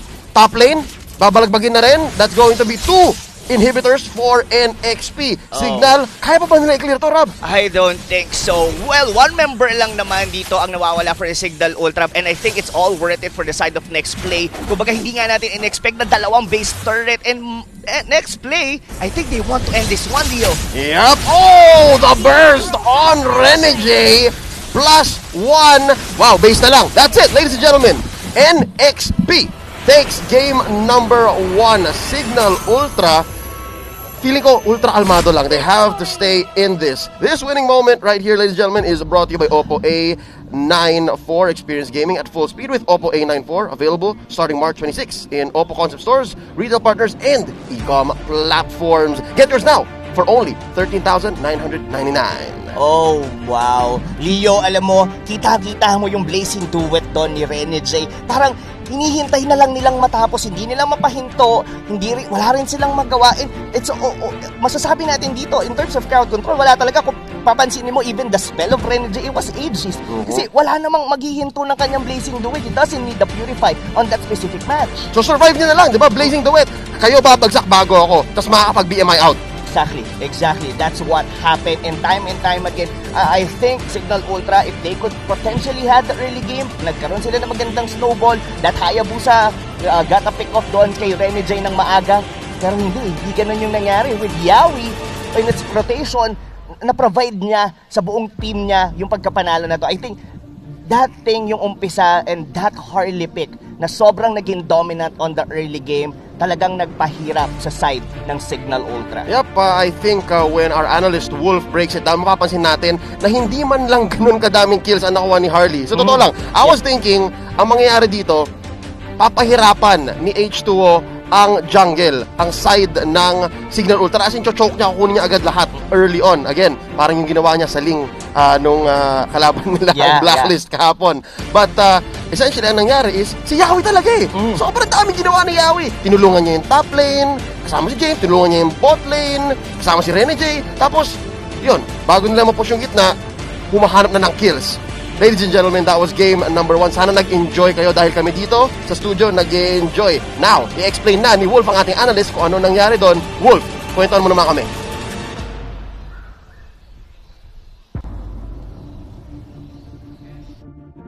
Thank you so much, casters. What a wonderful start para sa NXP as they are starting to recover from a slump at pinakitaan tayo ng kakaibang galawan, or at least comfort coming out from NXP. My name is Wolf, your analyst. And let's talk about game number 1. The following post-game statistics are brought to you by Smart, the official tournament co-partner of the MPL. Free to game great with Smart, free games for all. And bakit ko nasabi na kakaiba but at the same time comfort para sa NXP? Well, kasi this time makakita tayo ng ibang heroes. Like the Harley, for example, making so much sense laban sa mga heroes ng Signal Ultra. Hindi lang yan yung late game composition nila na meron kang Lunox plus Claude. Imagine kung hindi ganun ka-dominant para sa NXP, may sagot pa rin sila para sa Signal Ultra in the latter stages of the game. Ngayon, ang pinaka-comfort na nakita natin was coming out from Yawi, 4, 1, and 8. So, in total, 12 out of 15 ay ang kanyang kill participation. Pero honestly, kahit paanong simula pa lang, halos 95% ang kanyang kill participation. Looking at Yawi and his performance na Joed, ito talaga yung kailangan nating tignan all throughout this match. Honestly, the real reason kung bakit sobrang dominant ng NXP in this particular game, dalawa. Una ay binigyan nila ng hero si Yawi na magiging comfortable siya. Pangalawa was because of the fact na overall, ito yung strategy na talagang nag-work para sa NXP, which is to just go for the kills. And later on, we'll find out sa highlights kung ano mangyari. But for now, I want you to be reminded na meron po tayong live watching rewards for all of the viewers out there. Every time na mamupunta dito sa post-game analysis segment, we're gonna be showing you a QR code and a link para sa live watching rewards. The first 30,000 entries ay may chance makapanalo ng isang skin worth 599 diamonds. So kung ako sa inyo, smali na. And let's talk about the highlights, of course, brought to you by Smart, the official tournament telco partner of the MPL. Free to game great with Smart, free games for all.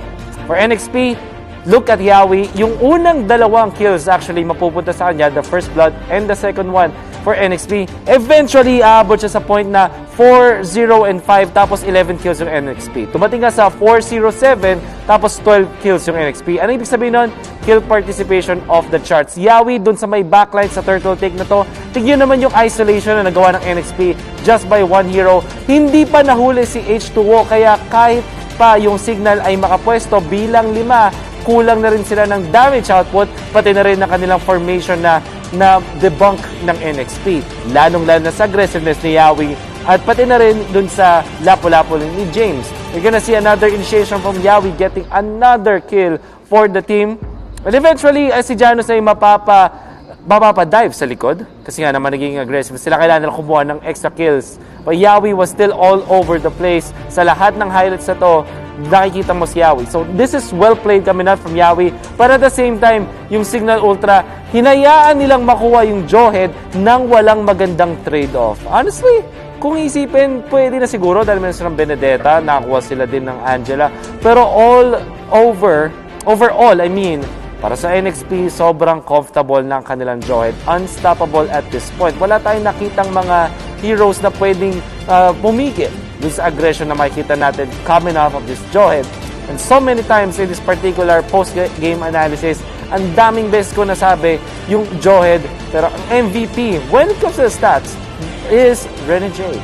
The MVP of the game was brought to you by Smart, the official tournament telco partner of the MPL. Break through your own limits, rise above, and be free to game great with free games for all. Bakit din MVP performance coming out from Renegade? 80% kill participation, 2-1 and 10. In fact, yung damage dealt niya ay 39,000 and objective damage overall 15k. So ano ba yung mga implications ng mga stats na nakita natin from Renegade? Una ay nakontrol niya yung mapa. Pangalawa, yung lane niya ay tamang-tama yung resulta because of the help of his teammates. Nakakuha din siya ng farm na maganda using that gold and transforming it into damage. All I'm trying to say is, kapag binigyan ng farm si Renegade, gamit ang Claude na may sagot sa lahat ng heroes ng Signal Ultra, nako-convert niya yung farm na ginawa niya into actual in-game impact. Kaya nga naman din, napaka-komportable ng NXP all throughout this game. Everybody stepped up, including James, pati na rin yung overall, pati na rin si Lapu-Lapu, which also allowed NXP to just take over this game. What a wonderful start para sa recovery ng NXP. Tignan natin kung Signal Ultra naman ay makakahanap ng kanilang own path to recovery. Let's see, and let's get back to the desk. Maraming salamat, Wolf. Thank you so much for breaking down that game. Isa lang ang reaction ko dyan at mukhang pareho kami ni Rob. Baka Renegade ito. Ladies and gentlemen, welcome back to the desk. We're bringing you Game 2 for this matchup, NXP versus Signal. Now, after that breakdown, in-explain ni Wolf kung bakit nga ba gumana ng napakaganda ang lineup ng next play. Almost perfect execution. Sobrang na-enable ang Claude ni Renegade. But Rob, what can Signal Ultra do para makabawi, para maipilit ang game number 3? Yeah, I like what yung discussion natin or off-cam, yung nag-explain din si Wolf. Probably the Popolin Kupat would work on the side ng Signal Ultra, but we have to see kung paano magiging approach na sa banning. Yep, that would have been the smart choice, but the question is, who will make smart choices in the draft? Coming up next, mga kaibigan, brought to you by Smart, the official tournament telco partner of the MPL. Free to game great with Smart, free games for all. Hindi mahirap isipin na magpopopolin kupa ang Signal Ultra nung game number 1 dahil alam natin meron silang ganoon. Magaling gumamit ng popolin kupa ang Signal Ultra dahil ibinangganan nila ito sa Bren yesterday. But here in game number 2, sila ang mangunguna, Signal Ultra. First ban, Eve and Benedetta. Next play, sila naman ang magtatanggal ng Jawhead at Matilda, knowing na naglalaro si Bensanity. Yes. Sabi na napag-usapan natin kanina, signature hero ni Bensanity ang isang Jawhead. And nakita naman natin kung gaano yung naibigay sa buong team kanina ni Yawi. All throughout, siya nagbigay ng space sa buong team ng Next Play Esport during game number 1. Might as well, tanggalin mo na to kaysa sumakit pa yung ulo nila. But now, for the side of Signal Ultra, ngayon medyo torn sila kung sa titignan ko sa way ng formation and even on the draft. Kasi parang yung Harley, they're not expecting the Harley. But the Harley, ladies and gentlemen, is a pick that is super effective kung ipapasok mo siya sa tamang lineup. Again, ang bahay ng Harley talaga yung last 2 picks. Kasi kailangan mo i-set up yung magic damage, tapos kailangan mo i-set up yung aggression mo. Na okay kang mag-Phantom Core, ibig sabihin yung pangalawang core. Pero ngayon dito, Next Play Esports, ang huling ban nila, Paquito. Signal Ultra, huling ban nila, Popol and Kupa. So siguro, ang Signal Ultra dito, ayaw lang nila ng mga kakaibang strats. Feeling ko, ito yung game na bibiglain nila ang Next Play Esports. Rob, your thoughts? Ang iniisip ko dito for the side of Signal Ultra, they would want to get that Uranus once again, or probably the Alice might actually work for them right now since na-open siya ngayon. And we've seen teams na talagang pinaprioritize dito. But si Lina, well, I guess this is a much better pick for the Signal Ultra. Kumbaga, kung kanina medyo passive yung kanilang mga support, this time around, sila yung gusto nilang gumawa ng tempo at ng pacing ng laro na to. Rob, ito yung sinasabi ni Wolf kanina na first pick nyo, whether you're blue team or red team, dapat maganda yung trade. Dapat willing ka na brasuhin yung kalaban mo. And for Signal Ultra, dahil dun sa Popolin Kupa ban, ito yung silina nila. Yes. But still, this Claude is still gonna be open para sa side dito ng Next Play. The question is, will they do the same strategy during game number 1? Kumbaga, isipin mo, Claude and Cho dito, basically is a multi-role. Hindi mo masabi, is this gonna be a tank for Yawi? Or is this Claude na to, gagamitin ba ni H2? Or still side lane for Rene J? Yeah, very, very strong flex picks. So, sa next play, pwede natin sabihin silang may flex play. Yeah, exactly. I mean, even the 2 heroes, that's what you could say it's a Rene J hero. Yeah. Diba? So, now, for Signal Ultra, they just have to play kung ano talaga yung Kumbaga, wag na muna silang mag-deny pick, wag na muna silang mag-counter. Open lang. I-open lang nila. Kumbaga, laruin nila yung talagang gameplay nila. We've seen that work against Bren Esports. Even I think the Valier might actually work for them. I think sila lang yung isa sa mga teams na talagang nakapagana yung mga ganon, even out of meta. Yeah, pero ang Signal Ultra, wala silang spot ngayon para mag-Valier. Although it is known for them. Pero si Imba DJ yun. Pero dito sa lineup wala si Imba. Wala si DJ. Wala yung pinapaborito nating kalmadong kapitan. So Signal Ultra, ang trade nila doon ay ang ito yung sinasabi ko. Uranus and Sylvana na matik lalabas ang Lunox ni Exhort. Exactly. Yan talaga parang i-bird out nila dito. And ang tinitignan na lang dito ng Next Play is what's gonna be the, sabihin na natin yung medyo aggressive na side lane. Kasi ito alam na natin to. This is gonna be the passive, the sustain na side lane dito, the Uranus ko. The Harriet will be targeted dito para sa side ngayon ng Next Play Esports. Signal Ultra, what's gonna be it? Kumbaga, ano yung ipang tatapat nila dito? If this, dito sa gold laner ngayon ng Next Play Esports, would they want to do the same thing like the Hayabusa na ginawa nila kanina? Or makikita na ba natin ulit ang Lancelot ni Janus since it's still open on the draft? At nakita natin kung paano gumamit ng Lancelot si Janus. Yep, again, another comfort hero for Signal Ultra. Next Play Esports, mukhang ang tatanggalin nila ng hero ay si Aqua Boy, Harith and Farsa out. Signal Ultra, that's a side laner.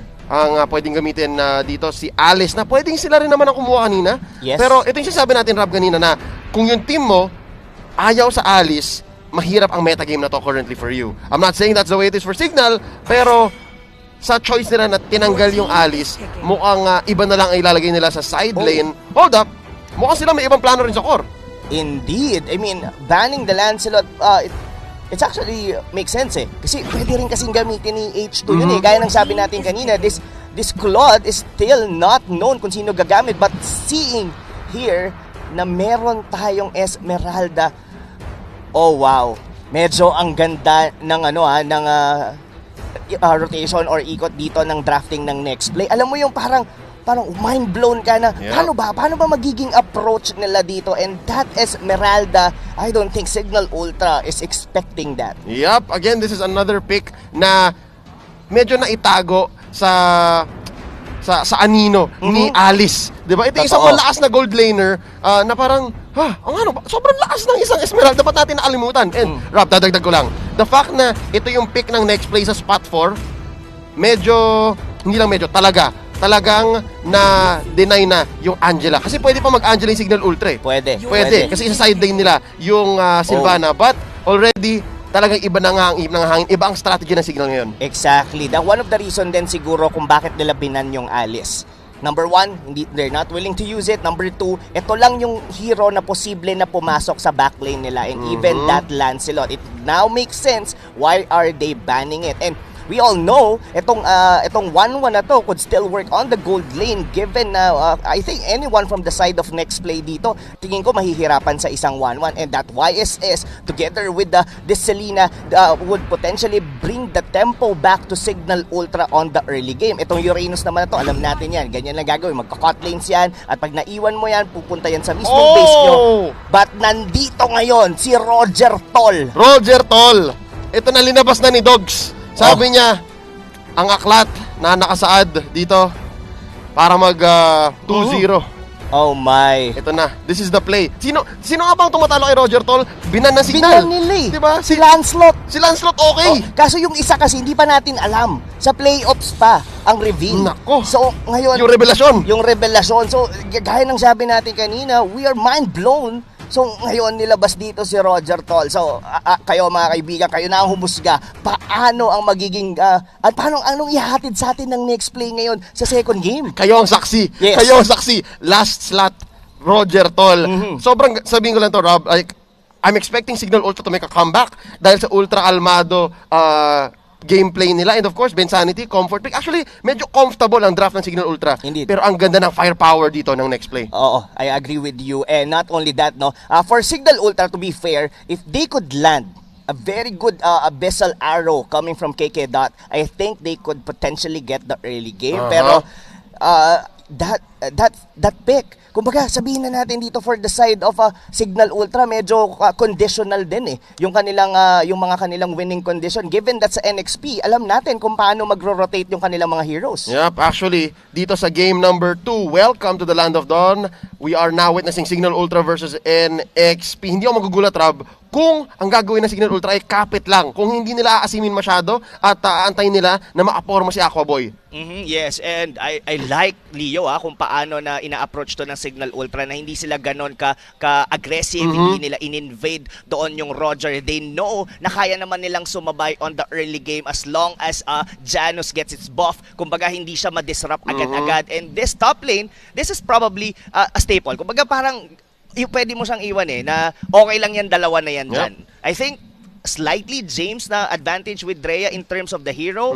Pero I think yung first turtle natin dito ang magdidikta talaga ng tempo, and that's where KK has to shine para makuha nila ang early lead dito against Next Play Esports. Yup, 30 seconds about dun sa ating unang turtle, and yun ang nangyayari, Rob. I think Signal Ultra, maglalagay lang sila ng boundary. Hanggang dito lang kayo, guys. Pa-farm lang tayo hanggang dito. And si Rhea lang ang pwedeng mag-cross. Sa totoo, si Rhea lang or traps ni Kekedat. Pero tingnan natin ito, H2O, level 4 na. Nailabas na ang Mountain Shocker. Namataan ng Signal Ultra. Alam nila kung nasaan ang bawat membro ng NXP. And currently, Bensanity still at level 2. Not much of a catch. Arrow, binato ni Kekedat. Plus, Bensanity with the lance, binato. And, tama lang, di ba? Again, hindi tayo tatawid. I like the timing na ginawa doon ng Signal Ultra. Kumbaga, sinubukang parang ecometic lance muna ni Bensanity together with the arrow coming from KK. And this is a great start for Signal Ultra kung makukuha nila tong turtle na to. Kasi I don't think na ready sa formation doon ang NXP. Signal Ultra finding, sabihin na natin hindi man nila nakuha yung kill, but that arrow, ito talaga yung magdidikta ng, sabihin na natin the first 5 minutes of this game. Yup! Oh, Rene J, mababa na gamitan ng crossbow of tang. Dalawang target. Aqua Boy gets first blood. Oh no. Signal Ultra, medyo nakukuha nila yung groove nila here on the early game on game number 2. And that, Imperial Justice, would that secure the kill para kay Exort? Nako, na-timingan. Pero mukhang sapat na nga. Kaya that, yes, the answer is yes, secures the kill. And medyo nagigilang ng konti kaya that inunahan niya yung Abyssal Arrow. Grabe. Signal Ultra, that arrow once again. Kung walang purify doon si Renjay, another kill for Signal, pero medyo malalim doon si Kekedot. Way of the Dragon sa Torre. And a good kick coming from Yawi Leo. Tingin ko, this is a better game. Kumbaga kanina, sabihin na natin it's a one-sided for next play. Right now, medyo kumaka-counter punch ngayon ang Signal Ultra. Yep, and dito natin masabing medyo nasa 100% ang parehong team. Kung yung Signal Ultra medyo may unorthodox draft kanina, ngayon they have all the weapons, and I think tapos na sila dun sa kanilang full defensive strategy. Kaya nilang tumawid, kaya nilang mag-asim ng konti. Yawi, taking a few hits, lands by Bensanity, arrow misses, nag-side tip lang ng konti ang mga miyembro ng NXP, and they disengage. Yawi, naghahanap ng Death Bush. Way of the Dragon sa isa! Matatamaan siya dito. Bensanity, H2O, gonna go for the jump. Imperial Justice palayo. That is very fortunate para dito sa kay Rhea. Kung wala siyang flicker doon, I think he actually, or rather Bensanity, mapipick off siya doon. Ang ganda ng synergy na ginawa doon ng Sipa. Tapos naka-dark doon si Exort, buntikang maburstan doon yung Sylvana. And look at this. Signal Ultra, they're finding, nagiging aggressive sila dito on the early game. Yep, muntik na nga naawa ni Rhea ng purple buff dito si Roger Toll aka H2O. But now here's second Turtle. Turtle number 2, una napunta sa Signal Ultra ngayon. May ilalaban ba ang NXP? Masastan dito. Aqua Boy gets the Turtle. Babagsak dito ngayon si Yawi. And so far, good. Signal. 2 out of 2 team fights. Yes, and not only that, this is a lineup with 2 marksman, given that this is a 1-1 na nakakakuha ng kills. And we all know na sasabay talaga tong 1-1 na to dito sa mga damage dealer ng NXP. Looks like Aqua Boy, maganda ang early game. And even Rhea trying to get the orange buff doon H2O. Ginigil dito. Ang daming ult na ginamit ng NXP para talagang matodas si Rhea. But again, Rob, tama ka. Sobrang dami. Baka nga nabuhay pa. They wasted what? An extra 2 or 3 seconds. And ito ang mangyayari dito for the side of next play. If this continues, sabihin naman natin, it's still fair. H2O, hindi pa naman siya namamatay dito. Dire-diretso yung kanyang farm dito. Nagkakaroon sila ng mga trades, a mirror in terms of sa pagbasag ng mga turrets. That top lane might actually go down. Ang ganda ng positioning doon ni Yawi. Talagang inaabangan nila nandun si Rhea. Si Rene J, naka-DHS na po yan mga kaibigan. Demon Hunter Sword, hindi na ganong kadali.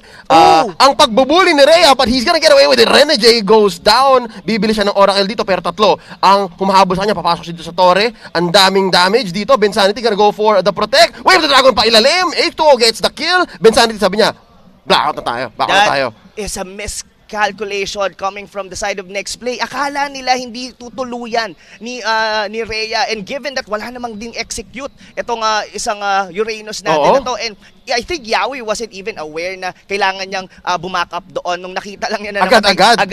Yes, indeed. So, though they have a trade, nakuha rin naman nila doon si Rhea, that is also a space created para sa side ngayon ng Signal Ultra. Kaya na-push nila ang bottom lane. Libreng-libre yun. Now, Rene J, makaka-round 2 ba? Nice lands. Nahuli pa nga ng Imperial Justice. Kaya that last resort, blazing duet. Hindi yan sapat. Down goes Rene J. That comedic lance, time and time, nakikita natin, yun yung kumbaga parang nagsisimula ng mga team fight katulad kanina sa Turtle Pit, pagsundot doon ni Bensanity, doon nila nakuha yung Turtle and kinlash nila yung next play. Ngayon, ganun na naman, that pick off, parang laging nagsisimula talaga dito with the Sylvana and also yung arrow dito ni Kekeda. Looks like the tank support of Signal Ultra was really on point on this game. Yep, Rob, nagising na si kuya mo Bensanity. Nagising na. The Bensanity is online, ladies and gentlemen. Kung kanina si Yawi ang humahunting sa mga miyembro ng Signal Ultra ngayon, si Bensanity na alongside Kekeda, to be honest, parang 1-2 punch yan combo. But look at this. dire-diretso lang ang push ng Signal Ultra. Arrow thrown out by Kekedat, naghahanap ng target. Rene J, umi-invade na. Is this the right answer, Rob? Ito ba ang dapat gawin ng NXP? Kasi mukhang matatalo sila sa teamfight sa may River Yawi na huli ng Imperial Justice. At ito ang crossbow of Tang. Mag-lightning dito si Exhort, but the damage is real. That's going to be the jump by Insanity. Comedic runs with the stun. Rhea gets the final blow. Ang sinasabi rito ng next play, they are not willing to take fights pa, Leo. To answer the question, your question kanina, is this the right approach? I think ang ginagawa nila dito kasi parang hinuhold na lang nila tong early aggression ng Signal Ultra. They're trying to drag it into the late game para makasabay sila, like give an item dito kay James, magkaroon ng items dito si Rene J, and from there they could potentially, kumbaga etong Selena na to, sabihin na natin maganda sa early game, pero as long as tumatagal, look at that James. Alam ni James that this is the only way he can do this. Nang Aqua Boy chasing down, masasalubong siya dito ni Janus. Charge the arrow! 4-3! Alam mo yung parang pana coming from the one, alam mo yung parang nag-connect doon, para siyang natuhog. Oh my! Next play, they're somehow struggling here in the mid game nitong game number 2 na to. So Signal Ultra, they have the tempo. The big question is, how would they want to go with it? Kumbaga nabasag na lahat ng mga outer turrets sa mga side lanes ngayon ng next play. Would they want to force the mid lane, or they would like to get a freeze para sa side ng next play? Now, going back, Insanity. Naku po, nakahuli ng isa, and the most unfortunate, isa sa mga pinaka-awkward na poses. Pero ngayon, ladies and gentlemen, aayusin natin to. Siyempre, gusto natin maganda ang laro ng ating mga players. Real quick, kung hindi nyo alam, ang nakatakip dito ay isang malupit na Imperial Justice sa loob ng jungle ng NXP. It's a blow talaga. Talagang once na pagbalik ng technical post na yan, bakbakan, balagbagan yung dalawang teams na yan. And like what I've said earlier, next play, they weren't ready on mid-game. So, mapapansin mo yun with Rene J na in-invade niya yung orange buff, hindi siya pumunta doon sa team fight, and rather, pumunta siya doon sa my top lane just to clear the wave. So, alam natin na dinadrag ng next play to on the late game, and to be fair, kaya nung draft nila, itong Esmeralda na to, may part sa akin na hindi to basta-bastang mababurst down. Well, they do have the 1-1, pero as long as they drag it on the late game with the proper itemization from this Esmeralda, kaya niyang i-win stand yung mga members dito ng Signal Ultra. Pero the question is, will Signal Ultra give them the space and time para umabot dun sa part na magkaroon pa ng gamit dito ang mga members ng next play? Yep. As you asked that question, Rob, mukhang si Janus ay mapapabackout na nga. Tama ang call na ginawa niya. Kaya Kedat ngayon, hinahunting si Rene J. Ayun ang isa sa mga pinakamahabang stun sa Abyssal Arrow na nakita ko sa game na ito. Pero mukhang matutuloy ang pagnakaw ni Rene J dito sa purple. But blazing duet! Kaya Kedat, nagsisi na. Nakuha dito ang orange ni Janus. May TP pang ang konti. Rene J, gonna back out at isang malupit na sticker. I like the timings dito ni Rene J. No? Since siya yung nag-invade kanina noon, he also know. Pero ang magiging trade-off nito, probably the Lord. Pero it looks like marireset naman to. Pero wow, Rene J is actually acting on its own, and it's really working for the side of next play. Yup, may bawi. Tinan mo to, naipush niya. Almost single-handedly, mga kaibigan, trinabaho ni Rene J kahit mahirap ang bottom lane. Alam mo yung may puso kan, Cho? Ganito yung puso ng Cho yung nagbibigay ka ng distraction with the team, and you're just having, kumbaga kung may Cho ka, meron kang Jeet Kundo with the Shunpo na makakatakas ka agad. Kakayanin mo na lang. He just uses BMI. At ngayon, Signal Ultra is torn whether mag-react pa dayo kay Rene J sa baba o ipo-force na natin tong Lord dito and go for a 5v4 matchup. Pero iniikutan na ngayon ng Signal Ultra dito si Rene J. Ito ang katawang Claude, pusong Cho ni Rene J. Ginamit niya na nga ang BMI, ginamit niya na rin ang Purify. Namuntik na siyang masandwich dito ng Signal Ultra. He goes to live another day. Tama ka, Rob, feeling ko ito si Rene J. Siya ang natitirang pag-asa ng NXT para umabot sa mid-game. Tapos bumawi sa late game. Wind of Nature, binila na ni Rene J. And I think yung Purify na nakita nila with Rene J na ginamit doon sa pag-chase nila is also a signal for Signal Ultra. Medyo redundant yun na kunin itong Lord na to. Tignan natin, James. Chuma-charge up. Nakuha ni Kekedat ang Lord. Time to mamba out, sabi ito ni James. Masakit. Back out tayo. Exhort, tutulong. Rhea, nag-back out na nga. And nako, Rene J, ever the threat, pinipilit niya ang push, nag-iwan siya ng maliit na wave. And I like that next play na hindi nila finorce na i-contest yun kasi given nga na cooldown ang Purify ni Renegade doon and we're in nandun ang gagaling mostly of their damage. H2O dito, sabihin na natin, hindi pa rin naman siya namamatay dito sa game pero they are not finding the right moment. Kumbaga, maingat ang paglalaro dito ng Roger ni H2O. Both marksman natin dito, it will be the key para dito sa match na to. And for Signal Ultra, they are finding the ways on getting the kills because of the arrow and the Imperial Justice dito ni Ben Sanity here on the bottom lane. I don't think na hindi mababasa, hindi agad-agad makukuha to ng NXP since they also have the damage. But look at Rhea going inside the base of next lane. Ito yung trademark Rhea, umaayaw ni H lang sa likod. May nahuling isa, H2O goes down off of Ben Sanity's Imperial Justice. 4 na lang titira para dumepensa para sa next play. Mababansagan bang Mr. Game 3 si Coach Yeb Meister? Babagsak na rin ang bottom lane. Lord marching in. Kekeda throws an arrow. Yawi blazing to it ni Renegade dito. Oh, pero may sagot ang Signal Ultra. Ito ang crossbow of tang ni Aquaboy. Base na lang ang puhunan. Ladies and gentlemen, Signal Ultra secures game number 2. Oh, wow. Nagawa ng Signal to on Brand getting game number 2. Now, the question is, will they be able to close it now?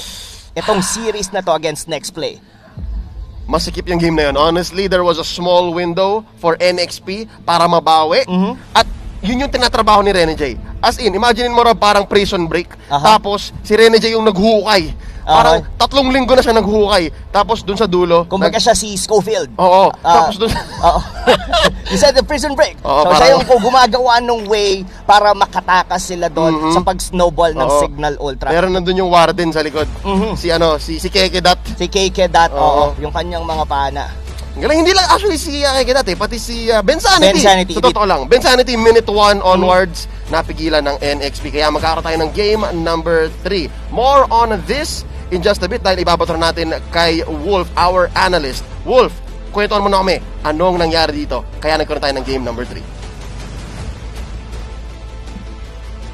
Signal Ultra putting up a fight at nagpuwersa ng game number 3 for the series. Not gonna go down. Makes the series very interesting for us. And my name is Wolf, your analyst. Kasama ko, syempre, ang ating malulupit na mga casters kanina when they were talking about the strength of the heroes ng NXP. Naisip ko na parang kaya.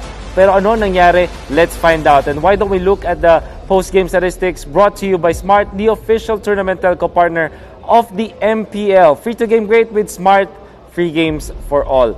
Bakit ako nag-agree na may strength ang lineup ng NXP laban sa Signal Ultra? Dahil kung titingnan natin, Lunox, Roger, and Claude, heroes can really deal with the Uranus. What happened with Signal Ultra, however? Ano yung naging factor kung bakit sila nakalamang at nakakuha ng magandang start in this game? So, it does actually from Ben Sanity. 11 assists, 0 deaths, and 0 kills. Tapos, may vision ka coming out from Kekedot. Actually, this is a classic 1-2 punch combo when it comes to the support and tank na nakikita natin from previous meta. Before pala magkaroon ng nice baby meta, nagkaroon muna ng 1-2 punch combo kung saan yung isang mid laner ay nagpo-provide ng vision tapos meron kang initiation coming out from the tanks. Like for example, this Sylvana with the Selena. And many times in this game, hindi man nakarami ng sobra-sobra ng kills ang Signal Ultra, yung idea pa lang na hindi makapag-roam around ang NXP dahil dun sa vision, pati na rin sa initiation na meron ang supporting cast ng Signal Ultra, dun na sila nakakuha ng konting advantage in the early stages, which we'll see later. For now, I want you to be reminded na meron tayong live watching rewards. Have the chance to win a skin worth 599 diamonds kung isa ka sa mga 30,000 na unang entries in this QR code. Kung in-scan nyo to, or maybe go to this link, you'll get the chance to be part of the live watching rewards. The first 30,000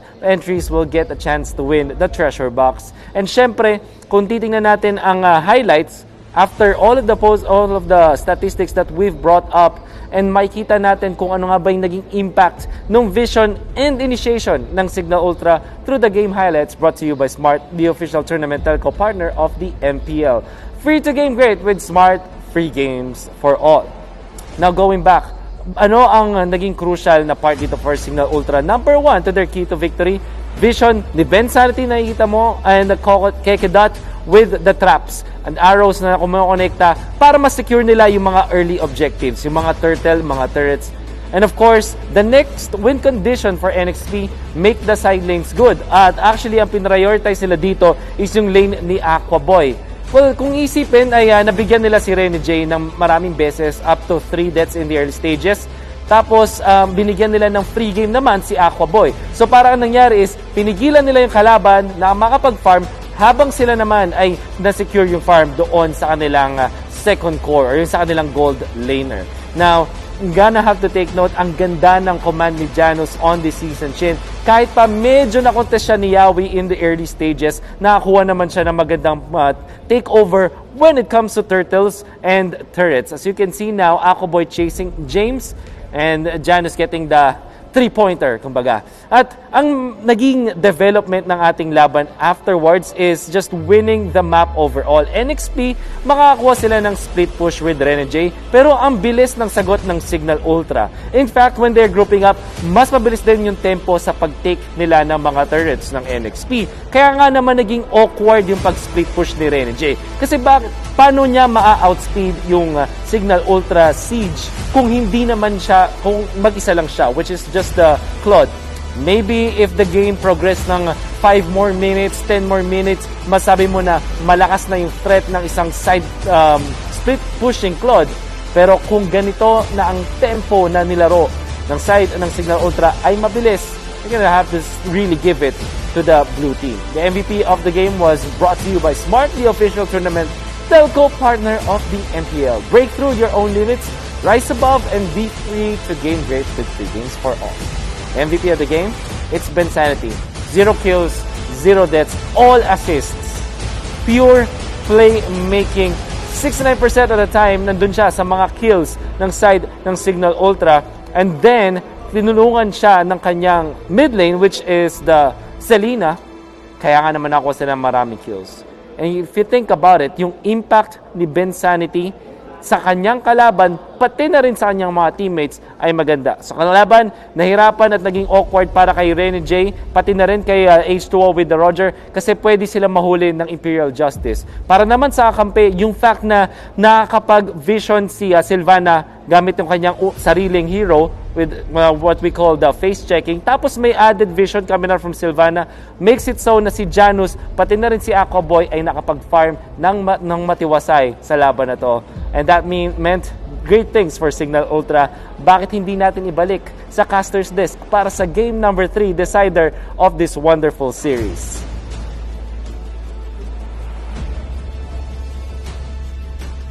Bang Sanity lang ang puhunan ng Signal Ultra para mapilit ang game number 3. Welcome back to the desk. My name is Leo. This right here is Rob Luna at ihatid namin ang pinaka-aantay na konklusyon ng series na ito. Isa sa mga teams ang matatalo at matutuluyan ang losing streak at isa ang magwawagi. Rob, ultra almado ang Signal Ultra, and this is a bad look for NXP. Ito yung isa mga pinaka-weaknesses nila eh. Yung madali silang matilt, they're very emotional, gigil sila. Sa tingin mo ba, yun ang magiging storya ng series na ito? Yeah, I think kailangan nilang i-adapt kung paano yung naging mindset ng Signal Ultra. Kanina, Signal Ultra, they stumbled so hard ng game number 1 and nakita naman natin kung paano sila nakabalik agad on game number 2. Kumbaga, refresh sila agad.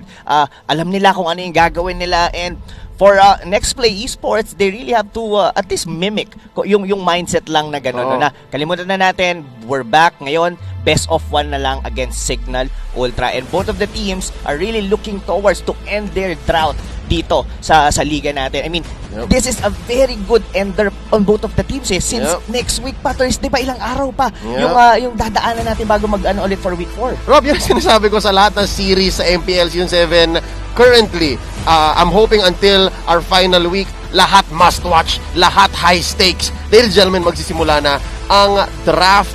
Here we go.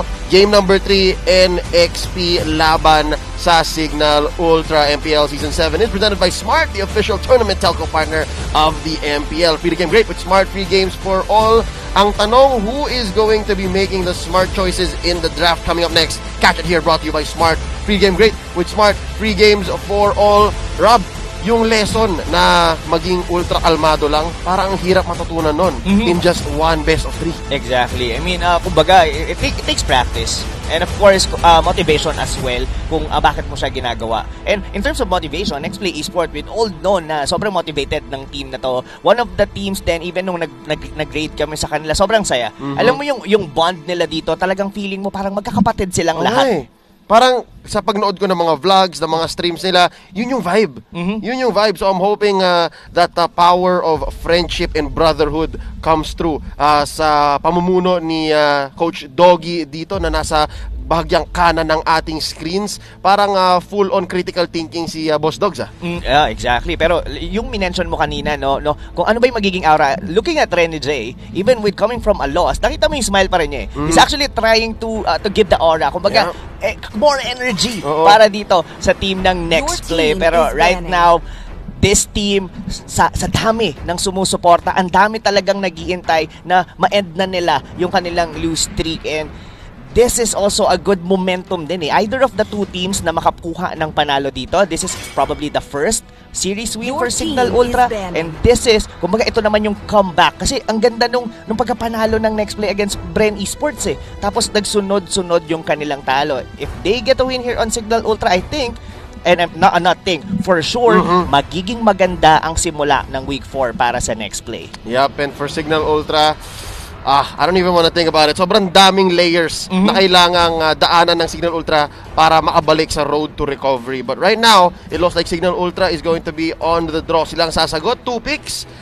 Pero ang Nextplay, merong priority pick isa. Again, it's a matter of trading. It's a matter of choosing kung anong willing kang sagutin sa kalaban, kung anong willing kang makatapat para dun sa isang malakas mo na pick. Nextplay, ang bina nila, Selena at Uranus, mga signature heroes ng Signal Ultra. Habang sa kabila naman, Eve, ni Exhort at ang Pakito. Oo, parang targeted din. And given that, hindi na ako magtataka na ibaban ngayon nila dito yung Selena. Yun yung isa sa mga nagpahirap. Pero right now, Jawhead was the third ban of Signal Ultra. I was actually thinking na baka inopen na naman ng Signal Ultra kasi parang gusto ba nila na maulit or they have something doon na pang-counter. But since it was banned by Signal Ultra, Nextplay Esport would want to lock in here itong Benedetta na to. And this is a very good pick for me, Leo. Why? Kasi I've seen Yawi use this hero as well. So this is somehow, kumbaga Nextplay kasi parang mapapansin mo halos lahat sila kayang gamitin yung mga hero ng bawat isa. So from this position, this is even, I could say, James, like 100%, hindi naman 100%. Most of the time is the one using this Benedetta. But there is also a time that Yawi did use it. Yeah. We've seen it with some other teams na ginagamit to na parang tank, di tank parang roamer na assassin parang support. Support Benedetta. And I agree, Rob, sobrang ganda ng flex ng Nextplay dito. Again, meron silang magandang overlap ng mga heroes. Actually, kahit yung mga hero ni Exhort at ni Lancy, yung Lunox, pwede nga mag-sideline nagagamit ganun But right now, Signal Ultra, let's talk about their choices here. It's the Cho na maganda ring denial pick against Nextplay Esports. At inagahan yata nila ang paglabas ng isa sa mga binabansagang baby ng metagame na ito, si Chang'e. Ang aga, parang ang aga ng Chang'e. Ang aga indeed. And eto pansin natin dito sa series na to, hindi masyado prominent yung mga yung mga nice one baby heroes natin. I mean, Rafaela is just opened, that Estes was still open, but Natalia will be the pick here for Signal. And wow, this is this like the pause for or the mid hero for KK Dot? Ito ang ginawa ng Signal Ultra on their opening draft against Omega. Gumamit sila ng Natalia. And this is not a surprise if Signal Ultra bans out the Rafaela na nabanggit na nga natin na natural counter sa isang Natalia in this current metagame. Pero ang unang tatanggalin ng Signal Ultra ay isang Farsa dahil napansin nilang wala pang hero ang support player ng Nextplay at ang sagot naman ng Nextplay ay Harith. Okay, Rob, after the Natalia pick, parang medyo napatagalid na ang predictions ko sa draft. Parang sobrang nagbago yung pag-iisip ko dito. Yes, anything is possible. Indeed, and I was really thinking if etong Choba na to would be playing, I don't think this is gonna be a tank. Parang masyadong far-fetched and hindi sila mag-work both ng Natalia, di ba? In terms of the rotation. So basically, this is already the side lanes ngayon ng Signal Ultra. The only question is, what's gonna be their jungler? As Lancelot will be open here on Signal Ultra. Will they go dito sa hero na to? Kaya bang sumabay? This is the classic na magkaharap on the jungler, the Ling and the Lancelot. Yeah, pang istorya ng agawan purple. Yan ang key dito. Kung sino ang mas magaling mang-agaw o mag-keep ng kanilang purple, siya ang magwawagi.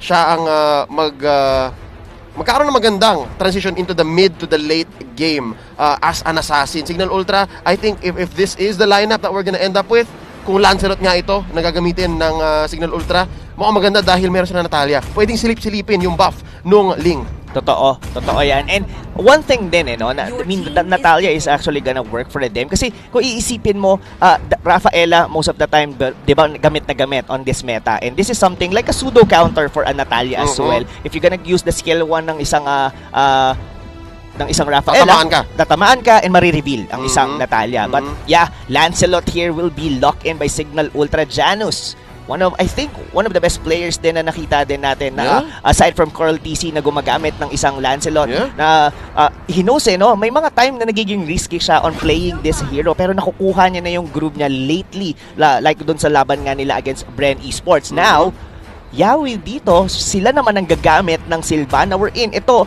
yung naging susi ni Ben Sanity getting the win on game number 2. Oh, pero ang sagot ng next play, oh wow, full burst. Rob, full burst. Sasabihin ni Yawi, ito may isa, sure ball patay. Eudora.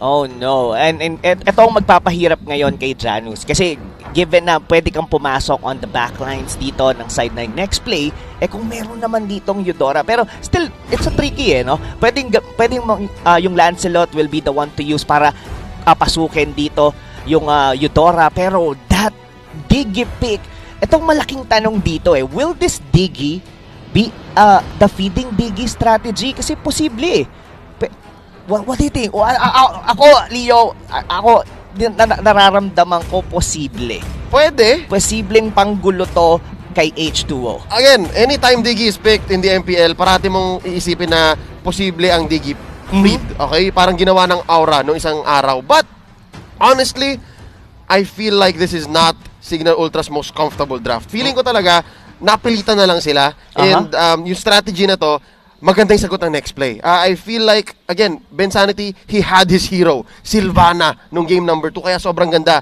ng galawan ng Signal throughout the whole game. But dito, parang minute 1, hindi ko ramdam na may impact si Ben Sanity kung Diggy nga ito. But working together with the Natalia, parang ang ganda, ang laki ng mapa nila. I don't know, Rob. I feel like...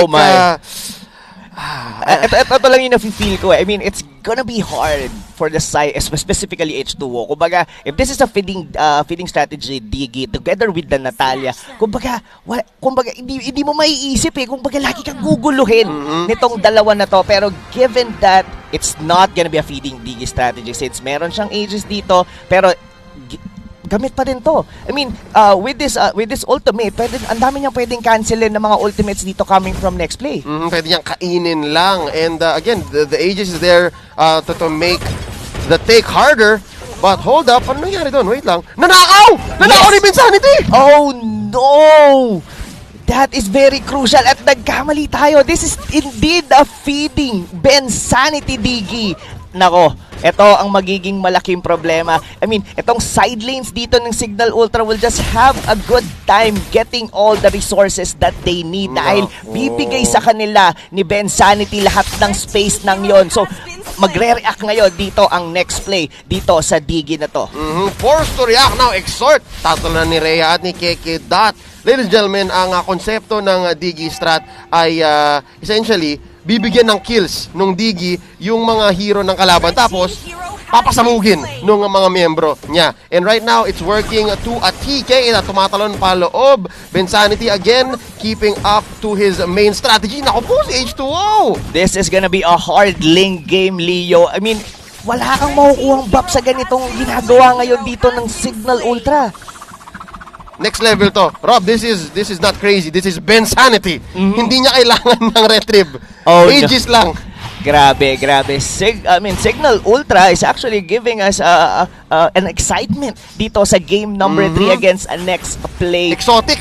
Oo, totoo. Exotic. Tapos yung sideline kasi dito ng Signal Ultra, parang pushy din eh. Kumbaga hindi mo rin pag nag-react yung mga sideline dito ng next play para tulungan si H2O, both sidelines ngayon dito ng Signal Ultra will just keep pushing in. And to the point na pwede nilang ma-choke out dito ang NXP. Dahil kung iingatan mo yung mid, dahil doon ka magpapadala ng tao, mababasag yung side lanes. Yes. And it's a lose-lose situation if that happens. Currently, medyo nababawi pa naman ng NXP, keeping up the gold lead, 6.3 to 6.3. Pero yun nga, si Vincenti doon na nakatira sa jungle nila eh. Oo, ito pa ang mahirap dyan, for the side of next play. Tapos na-shutdown pa doon si H2O. Yun, Rob. Yung sinasabi kong pinyata. Kumbaga, parang pinatabaan nila si H2O. Tapos, isa-shutdown lang. Isa-shutdown nila yon. Pero pipitasin lang nila. Then, this gonna get the gold back doon sa mga nawala nila doon sa pag-feed nitong Digi na to. And I don't think na makukuha ni H2O to anytime soon itong purple buff na to. Yep, papahirapan ni Vincenti. And I think, kita mo yun, meron siyang hesitation. Papatayin ko ba itong Digi? Kasi bilang na bilang yan, i-check nila yung kill score. And right now, Kekedat pumasok dito, paloob, Tempest of Blades, mahuhuli ng isa. Yawi uses the Imperial Justice, babagsak isa, Kekedat goes down. Vincenti susunod na rin, Yawi mare-reverse time, sasabog siya dito, H2O gets the kill, and this is all going for NXP so far. Lead 9-2, pero yun nga pinyata slot. Yes, and well, finally, H2O did actually get his purple buff. He actually has to use his retribution, so meaning to say, pag-respawn itong turtle na to, baka hindi umabot ang retribution dito ni H2O, and Sylvana, Yawi will be taken once again, and H2O still not getting both of his buff. Rene J, delikado siya dito, Leo. Oh no, Signal Ultra, yung tempo na meron sila dito sa early game, next player really struggling right now. Yep, nasa stifle, ika nga, napipigil-pigilan. Not in all in, not in one go, kundi paunti-unti, Tempest of Blades, para lang makalayo. Buff hindi pa rin nakuha. That's going to be H2O. Okay, Finch Boys, nakuha niya na, Rob. Nakuha niya na. Pero pinatagal. Hold up, may isa pang laban sa top lane. Rhea gonna go down. Yawi gets the kill. Papasukin siya dito. At isa pa, bursted down ni Exort Janus. This is a good comeback para sa side ngayon dito ng next play. Double buff ngayon dito si H2O. Nagkaroon pa sila ng mga pick-up. Unfortunate lang na nakuha doon si Exort. Pero they are going into the right direction ngayon dito, Leo. Kahit papaano, hindi basta-basta pang napopush over ang kanilang side lane. Rene J and James are doing a great job i-hold yung lines dito sa early game ng next play. Yup, buff denial is the name of the game. And ang hirap nito, Rob. Ang hirap nito, Vincenti goes down, H2O, mababurst down dito ni Aquaboy. Kung yung kalaban hindi ML yung laro, parang hirap sagutin. Parang iba yung laro ng Signal ngayon eh. Yes, and this only show that they really have a lot of strategies up on their sleeve. But right now, that first turtle will be taken by Signal Ultra. Si Janus dito still, he has a good farm. Hindi lang siya nakakakuha masyado pa ng mga kill dito. But right now, looking at the gold, sumasabay pa rin ng next play given that na pinapahirapan si H2O ng early game. Sobrang gutom, sobrang uhaw ni H2O sa farm. Men, 300 gold lang yata ang pinagkaiba nila ni Bensanity. Ganun kahirap. Again, yung post 5 mo, sobrang yun yung pinakamababa ang gold Si H2O pa yung kasunod sa kabila. Yes, mas pwede nating sabihin dito, H2O, hindi siya yung parang magiging main damage dealer nila dito para sa laro na to. We have to rely on Rene J and together with James. Kumbaga, pinahirapan nila si H2O pero Signal Ultra, they also have to think yung dalawang side lane ng next play kasi they also are getting farm kahit papano. Yup, and yun ang kailangan maisip ng NXP. Kailangan na nilang i-transition yung dalawang side laners now. Ito na naman, laban sa may orange buff. Exort, tinutulungan si H2O. Finally, the buff goes towards NXP and hindi nila papansin ni Bensanity. Ito ang tamang laro. Ito ang kailangan mong gawin para hindi matuloy ang Digi strategy. Pero yun nga parang iba counterproductive siya Iba siya sa pag-iisip ng normal na ML. Pero ito na nga, Rene J nag-aharap ng target. Pops the O, Tempest of Blades palayo. Mukhang papatayin ni Bensanity. Okay, nice! Release control pero mapipilitan. H2O, mag-survive ba siya? Yes! With 1 HP and a 3, makatakas pa nga. Kaya that shutdown. Oh no, Signal Ultra, yes, they do work on the early game. Pero ngayon, next play, they're finding their groove here on game number 3. And even with James, ngayon, going back dito with Signal Ultra's winning condition. Yes, na-shutdown nila si H2O, pero how would they go against this Benedetta here on mid-game? James is making it work. Again, si James, 4-0-0. Ang dami ng stacks sa Festival of Blood. And ang kasagutan niya lang naman doon, si Rhea na gumagalaw din naman. So, you're right, Rob. Exactly, you're right. Ito ang ang pag-asa ng NXP ngayon. This is the second turtle of the game, if I'm not mistaken. Medyo natagalan ng take ng Signal. And no contest. Because again, ang Ling ni H2O sobrang gutom, and ngayon doon siya tumitingin sa kabilang side ng mapa. And I really think na it's the correct play then for the side of next play na wag i-contest na yung turtle. Hayaan nyo nang kunin lahat ng Signal Ultra yung turtle na yan. As long as we get the kills, as long as we're not dying, and as long as we are still farming. And doon sa isang pagdepensa sa Orange, bumagsak si Rhea at si Bensanity. Almost na. Si Kekedat, almost. Nakita ko, muntik nang bumagsak.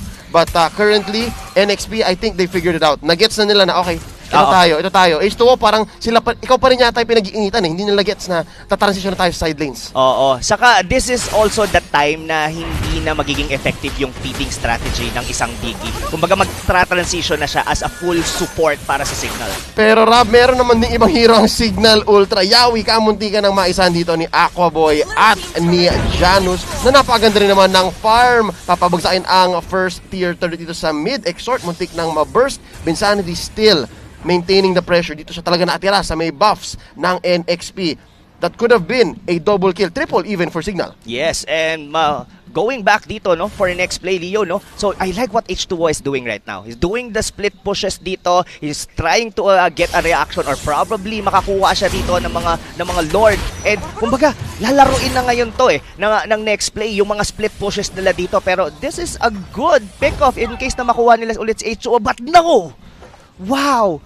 With the reverse time, tapos inabangan pa siya sa likod dito ni KK that it's still H2O managed to stay alive. Yup, and essentially patintero ang laro ngayon ng NXP at Signal. Naghahanapan sila ng target at piling-pili lang ang gusto nilang target. Ayaw na nilang magpadigi feed. NXP looking for one. Nakapag-ages na si Bensanity. Phantom execution ni Janus. It's too late. Bensanity goes down. Buhay pa ang lahat ng miyembro ng NXP. Down goes Janus. Mukhang may bawi. Rhea, Loki Low, tatakbo sa ilan ng Torre. Not gonna be enough Imperial Justice ni Yawi dito. 3 down for Signal. All still standing sa NXP. Walang bawi si Aquaboy. Kekedat naghahanap ng timing sa may likod. Meteor Shower to clear the wave. Kaya pa?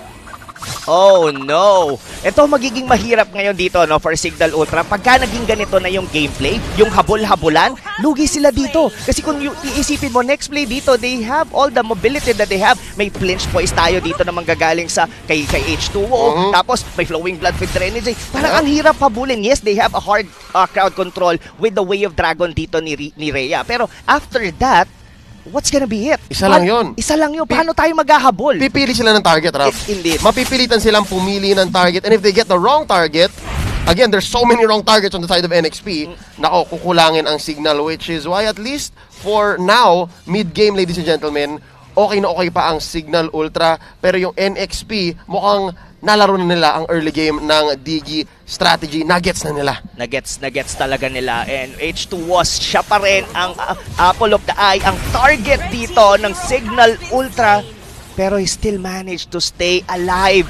Ganun kadulas ang Ling ni H2O. Yup, sobrang dulas. Magaling magparkour. Essentially. Magaling magparkour. Yun ang laro niya. And kung ang laro ng Signal hindi ML, NXP rin, parang H2, ibahin mo na yung strategy mo, man. At least hanggang makapag-stabilize tayo. And that's the key here. That's the only reason why NXP is maintaining the lead and still making these team fights hard for Signal Ultra. Janus, lalaroin ni James dito, who now has 6 stacks, maximum stacks na. Oh, papasabugin si Kekedat sa may likod na huli ng Imperial Justice. Pumaporma na para sa Lord ang NXP. Delikado, Leo. Medyo nagiging irrelevant na dito si Kekedat. Kumbaga, may pakunat na yung mga members. The only thing na posible na ma-burst down dyan dito was actually Exhort. But Exhort, he knows his position.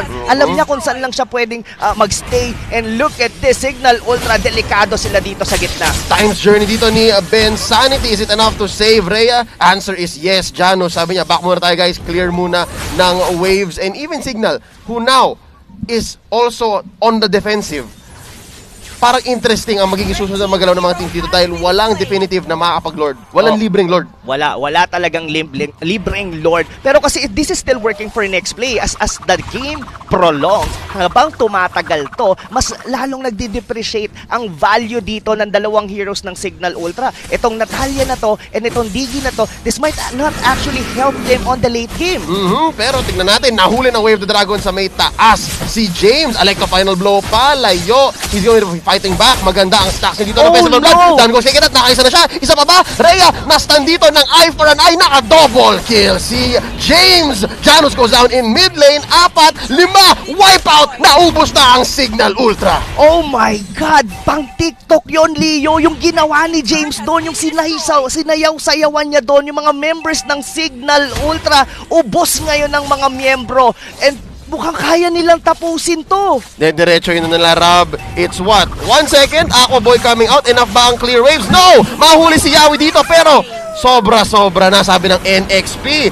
The drought is over. Nakapanalo na dito ang Next Play Esports. This winning moment is brought to you by Master. Hindi sila na GG. Instead, they brought their clay game with Master. Sikreto ng mga gwapo. How perfect. Isa sa mga pinakagwapong teams dito sa MPL ang nagwagi. Finally, Next Play tastes victory. Grabe. Alam mo yung feeling nung habang nagsaslice and dice doon yung Benedetta. Alam mo yung nakakakilig moment. Kulang lang doon yung TP eh. Yun yung TikTok moment. Sticker. Oo. Oh my. Ang freestyle. Nako, si James may napausong bago sa mga fans ng Next Play at ng mga Benedetta main. Once more, congratulations to Next Play here finally ending the drought. But for Signal Ultra, Rob, my heart goes out to Coach Yeb and the boys. Parang sobrang rough ng kanilang week 1. Or, week 1 technically kasi una nilang linggo dito sa MPL. Yes, so I hope they find their groove. I hope na itong 4 na game nila dito sa week number 3 na to would be a good lesson for them para mapunta sa susunod na week natin on week 4 ng regular season. And if in case, this might actually be a good wave then for them na kumbaga ito yung ganito na ngayon. Sobrang diin na ngayon ng season 7. Yep, we're gonna throw it over to our analyst, Wolf. Balitaan mo nga kami anong nangyari dito sa game number 3. Hindi nagpatinag, hindi nagpagulat ang side ng NXP. Kaya nga naman sila ang nanalo ng game number 3. What a series from Next Play, but GG's of course, the Signal Ultra. My name is Wolf, your analyst. Thank you so much, casters. And let's talk about game number 3. The following post-game statistics are brought to you by Smart, the official tournament partner of the MPL. Free to game great with Smart, free games for all. And we were talking about game number 3. Syempre, ang usapan ay ang stats. Of course, with the stats, related din naman ang draft. Kung titingnan natin maigi, of course, ay masama ang magiging record ng isang feeding digi strategy. But, ang main factor kung bakit gusto mong magkaroon ng digi strategy ay dapat maganda ang resulta for the other players. Like for example, yung Lancelot, dapat ay magandang stats. Hindi pwedeng 0-3 yan. Yung ating Cho, dapat mas maganda rin yung stats onto the side lanes. But, Signal Ultra, siguro yung kanilang decision na gumawa ng digi strategy ay parang hilaw pa. Parang hindi pa nila na-practice ng sobra. At ang pinaka-questionable, at least for me, is the fact na kinuha nila yung Natalia after, on the 3rd pick. Actually, maganda nga yung Natalia sana eh. Kaso, na-counter siya ng NXP. Kumuha sila ng Eudora in the 2nd phase of the draft. And then Signal Ultra thought, siguro pwede tayong mag-feeding DD strategy. And unfortunately, it did not work. Titingnan natin sa highlights later kung paano nga ba nangyari ang development at kung paano sila nalugi. But for now, I would like you to be reminded na meron tayong live watching rewards for all those who stay here in the post-game analysis segment of the broadcast. Every time na makikita nyo ako today, magkakaroon kayo ng chance manalo ng 599 diamonds worth of a skin through a treasure box na ia-award sa first 30,000 entries sa ating QR code. Pati na rin syempre sa link if you want, scan the QR code or go to the link to get a chance to win the live watching rewards. Now let's look into the highlights brought to you by Smart, the official tournament partner of the MPL. Free to game great with Smart, free games for all. In the highlights, maganda naman ang simula. Lalong-lalo na itong pagnakaw ni Ben Sanity. And the idea of the feeding digi strategy is to make it difficult para sa funnel ng kalaban or jungler ng kalaban na makakuha ng magandang start. However, ang common misconceptions ay madali na dapat at madaling i-execute ang Digi strategy. And that's the problem for Signal Ultra. Hindi nila nagawang intact ang kanilang side lanes. For example, Alice versus the Cho, nakapag-farm ng sobra yung Alice. Chango, dapat nakapag-farm din para sa ng Signal Ultra, pero hindi niya rin napigilan si James at si Rene J. And now, overall, yung Natalia, wala rin masyadong eliminations at the start. And ano naging resulta nun para sa Signal Ultra? Yung dapat na develop nilang gap when it comes to the economy ay hindi enough. Janus on this Lancelot, as good as he is, kung siya ay Lancelot, naglalaro ng Lancelot, hindi ito nakita sa game na. In fact, ang ending na stats for all of the cores of Signal Ultra, side lane, pati yung mga kanilang jungler, it's really bad to look at. Kasi nga naman yung NXP na solidify nila yung side lane nila. There will come a time, makikita natin ng Signal Ultra nakakuha pa ng magandang shutdown onto H2O's growth. Kaso nga lang, hindi nila napigilan yung pagyaman ni James, pati na rin ni Rene J. And we can see na eventually magkakaroon na isang clash na malulugi ang Signal Ultra. Rene J with the good Winter Truncheon usage, baiting out itong ating Lancelot, kaya nga naman napunta siya dun sa spot na kaya na siyang patayin ng NXP. And the real outplay will happen onto the top lane. Ito na yun, blocked by James. Dalawa yung gumo doon sa ating Benedetta, and you can see the outplay, beautiful. Nakita niya na meron siyang opportunity para mag-lifesteal, tapos i-turn around yung laban, gets the double kill, at hindi nga lang din sa part ng mapa na yun nakuha ng panalo ang NXP. In fact, nakapag-wipe sila, and you know what happens. Kapag wala ng hero yung kalaban, it's a straight up chance to end it. MVP of the game, James. Brought to you by Smart, the official tournament telco partner of the MPL.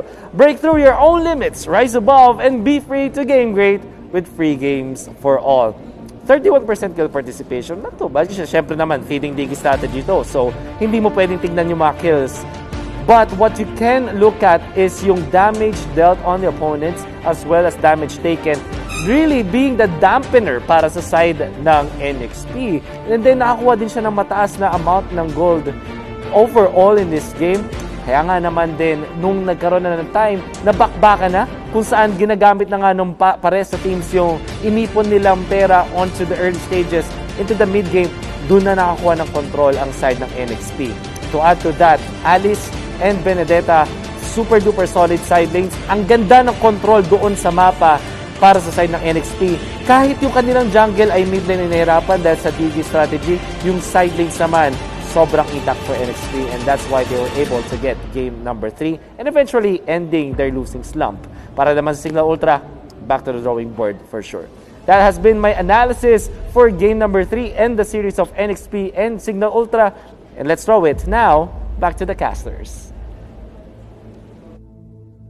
Maraming salamat, Wolf, sa iyong napakagandang analysis ng Game 3 na iyon. Leo and Rob Luna, sa inyong lingkod at tayong lahat ay naging saksi sa pagsusulat sa bagong kabanata sa libro ng Aether na isinulat ni kapatid na James. Yeah, oo. Ganito. Kita mo naman sa MVP ni James, ganyan. Kumbaga sabi niya, come on, Diggy, come on. Ganito talunin ang Diggy strat. Ganito lang ka-basic, kunin ang Diggy strategy. I could have worked, pero nakita natin yung mga outplays talaga dito. Yung sabihin na natin cumulative na mga efforts doon, pero James did really well sa kanyang Benedetta on that game. Yep, and again, key na nabanggit ni Analyst Wolf ay ang pag-activate ng yung side lanes. That's another key to working out the Digi strat or beating the Digi strat. MPL Philippines Season 7 is presented by Smart, the official tournament telco partner of the MPL.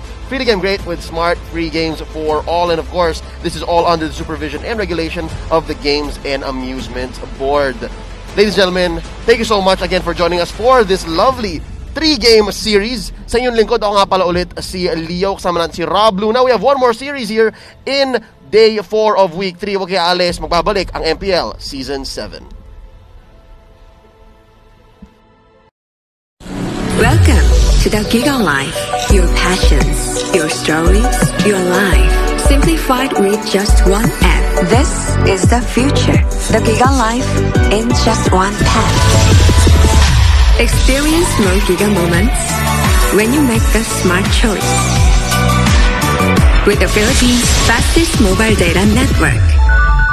How do I know it's D1? Simple, smart ako.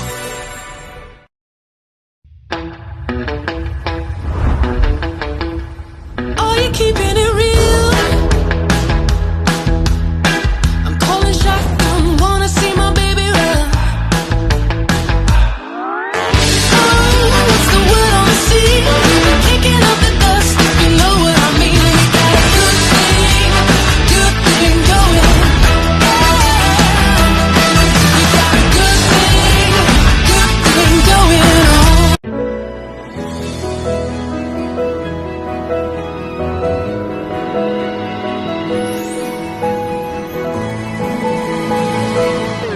Moment na sana, pero hassle ang kate.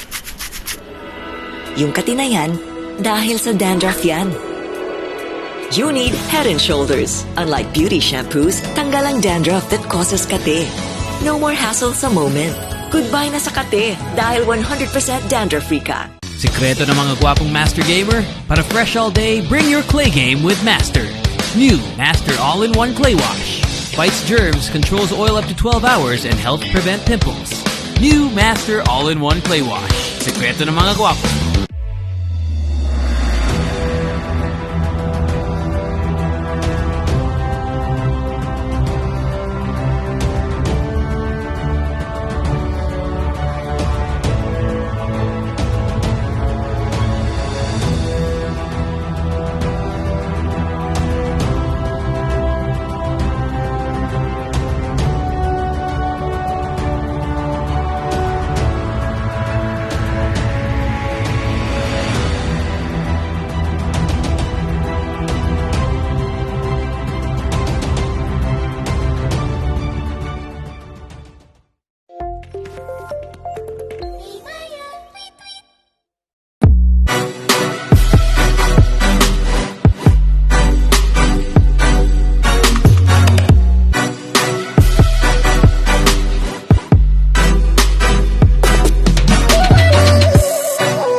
Your online business.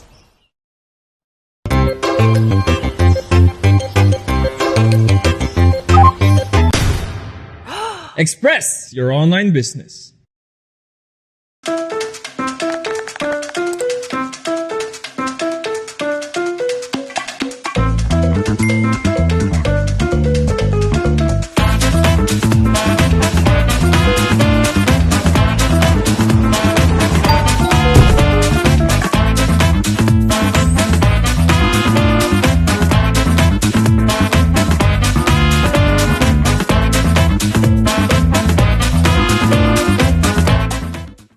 When you look inside a JanSport backpack, you see a story that started in 1967.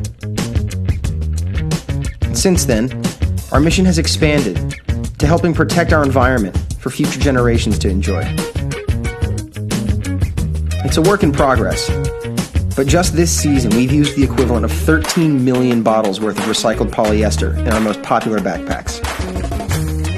When you look inside a JanSport pack, you see our commitment to this brilliant blue planet we call home. And we're just getting started.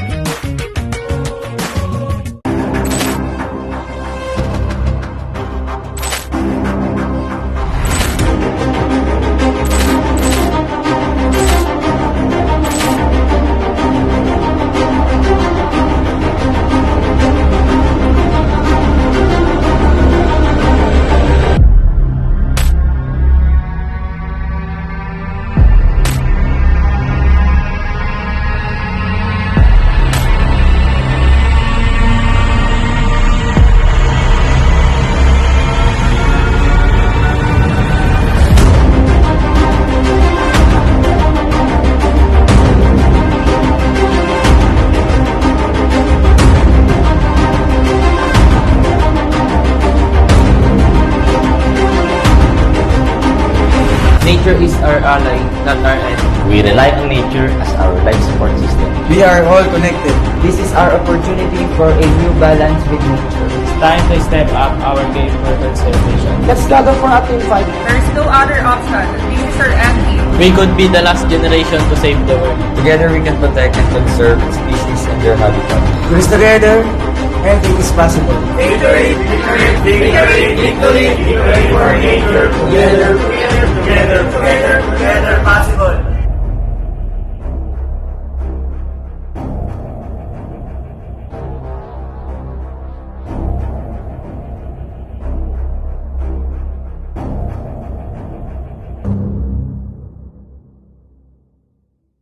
Ready, go! Demons shall bathe in their blood. Healing prayers for you. I am the moonlight that breaks through the darkness.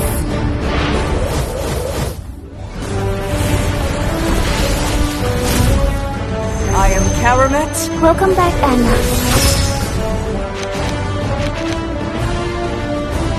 Immortality! The strongest ninja. The universe is but a lie. Your fate is in my hands.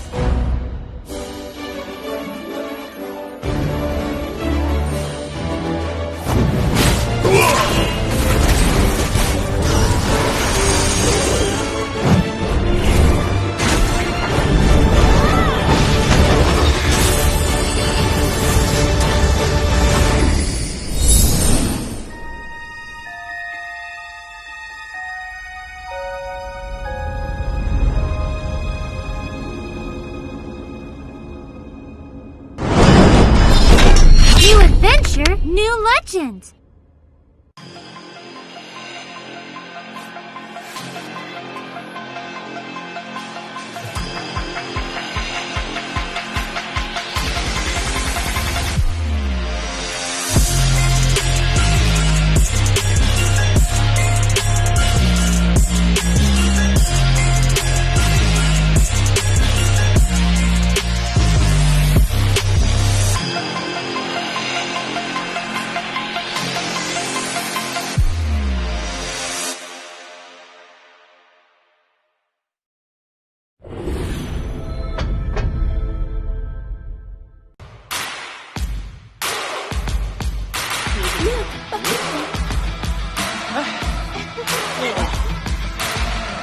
Everyone can be a leader.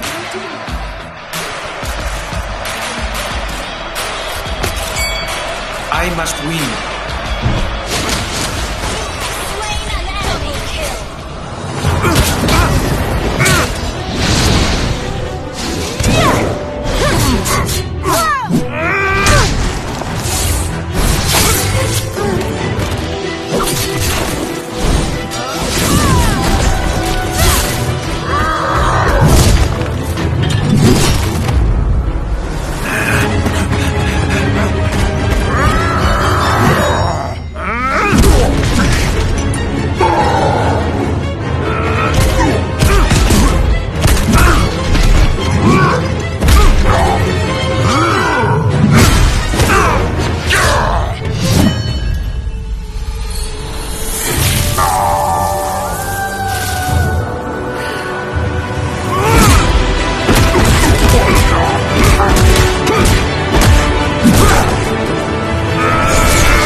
What do you do when what you desire is beyond reach? You use power that breaks barriers. The Giga Life. Now in 5G. Do you believe this is possible? I do. How do you know?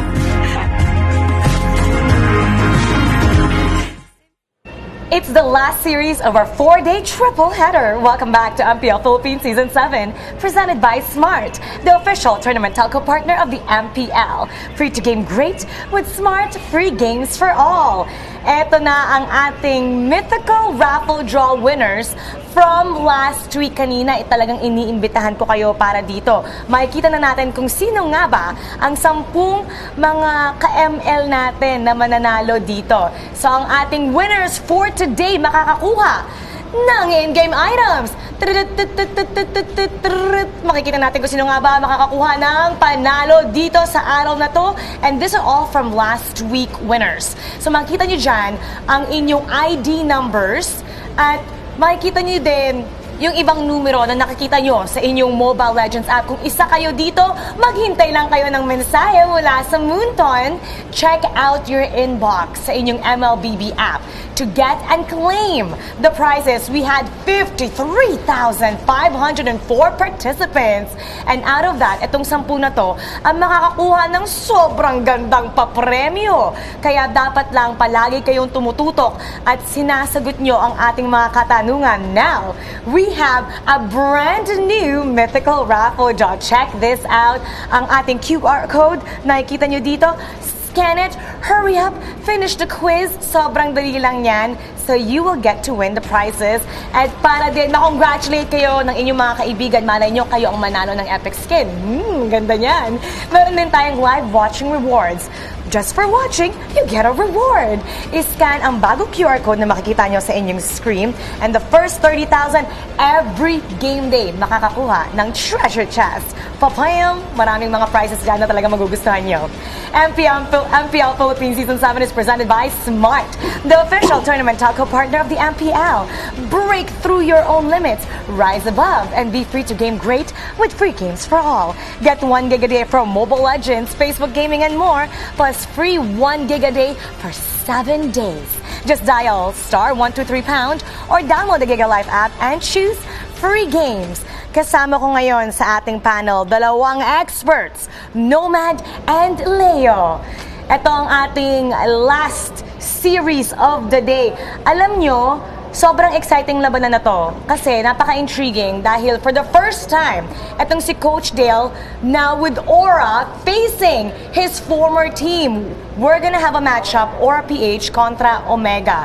How is this going to be like? One is coming off a win, one is coming off a loss. Well, especially for Omega, it was a loss that they did not expect happening. Alam naman natin na nangyari kahapon na bimo sila, na bimo data sila, and ang sakit nun sa kanila. Because it looked like they had the win against LPE, pero it wasn't the case. So they really had to have a hard reset after that heartbreaking match. Yep, and just as they were on the road to recovery. Parang mag-win stick naman yata sila ang Omega. So this right here will be a fateful meeting. Again, it is a meeting that is familiar for more reasons than one. And excited akong masimulan na ang kwentong ito.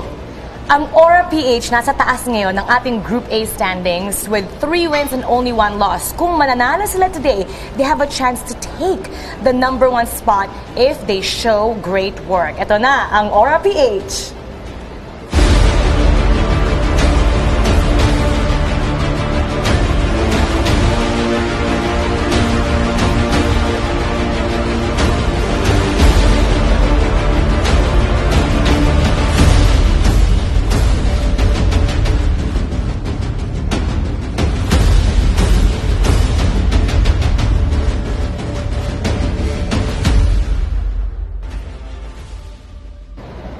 Eto, curious ako, ang Aura, kilala sila using Diggy. Are we gonna see the same strat today? Because in the previous games, for the first time this season, made Diggy strat, but it didn't translate into a win.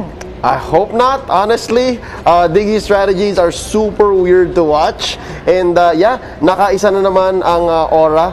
Nakagamit sila ng Diggy strat and nanalo sila laban sa kanilang karibal sa El Clasico. But if there is one thing I can say about Aura Philippines here is after seeing that intro vid, guys, there are no soft sides to Aura. Lahat ng players nila, hanggang coach, hanggang manager may linalaban.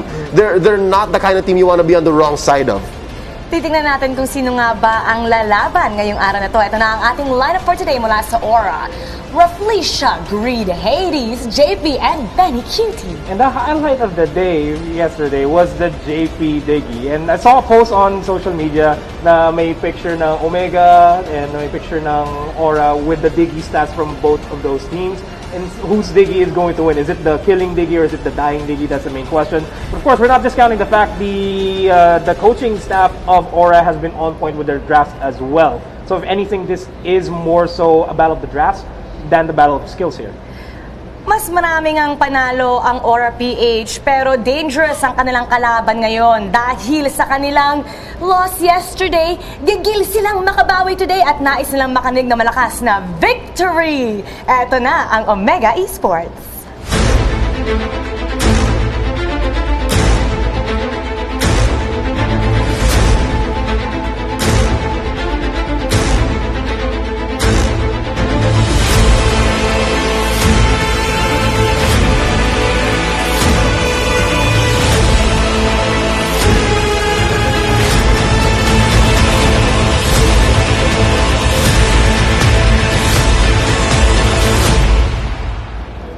Omega experienced a shocking loss yesterday. Nandun sila sa Lord, all of a sudden, sabi nga ni Nomad, nabimo sila. Naibimo dun sa base and they lost yesterday's game. Now, gaano ka-dangerous ba ang isang kupunan na hindi nila na-expect matatalo sila dun sa play na yon, and now they're coming into today's game with a whole different mindset? Yeah, dapat talaga may bagong mindset sila coming into this matchup, especially considering the fact that, sorry, ulit-ulitin ko siya, it's a heartbreaking loss na nangyari sa nakahapon. It may affect their game style here from Aura, but knowing how Omega has been consistently resetting their mindsets, consistently just going back to the drawing board with their coaching staff, especially with Why Not, they should be able to face off against Aura here without any problems whatsoever. Brand new mindset. Now, we're gonna take a look kung sino nga ba mag-face off today for Omega. There is Hayes, Jeezy, Curtizy, Kenji, and Toshi. It's the same lineup as yesterday. Naka-bench pa rin ang main tank nila for the longest time, si Heath. And essentially, makikita natin dun sa position na yon ay either si Curtizy or si Hayes. Either of these two players, basta nasa mid sila, pwede sila magpalitan, tank or mage. Dahil nakita naman natin si Curtizy, meron palang Estes na tinatago, and he also plays a Mad Eve. But just the same, when it comes to other support heroes or mages, si Hayes naman ang tinatap nila. So, I'm just excited to see how Omega will go back on the offensive. Kasi nga, sobrang heartbreaking nung nangyari sa kanila kahapon. Ito ang tanong, sapat ba ang isang gabi ng tulog para ma-reset ang mental game at makabawi sa Aura? Sino nga ba ang mas nakatulog ng maayos ngayong araw na to? This head-to-head is brought to you by Oppo A94. Experience gaming at full speed with the all-new Oppo A94. Get yours now for only 13,999 pesos. Ito ang ating game story today. Familiar foes dahil itong Omega, yes, parehas sila ng roster, but their head coach, simula nung Season 4, kalaban na nila ngayon now with Aura. Yung familiarity ba ng former team, will this help Aura get the victory? Even more so, Dale knows his former teammates inside and out. They spent time in their boot camp. They know each other so well. And having that advantage of knowing your rivals to an intimate manner can really lead into them securing the victory themselves. He knows the tendencies.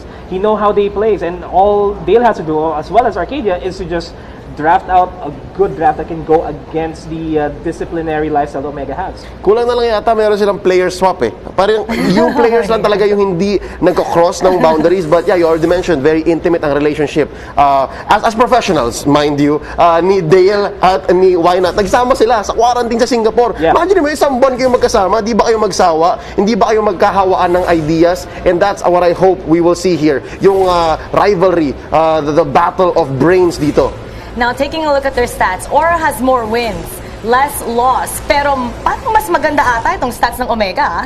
Pag yung Omega kasi, nag-init, pag yung Omega, alam nila paano manalo, mahirap silang pigilan. It's that surgical precision that Omega is known for. Again, their tank is called Mr. Fundamentals for a good reason, alright? And it's that kind of play style we can expect from them despite Heath sitting out. Yeah, and if anything, if Hayes will pick up the helm and become the tank for the team, he also has a lot of playmaking capabilities that can enable Omega in securing that victory for themselves. We have a lot of playmakers for today, and who will be head and shoulders above this competition? Put your game face on and finally say goodbye to those awkward #It's a GG moment. Thanks to Head and Shoulders, 100% dandruff-free and itch-free. Now, max mabango pa. Ito, kukumpara natin sila Greed, JP, and Lord Hades mula sa Mpl-Ph. Yeah, if anything, I kind of want to see JP with the Diggy just looming over his background because he's been very influential in that game. But even more so for Greed and Lord Hades, able to just really capitalize on the fact that their team likes to go for objectives more often than not. They go for playmaking kills. That's why Lord Hades has a high kill participation and then converts it to objectives. Na mula sa Omega Esports, Toshi, Curtizi, and Hajizi. Now, the Double TZ and of course the marksman Toshi. I recently watched the episode of Road to Legend tungkol kay Toshi at Hajizi. Did you know that before they would also just play ML off of other people's phones? Ganun sila nagpabatak. Tapos nung nagkaroon sila ng cellphone na sarili nila, saka sila nag-RG, saka sila gumawa ng pangalan sa larangan ng ML. And now having them be the spotlight in the top 3 to look out for in this matchup against Aura, playing for Omega, I'm just so glad. I'm so proud of what these young men have acquired. That's outside of the game, but inside the game, I'll leave it to them. Feeling ko, panoorin lang natin. And we have one player in each team na lalagyan natin sa spotlight trying to make a name for themselves. And these featured players will do all they can para hindi ma-GG. Bring your clay game with Master. Sikreto ng mga guwapo. Ito si Lord Hades and Hajizi. Looking at this, well, Lord Hades mas included ata sa team fights, no? He plays a lot safer and with a better KDA. Yeah, and it shows. Lord Hades just able to just focus on the fact that I need to secure kills for my team to secure objectives to carry over into eventually winning the game. And that is why Aura is consistent in being the best team. But we're not discounting the fact that Hajizi is also a great duelist on any jungle heroes for that matter. He has a relatively the same GPM for Lord Hades, and with that, kaya niya makipagsabayan sa itemization niya. Ayun na ang ating mapa ngayon, Leo. Let's take a look at the laning projection. Yep, this is, as we can expect, again, our head-to-head says a lot about this matchup. The Machine versus Lord Hades. Lord Hades isa ring Ling main na ginagamit din ni Hajizi. Kilala siya sa kanyang Ling noong Season 6. Titingnan natin kung gagamitin nila ang knowledge na yun para maisahan ang isa't isa. That aside, the lanes are gonna play themselves out. Actually, I'm excited also for the mid lane here. Interesting. JP might actually go to the side lane, or Raflesia. I think it's Raflesia. We have seen that Raflesia was on a Baksha yesterday, and yun ang naging dynamic ng Aura. I'm excited to see how they use these in the coming days, starting here. Will we see mind games between these familiar foes? Who will get the win for today for the last series of the week? Eto na ang bakbakan. Mpl-Ph kontra Omega Esports. Analysts and anchors, pasok! Familiar foes will be the storyline of our final series of our regular season of our MPL Season 7 Week 3. So ako nga po pala si Rob Luna, kasama ko ngayon dito si TDC, and before anything else, I would like to remind you, MPL Philippines Season 7 is presented by Smart, the official tournament telco partner of the MPL. Free to game, great for smart, free games for all. And ayun na nga, TDC, nandito na tayo sa pinakahuling serye ng regular season, week number 3. Sobrang excited, tol. Talagang gusto natin makita. Ako, yung gusto kong makita dito is yung rivalry. Kumbaga, yung mga dating inalagaan mo na players is talagang dumediretso at nakikita natin nag-improve. Yes, and as we continue to deal with the COVID-19 pandemic, we would like to encourage everyone to follow the government's health and safety protocols. This includes practicing social distancing, wearing of face mask and face shields, sanitizing, proper hand washing, and staying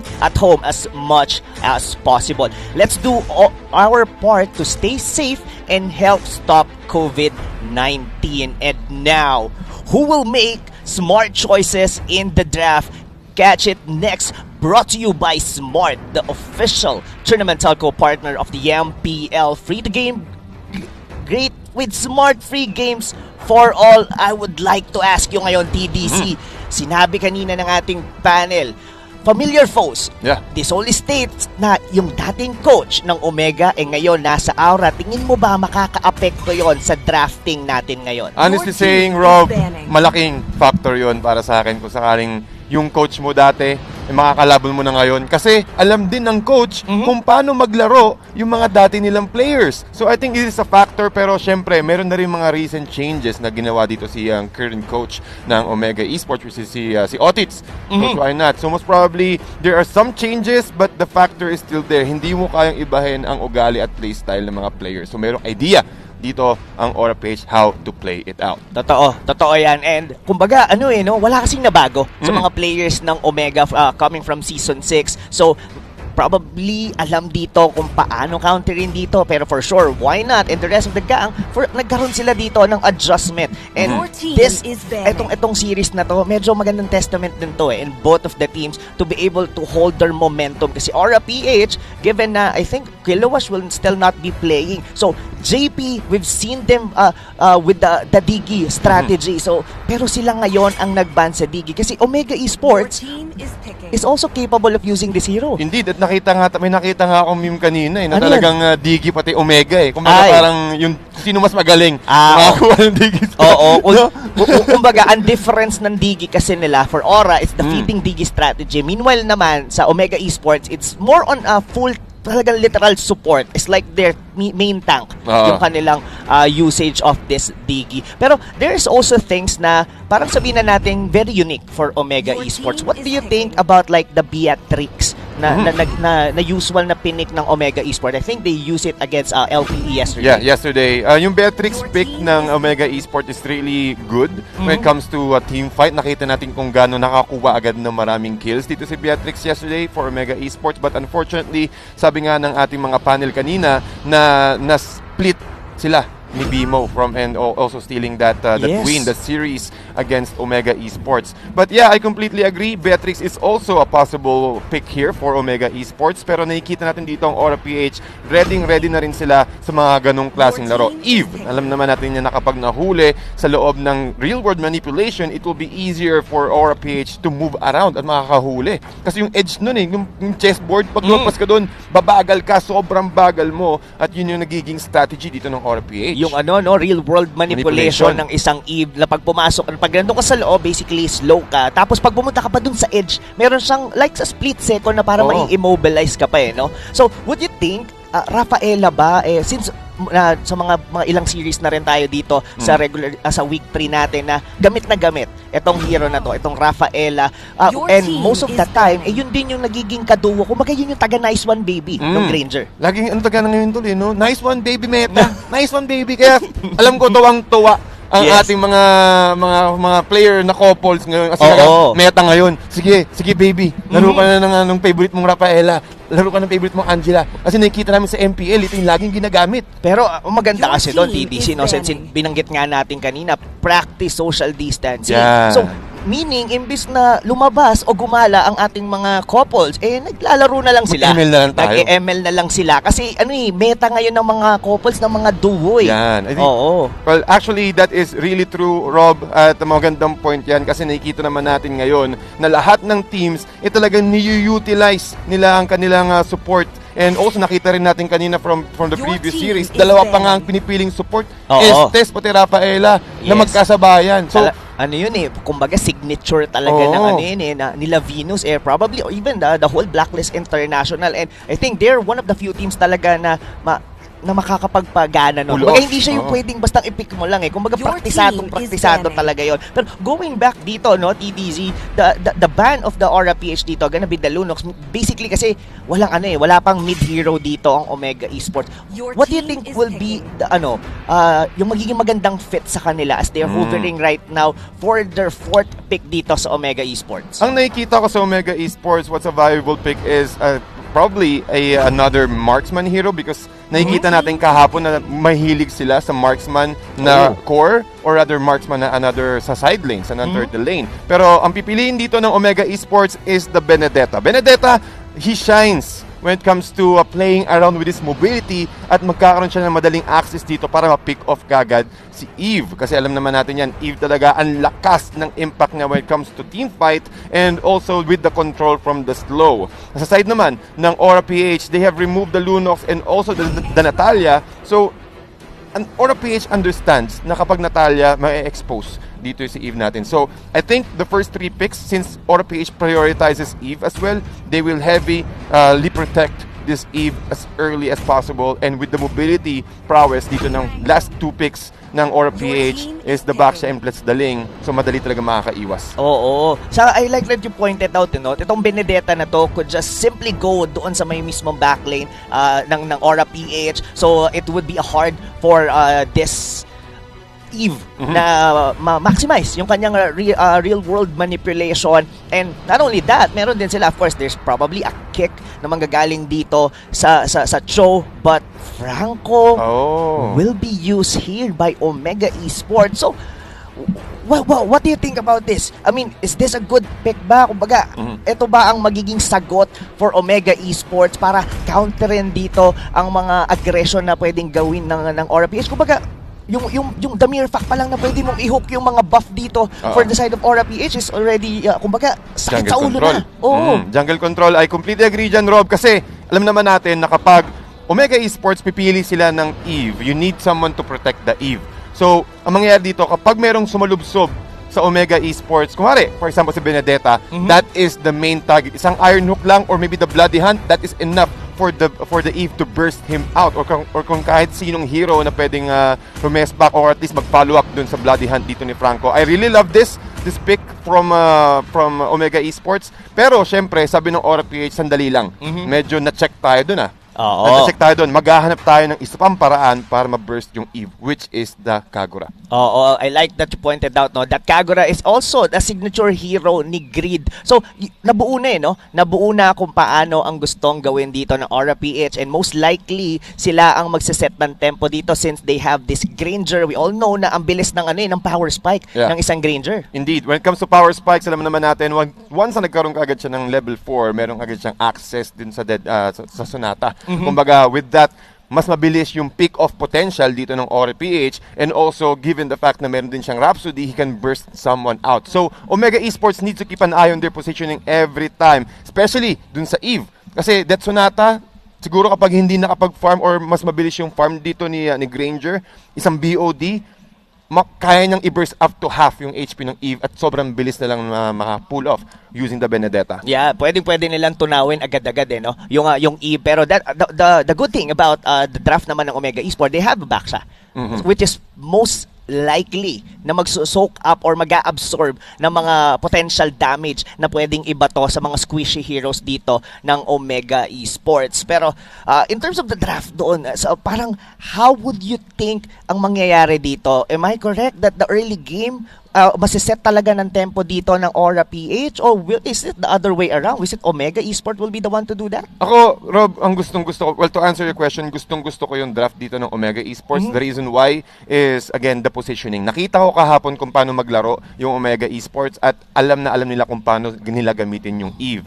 Given the fact na yung choke point, diba? Sa may upper, sa may taas, malapit sa may Turtle Cave, ina-abuse nila yon. Laging hinihila ng Omega Esports yung LPE on that area para ma-funnel kaagad at mahihirapan makagkaroon ng access yung kalaban nila dun sa Eve.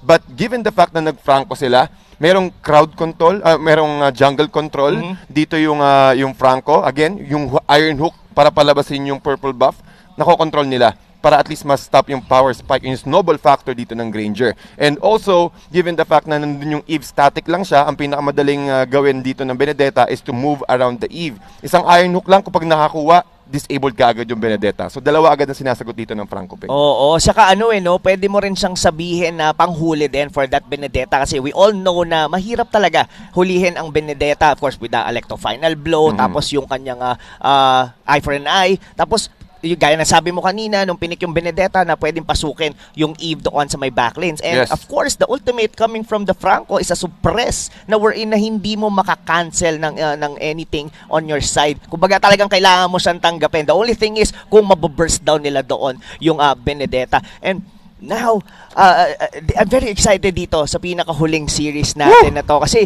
Aura PH, they're really doing well, di ba?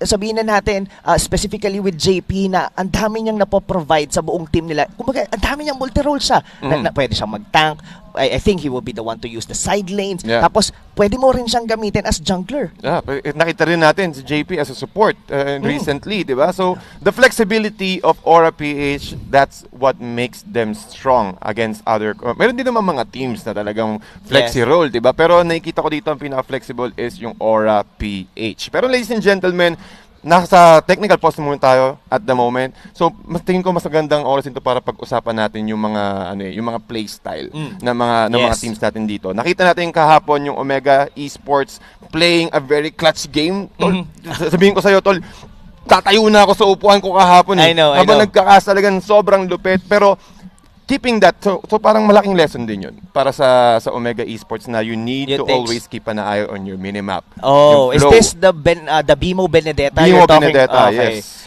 Yeah, ako din, sobrang excited ako doon sa laro na yun. I mean, alam mo yung kinikilig ka, alam mo yung hindi mo alam kung anong mangyayari. Tapos yung part doon na nagbebenta na si Bimo ng items niya, I'm not sure kung nagbebenta, pero yung bumibili na siya ng Malefic Rod para lang matapos. And yung pagdating nung dinosaur ni Ryota, para lang tapusin. Sakto. Tapos na. Diba? Yan. So guys, kung hindi nyo pa napanood yung final game ng LPE versus Omega, sobrang ang dami. Yun yung mga gaya nga ng yung term ni Kuya Manjin, yung isang one hit na lang. Bihira mangyari yun. Season 4 pa nung huli tayong nakakita ng ganon, and nangyari siya ulit ng ilang season 7 bago siya ulit na ulit. No? Ilang season yun? 3 season bago mangyari. Kasi guys, ladies and gentlemen, kung kakapanood nyo lang din ng MPL recently, talagang sobrang hirap magkaroon ng ganong klaseng opportunity. Because again, the presence of mind of the pro players are always on point at lagi talaga meron silang team communication. I'm not sure kung kung tama yung nabasa ko through social media. Yung may storyline yun na parang may nagtatanong, I think nasabi yata sa akin ni Obi or rather ni Manjin na ang tinatanong nila si Bimo nung ginagawa niya yung specific moment na yon, sabi, tol, kaya mo ba yan? Tapos si Bimo, hindi ako sigurado, tol Alam mo yung may part na hindi siya kumbaga muscle memory na kumbaga instinct na lang. Na gusto na lang niyang tapusin, na tingin ko this is the right play. Tapos yeah, it all goes to show na hanggang natapos daw yung laro, nanginginig pa rin daw si Bimo. Veteran moves, tol. Yun ang tinatawag na veteran moves. Yung experience na, okay, kahit ano lang to instinct na lang Parang feeling unconscious na lang, tingin ko kaya ko to Kaya ko to Ano pansin ko kahapon meron siyang 2 Legion Sword. Okay. So, most probably, magbubuo siya ng BOD. Kaso, naiwan yung isa. Pinili niya, kasi yung ingredient ng Malefic isang Legion Sword lang binenta niya yung kinausap ko isang prod natin kahapon binenta niya yung kanyang brute force breastplate at yun yung pinambili niya ng Malefic Rod.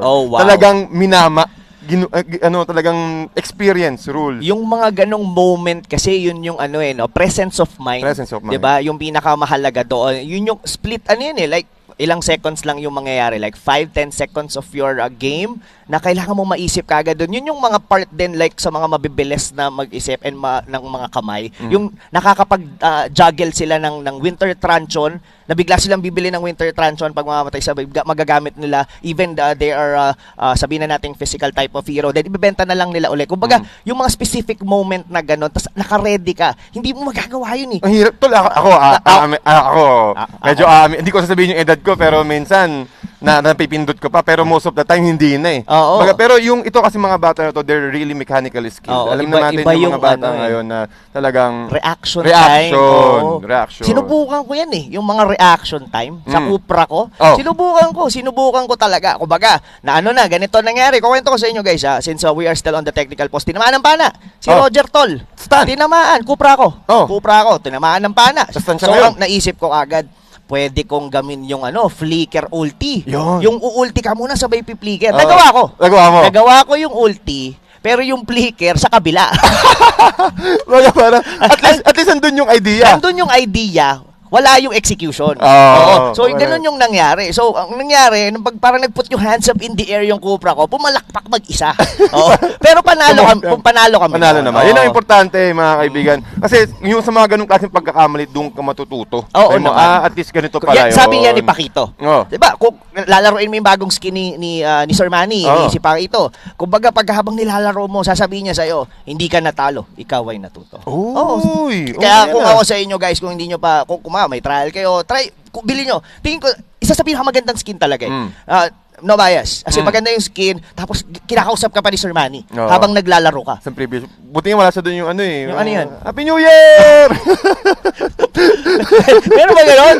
Malay mo, pag nakapatay siya, malay mo, kasi, diba? Di mo natin ano alam. pa ngayon eh, April pa lang. Malay Oo. mo naman, pagkapapuntan 2022, madagdagan ng Yun, mga voice. mga Oo. voice line, no? Yung mga tipong Sana mga may mga ganun pa 15%. tayo, no? Mga iba't ibang mga personality na mga skins, no? Oo. Like, pwede tayong maglagay ng Manjin Palda skin, mga Yeah. ganon. Sige, bibigyan kita ng ano, guys. Kayo ba, kung si Sir Manjin Palda, saang hero mo ilalagay si Sir Manjin? Gusto ko yung carry, tol. Sa carry. Wax in, wax out. Ay, Oo, paboritong wax in, hero wax ni, out. ni Oo. Sir Manjin niya. Pero, kinig aside mga kaibigan, ito na, magsisimula na ang pinaka-huling serye natin for our regular season ng week 3. But before anything else, MPL Philippines Season 7 is under the supervision and regulation of the Games and Amusement Board.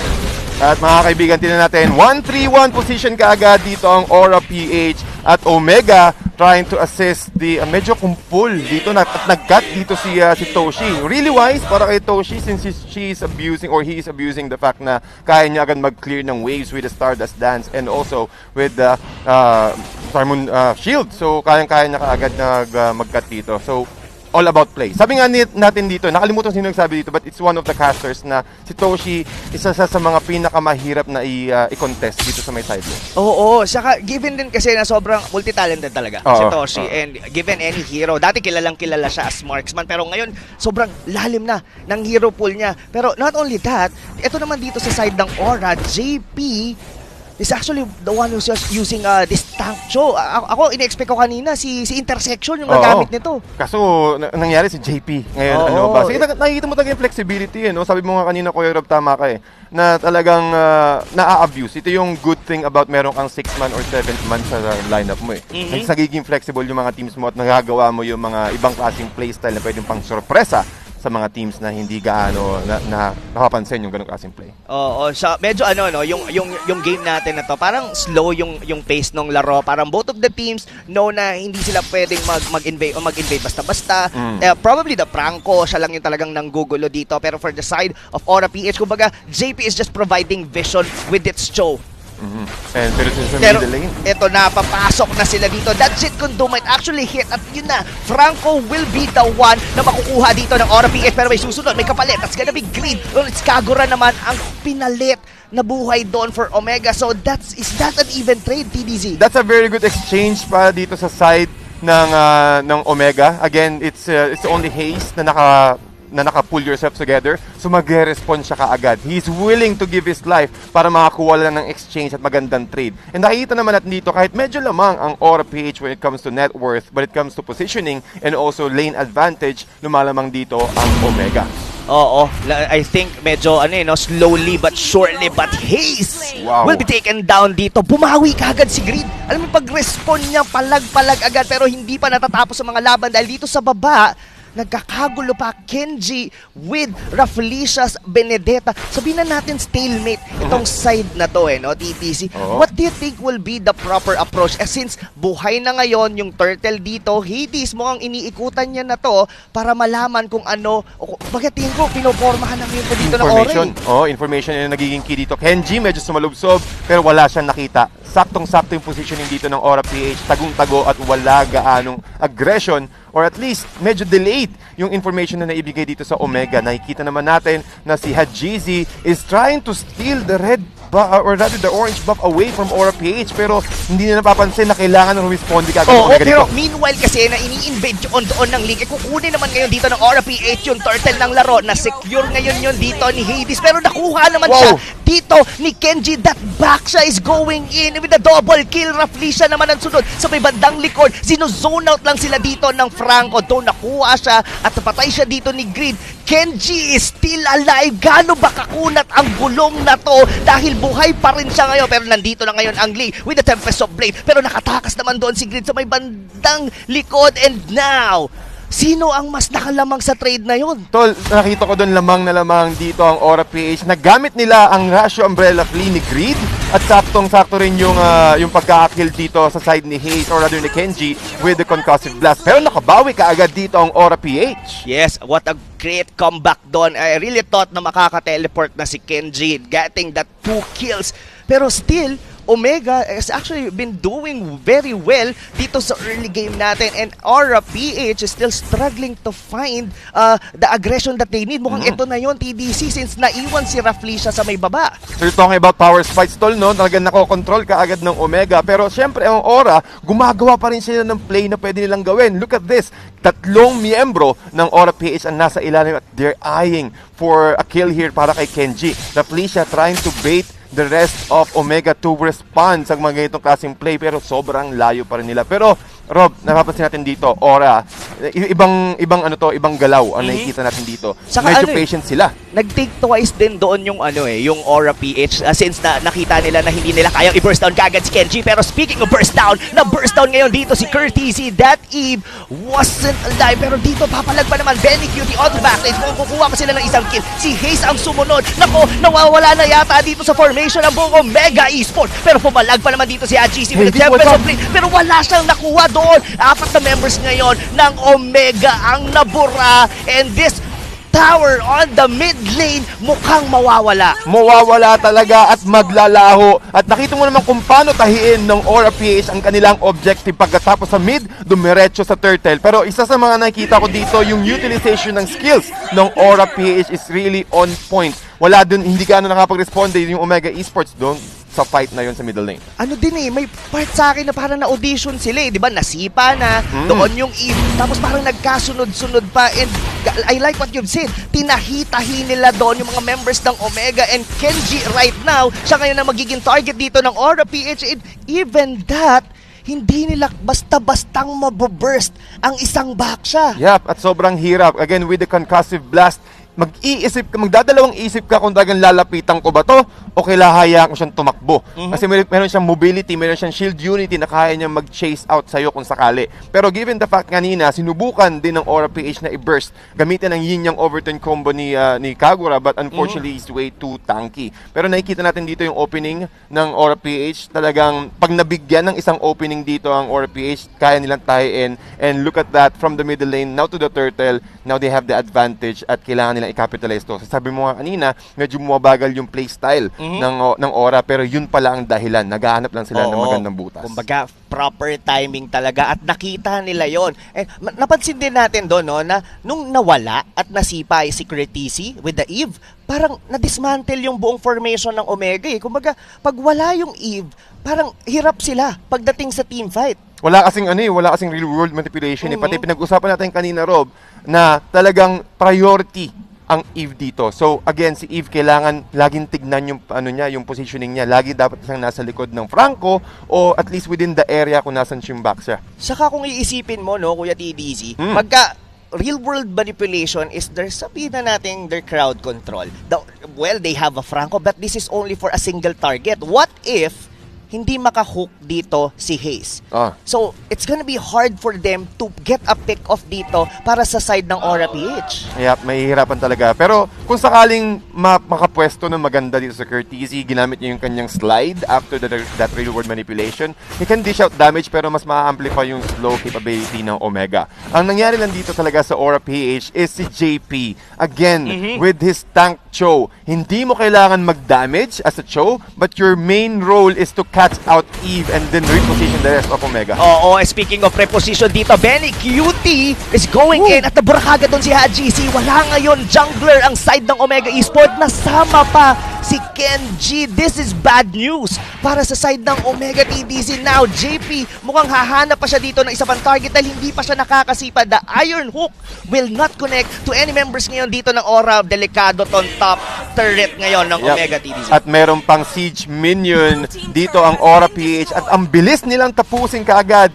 at i-clear out yung first turret sa top lane, pero mukhang hindi pa rin sila hinto, Kuya Rob. HGC trying to get his farm as early as possible. Level 10 na siya, pero ang playstyle ng Mpl-Ph is hindi tayo maghihiwa-hiwalay. Alam natin na kung nasan yung Franco, most probably iwasan natin kung nasan siya. Grabe yung lead dito ng Mpl-Ph TDC. Bakit ko nasabi yun? Bakit? Ben Sanity, his item, Clock of Destiny, meron siyang Enchanted Talisman at nagabuo na rin niya yung kanyang Winter Truncheon. So meaning to say, mas magiging confident na siya ngayon na pasukin dito ang backlanes ng Omega Esports. Yep. Pag si Benny Cutie pa naman talaga mahilig siyang maghanap or maghintay. Isa sa mga patient na mages or rather the side laners na kapag nakahanap siya ng magandang positioning, dun lang siya papasok. Kasi yung surprise factor na yun is malaking bagay. Malaking bagay dahil nahuli ngayon dito si Hades ng Mpl-Ph. This is good news para sa Omega to be able to bounce back kasi kanina pa sila nakakaramdam dito ng sakit at sapak dito from Mpl-Ph, pero mukhang confident pa din ang Aura na out of position lang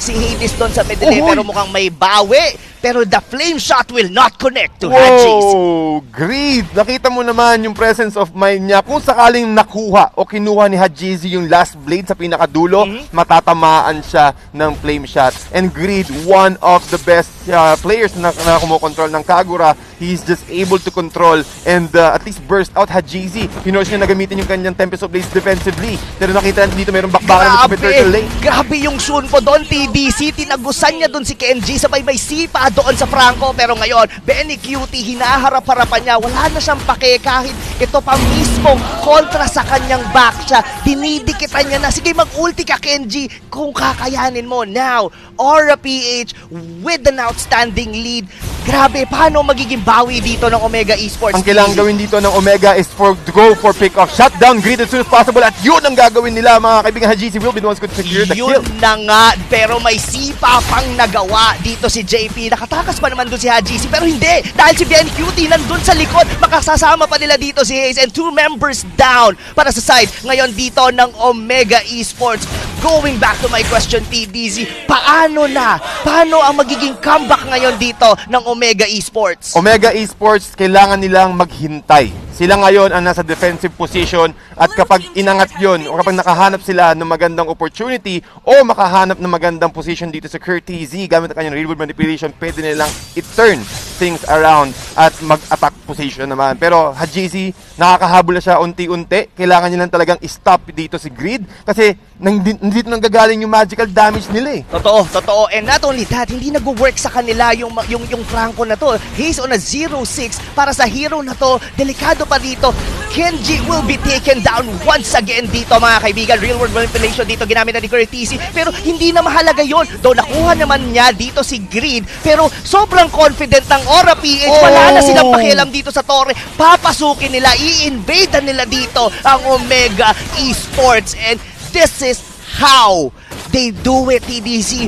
Babasagin na rin nila tong base turret. Pero na-hook doon sa likod. Pero nakapag-rondo out naman si Hades. Tuloy-tuloy, JP with the zone out. Still, Mpl-Ph, they are on the lead sa laro na to. At grabe talaga yung positioning dito ng Mpl-Ph. Kitang-kita mo naman, Kuya Rob. Rafflesia utilizing the Electo final blow para ma-close yung gap at makalapit kay Curtis. Also, I want to say kudos to Benny Cutie. Ginamit niya yung kanyang Blood Ode combo sa likod ni Curtis at nung nakita niya lumalapit yung miyembro dito ng OMG, ginamit niya kagad ng kanyang Winter Transition. Oo, wow. That was well played talaga for Benny Cutie. Pero right now, mga kaibigan, Omega Esports is still struggling to find their bounce back dito sa laro na to. Even Hades is getting been picked off time and time again. Tapos nai-invadean pa siya. Wala ngayon siyang purple buff, which is masasabi natin very essential.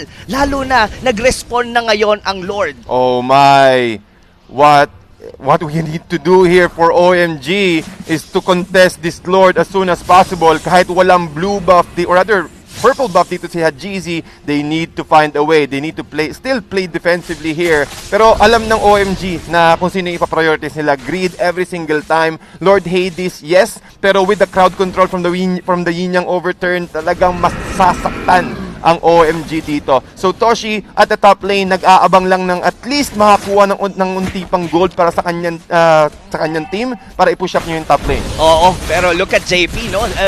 Really zoning out dito the members of Omega Esports. Pero look at this, mukhang nakabasag yata si Toshi doon sa may top lane. So alam ngayon dito ng Mpl-Ph na this is gonna be a 4v5 matchup. Pasok dito si Hades with the Tempest of Blade pero wala siyang na-knockback or na-knock-up. Pero siya na ngayon dito, the Lord, may laban na nagaganap dito pero ang mabubura, that's gonna be Kenji. Once again, dalawang members na ngayon dito ng Omega Esports. Ang nawawala, Benny Cutie, zoning out, Curtis, hiwa-hiwalay ngayon dito ang mga members ng Omega na patipi out na dito yung league. Benny Cutie will be taking down the base turret here on the bottom lane. Yung top mukhang mamimirror, but the Lord will probably get secured. Pero si Haji, nandun medyo sneaky. Alam ito ng Aura-PH. Will this be a steal coming from Haji? Hindi! Because Raf Lisha will be the one to take it down. Now, Aura-PH with a commanding lead, will they be able to finish it since nakuha nila ngayon ng Lord? Posible na matapos agad ito ng Aura-PH. Pero since, ang ganda ng play, ng decision making dito ng Aura-PH. Alam nila na si Toshi nagpupush sa top lane, wala silang crowd control, wala magpa-follow up sa kanila at magsisoak up ng damage. But with that was a nice attempt from OMG as well, para si Hajizis nag-aabang lang, pero medyo risky talaga. Again, ang daming kiting potential dito ng Aura-PH. Meron kang Greed with the Kagura and also Lord Hades. So hindi niya hindi niya kayang i-risk yung kanyang buhay kasi since kapag nakakuha yung aura ng Lord, which is nakuha nga nila, at wala si Hajizi, it will be a really difficult scenario for OMG. Oh no, medyo malalim yata doon DDC si JP dahil nasipa niya palayo doon si Curtisi, kinagat siya bigla din ni Hayes, pero it doesn't even matter. Basag yung dalawang base turret nila dito at tuloy-tuloy mukhang nagkaroon na dito si Hajizi with this ultimate. Buhay pa lahat ng members dito ng Aura-PH and they want to finish this game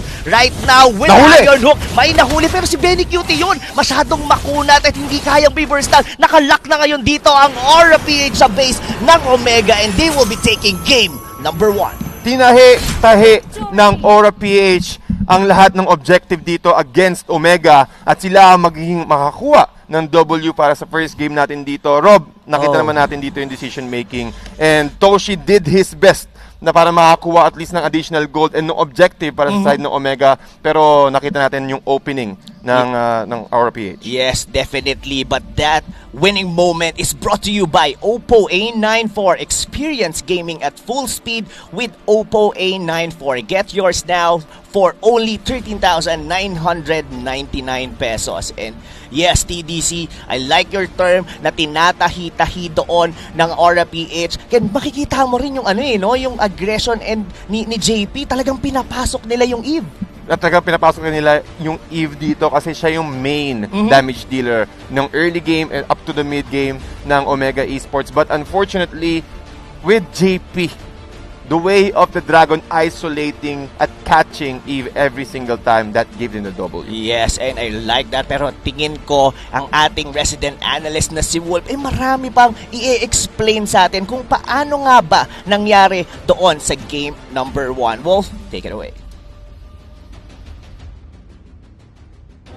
Aura-PH nagpakita ng taste ng old meta in a way, pero magandang sagot sa mga anti-heal strategy kind of na nakita natin coming out from the side of Omega. My name is Wolf, your analyst, and maraming salamat sa ating mga casters. Let's look into the post-game statistics and that are brought to you by Smart, the official tournament telco partner of the MPL. Free to game great with Smart, free games for all. Bakit nahirapan si Hayes at si Curtisi? Pati na rin si Kenji. Well, technically speaking, this is just Aura-PH playing well. Pero ano ba yung mga parts ng draft na naging iffy para sa side ng Omega?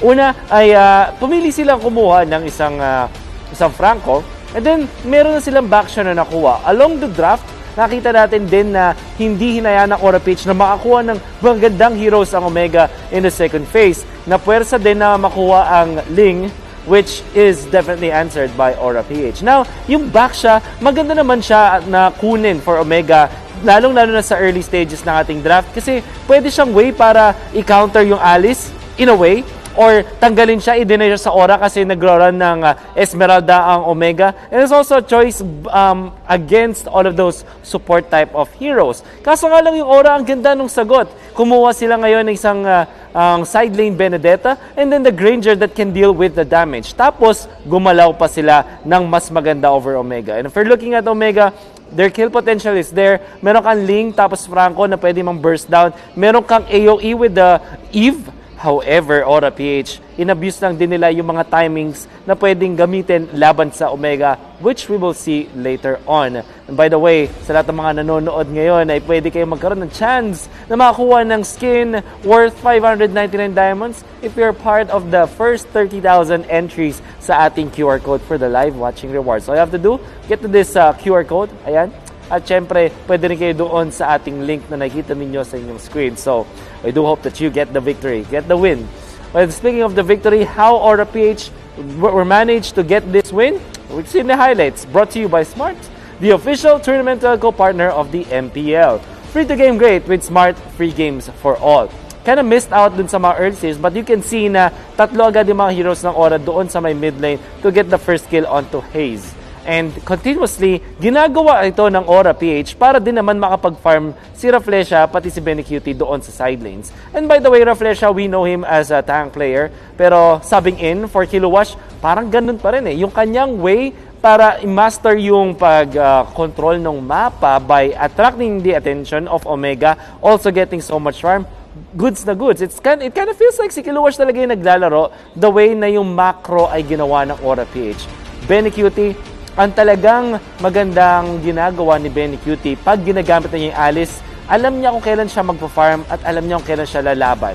For Mpl-Ph, 5 minutes in, nakakuha agad siya ng double kill. Kasi alam niya na meron siyang pwedeng impact doon sa laban, especially dahil sa kanyang stun. And then Lord Hades, free as a bird in this game. Namatay siya nung nakuha na siya ng isang kill, but afterwards, nakapag-farm siya na maganda, lalong-lalo na yung gamit niya nung maximum range ng Death Sonata, makakuha ng isang kill dun sa Franco, tapos na-prep pa pa yung pag-kill dun sa Turtle. And Benicuti, like we always say, handang-handa sa paglaban even in the early stages. Yung mga bandang 5-minute, 8-minute kind of fights, hindi mo gagamitin agad yung Alice. Gusto mo mag-farm agad yung Alice. Pero yung Mpl-Ph, lalong-lalo na itong si Benicuti, maganda yung kanyang command ng hero, kabisadong-kabisado at na-master. And now, it's gonna be more difficult para sa Omega. Bigla silang nawalan ng teamfight integrity kasi hindi sila nakapag-farm. Imagine kung maganda yung simula ni Franco, ni Eve, pati na rin ni Baksha, mahihirapan yung Mpl-Ph when it comes to the team fights. Kaso completely different yung nangyari. Benicuti, parang it's just 10 minutes. Ilan na ang ambag ni Benicuti? 6-0 and 6. At hindi yun normally ang stats na makikita mo sa isang Alice, lalong-lalo na pag Alice controlled in the gold lane. Usually talaga magpa-farm at yung ibang mga players mo ang gagawa ng play around the map. But this time, ang ganda ng desisyon ng Mpl-Ph. Alam nila na malakas sila even in the mid stages of the game. Ginamit din nila si Benedetta and of course the Kagura plus the Granger combo. Very deadly in the early stages, especially against squishy cores katulad ng Ling. Kaso nga lang ating MVP. 3-0 and 11. KDA with the Cho. That's JP, the MVP of the game. Brought to you by Smart, the official tournament co-partner of the MPL. Break through your own limits, rise above, and be free to game great with free games for all. At lahat ng mga sinabi ko kanina doon sa highlights, this actually leads to the fact on why Mpl-Ph was so comfortable. Bakit nakakasama si Alice dun sa may mid lane? Bakit ang comfortable ni Kagura? At bakit yung Benedetta ay confident na lumaban din kahit ba dun sa may mid-game stages pa ng ating laban dahil dito kay JP. His presence of mind, 70% of the kills ng Mpl-Ph ay nanggaling din naman kay JP when it comes to kills and assists. At dahil dun sa kanyang pagiging invasive in a way or yung parang pagiging aggressive niya dun sa jungle part ng side ng Omega, doon na nga sila nahirapan. Uncatchable at hindi rin ma-reach na Cho ni JP. That's why they were able to win that round. But that was just game number 1. Tignan natin kung anong development ng ating series na to as we now throw it back to the casters. Thank you so much, Wolf. That game, ang daming pinakita sa atin ng Mpl-Ph. But of course, Omega Esports, they would want to bounce back and force a game number 3. Nga pala, ako po pala si Rob Luna. Kasama ko ang aking analyst na si TBZ. Pero right now, I would like to ask you, TBC, paano ang magiging approach kaya dito ng Omega? Well, sa drafting, tingin ko medyo lamang doon yung Mpl-Ph. I remember I said earlier na Omega is really good, pero iba pa rin talaga yung nangyari sa execution nila eh. I've theorized na tipong mapoprotektahan ka agad ng Franco dito si Eve with this bloody hand and also the iron hook. Pero yung early presence dito ni Franco is hindi masyado nakita. Oo, pero before that, we are now heading into the draft. Who will make smart choices in the draft. Catch it next, brought to you by Smart, the official tournament telco partner of the MPL. Now, going back dito sa ating drafting phase, still Aura-PH will be banning this Uranus and Omega Sports. Ayaw pa rin nila na ma-open ang Diggy. Regardless, pwede nilang gamitin. Oo. After the performance nung debut dito ni JP from the previous series, talagang hindi nila bibigyan ng pagkakataon dito ng ang Aura-PH na makakuha ng isa pang cheese strat. And also given the fact na they can also utilize this Diggy as a main tank. Sabi mo nga kanina, talagang hindi siya feed strategy. Napapansin ko sa Omega Esports, they love to go for those team fight oriented drafts. Malaking counter ka agad yun sa side ng Omega Esports when it comes to being comfortable with their playstyle. Pero ang Aura-PH naman, deny pick. Eve, ayaw nila, okay, sige, gusto nyo talaga tingin ko comfort nyo na yung Eve So, deny na natin yung agad, maghanap kayo ng ibang mage control. Oo and that is one of the rarest thing or game na nakita ko that had GC did struggle on the Ling Kasi, kumbaga, tinagurian natin siya as the KDA machine. And that is one of his signature hero. Pero during the previous game, medyo hindi natin nakita yon. And I like that Wolf pointed out na hindi kasi naging maganda yung early ng tank support doon ng Omega Esports. But right now, na ang momentum ay nasa Aura-PH and they are on the blue side. What do you think ba dito ang magiging parang ang hirap kasing basahin ng Aura-PH sa dami ng strategy na pinapakita nila sa atin dito sa Season 7? I completely agree, Rob, kasi flexible talaga ang Aura-PH sa current performance nila and also with their current playstyle. Ang dami lang nakatagong alas, kung mga baraha. Kung baga, kailangan ba natin ng alas? Sige, labas natin to. Kailangan ba natin ng king, ng queen, ng jack? Labas natin yan pare-parehas. Pero with the first pick potential sa side ng Aura-PH, dito natin malalaman kung ano nga bang klaseng galawan. Kaya gusto ba nilang sumabay sa current meta ngayon ng Nice One Baby meta? Pero tingin ko, stick pa rin sila sa playbook. Let's go for the meta heroes na hindi gaano napapansin. They will go for the Selena. Yes, and we all know that Greed, isa to sa mga paborito niyang hero no? Itong Selena na to, and he's just going around the map. Talagang not only providing vision and hitting with its abyssal arrow, and kumbaga, yun yung magsiset talaga ng tempo para sa side ng Aura-PH. But right now, yung Alice na nakita natin na sobrang dominant with Benny Cutie, nasa side ngayon naman ng Omega Esports. Yup, at nakikita natin dito yung sa Lubsob Gaming ng Omega Esports. Gusto nila lang makakakuha agad ng isang secured or static na side laners na mag-aabang. And also when it comes to team fight, yun yung unang provide ng damage because of his flowing blood. Mas madali siya makaka-penetrate sa backlines. Pero ang sagot naman dito ng Aura-PH, they will go for the Cho plus the Benedetta. So ready ka agad Benedetta. Nakikita natin na open na ngayon. And also with the Cho, ang bilis makapag-split. Parehas, nakita natin to yung Benedetta, nag-split push yung from the previous games nila with LP against Omega Esports. At si Cho din naman na pwede rin mag-Malefic Roar. So, kung team fight oriented ang Omega Esports, that is if this is a Cho na magsa-side lane. Pwede rin. Oo, pero this might be also a tank. Pero ito kasi I would like to ask you TDC, ang bilis nung pag-pick ng Cho and Benedetta for Aura-PH, and I'm thinking na talagang inopen nila tong Alice na to para sa side ng Omega Esports. And even that Granger, parang it was left open given na ang ganda naman ng performance ni Hades during game number 1. Yeah, at talagang kontrolado ka agad dito sa side ng dalawang teams natin yung draft. Again, nagiging open-ended, hindi gaano maraming informasyon ang binibigay ng Aura-PH against Omega Esports, but Omega Esports taking the advantage na kukuha tayo ng mga strong side lanes. Since Rob, nakita natin yung impact dito ng side lanes, lalo pag nag-RG tayo, pag nag-rank games tayo, kapag mahirap itibag yung side lanes ninyo, mas nakakaroon ng opening dito yung mid lanes, yung trio, kung magiging 1-3-1 composition kayo, mas nakakaikot kayo kaagad. Exactly. Pero pag hindi mo naman connect yung side lanes dito ng kalaban, mas makakaipon at mas malaki yung impact. Kumaga, sabihin natin sa Omega Esports, Pakito pati si Alice. Okay, Pakito, kapag hindi yun siya chinek, makakapag-farm siya kaagad ng isang core item kaagad.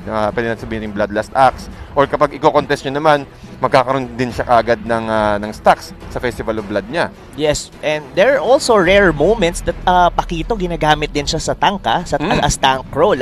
Tangkito. So, si Tangkito. Alam mo naman yun. Kumbaga, ito kasi magiging ano dyan no? Parang ang daming pwedeng gawin din ng Omega. Kasi I would like to ask you, no, na do you think ba ang laki ba ng naitulong talaga ni Coach Dale dito na kumbaga parang they're 2 steps ahead para sa side ng Omega Esports? Feeling ko, Rob, merong factor. Merong factor pa rin doon na alam namin na kung paano gumalaw. Yes. Ever since it was way back season 4, if I'm not mistaken, na pumasok si Coach Dale Dulu sa Omega Esports. They were like SGD pa they were SGD pa during that time. Yes. That time, hindi pa sila Omega Esports noon. So, with that years na magkakasama kayo, for sure, meron na rin talaga mga traits and personality na mababasa dito si Dale against the current Omega Esports right now.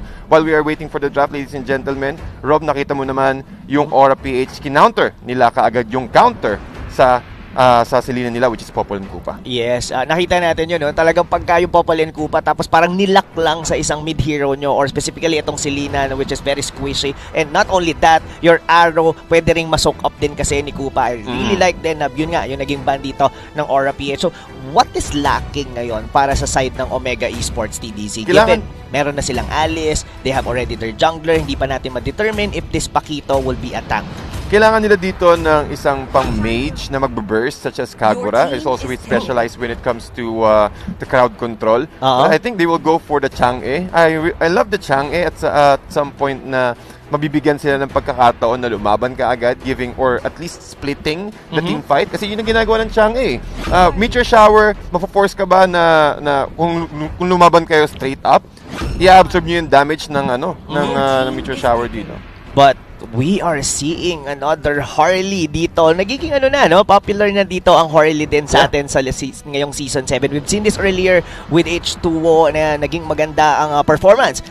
'Di ba? Against Signal Ultra. Now, Mpl-Ph, I think Omega Esports also did use a Harley at some point dito sa ating liga with Hat GC. But now, what is lacking? Kumbaga, a Granger is something, a tempo-based hero no? Like, pang early game siya TDC going into mid game, pero paano mapapabilis ng Omega Esports? We're really looking yung early game for Omega, pero parang nasagot ng ng aura yon with this Harley pick. Yeah, ang kailangan nilang, to answer your question, Rob, kailangan nila dito ng hard CC. Kailangan nila dito ng pang-control kasi kailangan mong i-stop yung momentum dito ng ng Harley. So with that hard CC, I think they will go for the Grok. I think this is one of the best heroes to do that. Kasi alam naman natin na kapag tinamaan ka ng wild charge, mananock up ka. At pag na-knock up ka, maka-cancel yung Blazing Duet dito ni Claude. And also giving them that space, yung Guardian's Barrier, it will be easier or it will be difficult for Mpl-Ph to run away from the Meteor Shower kapag nagkaharap sila ng magandang choke point. Agree ako dan. And pwede rin pwede mo rin gamitin yung Grok at some point kung walang Purify or cooldown yung Purify ng Blazing Duet ng Claude, pwede mong pang-cancel. And kumbaga, parang ito talaga yung magiging take. Kasi the Harley, yes, with the poker tricks, deadly magic, masakit. Pero if you put it on a Grok, parang hindi masyadong iindahin ng Grok yun So, would you think Omega Esports, they use this Grok na to not only to mention ang bilis ng wave clear ng mga heroes dito ng Omega Esports, Possibly, depende yan kay sa Grok kung ma-utilize niya yung early game niya. Isa pang factor dito kung bakit sila nag-Grok is para matanggal yung mga traps dito ni Selena.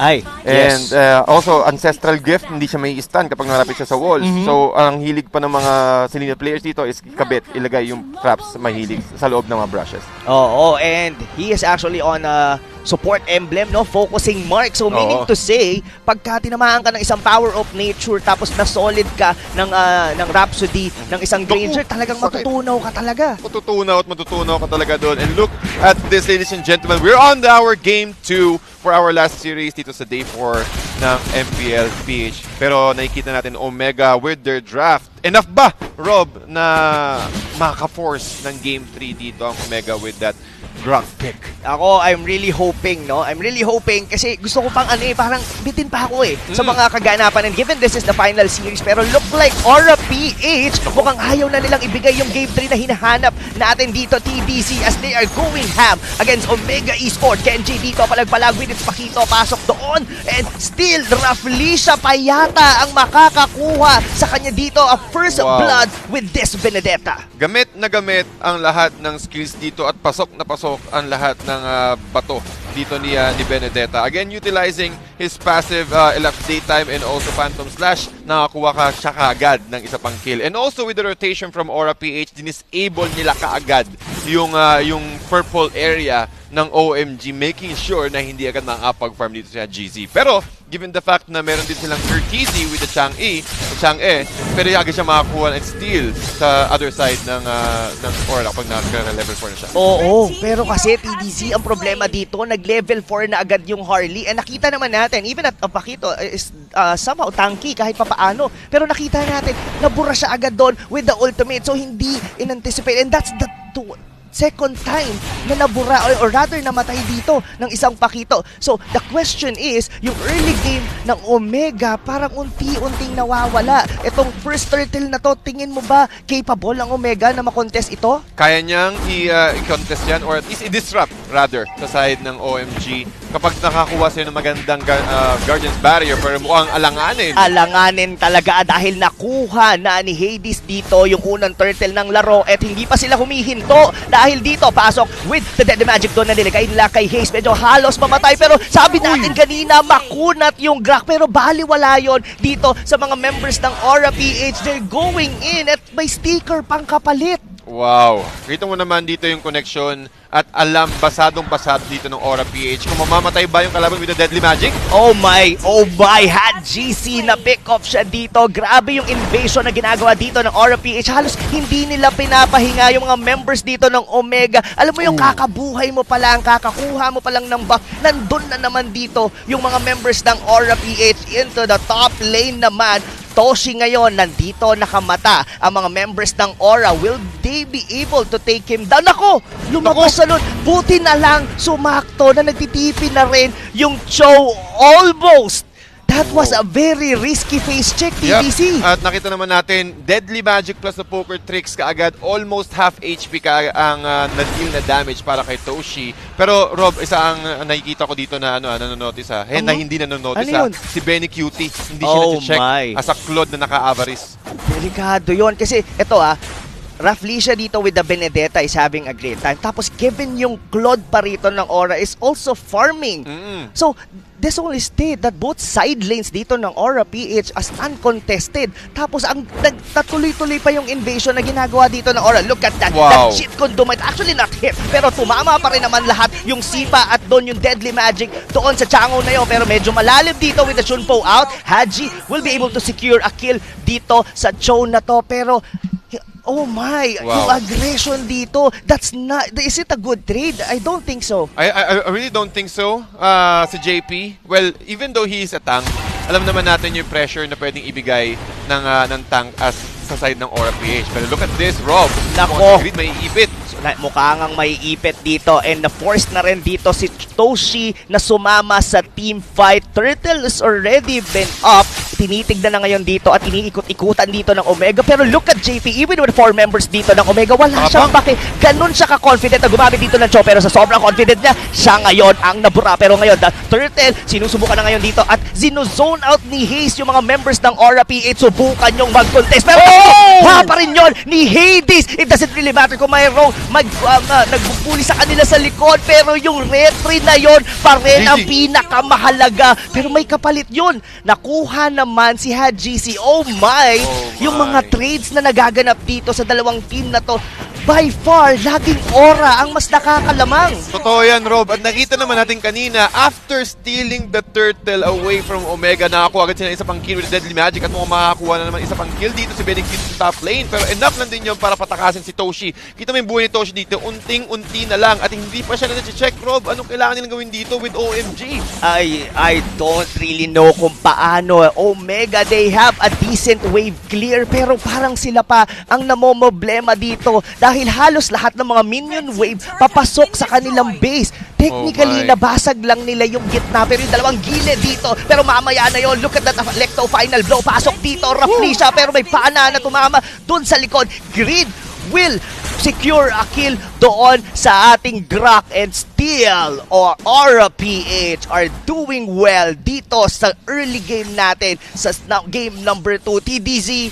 if you are on the side of Omega ngayon, paano ang comeback? Bago mo sagutin yan, mabubuhay ba rito si Kenji? Ang sagot ay hindi. Ang Torrent na to, mukhang mababasag na rin dito na Mpl-Ph, but still Omega, they would like to contest. Pero now, TDZ, paano ang magiging gamot dito ng Omega against Mpl-Ph? Omega, kailangan nilang i-stop yung bleeding, kailangan nilang i-utilize yung kanilang strength. One, meron silang magandang wave clear, which is courtesy. Meron din silang opportunity na ma-steal yung mga purple buff and also orange buff ng Mpl-Ph kapag nakahanap sila ng magandang pwesto. Haze, he needs to utilize his sprint para makakuha agad at makapunta sa backlines ng Mpl-Ph at i-cancel agad si Greed.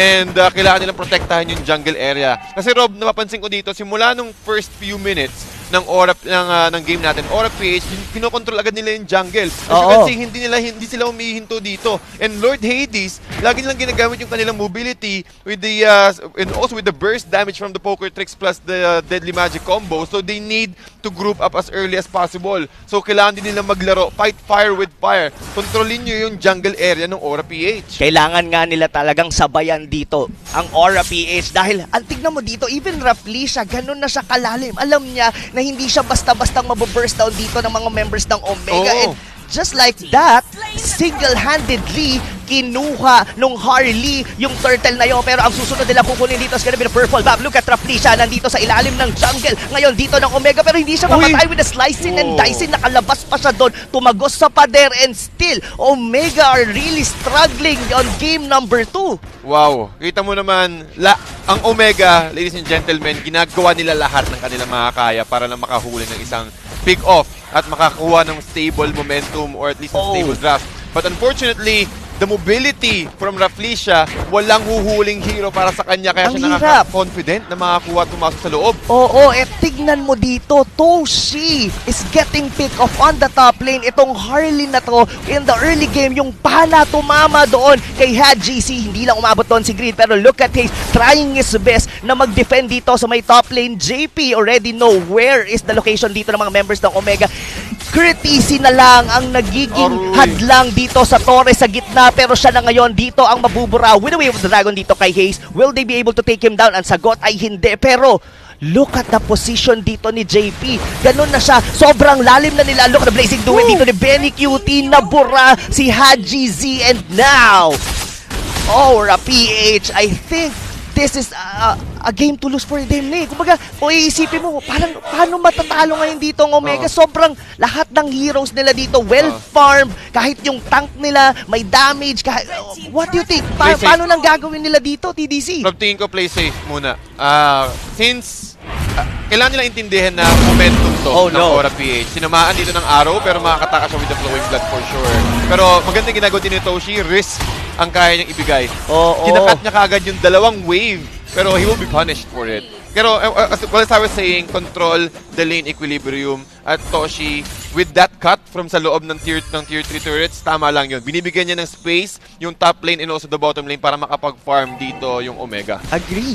Pero the Lord already respond. Meaning to say, in 10 seconds bago mabuhay dito si Toshi. Ang magiging tanong dito, worth it ba yung pag-cut niya doon? Dahil ang magiging kapalit nun, itong Lord na to, still Omega. Pwede silang mag-contest dito. Ang tanong, makukuha ba nila? Rafflesia is just zoning out the members by Sipa doon kay Haze. Mukhang hindi na nila makukuha yon because Hades will be the one to secure the Lord. Pero doon sa may bandang likod, Deadly Magic na naman ang bibigay dito para kay Kenji. Habol dito ang mga members ng Mpl-Ph. Halos napapauwi na nila lahat. Hinahatid nila pauwi ang mga members dito ng Omega. 3 members down.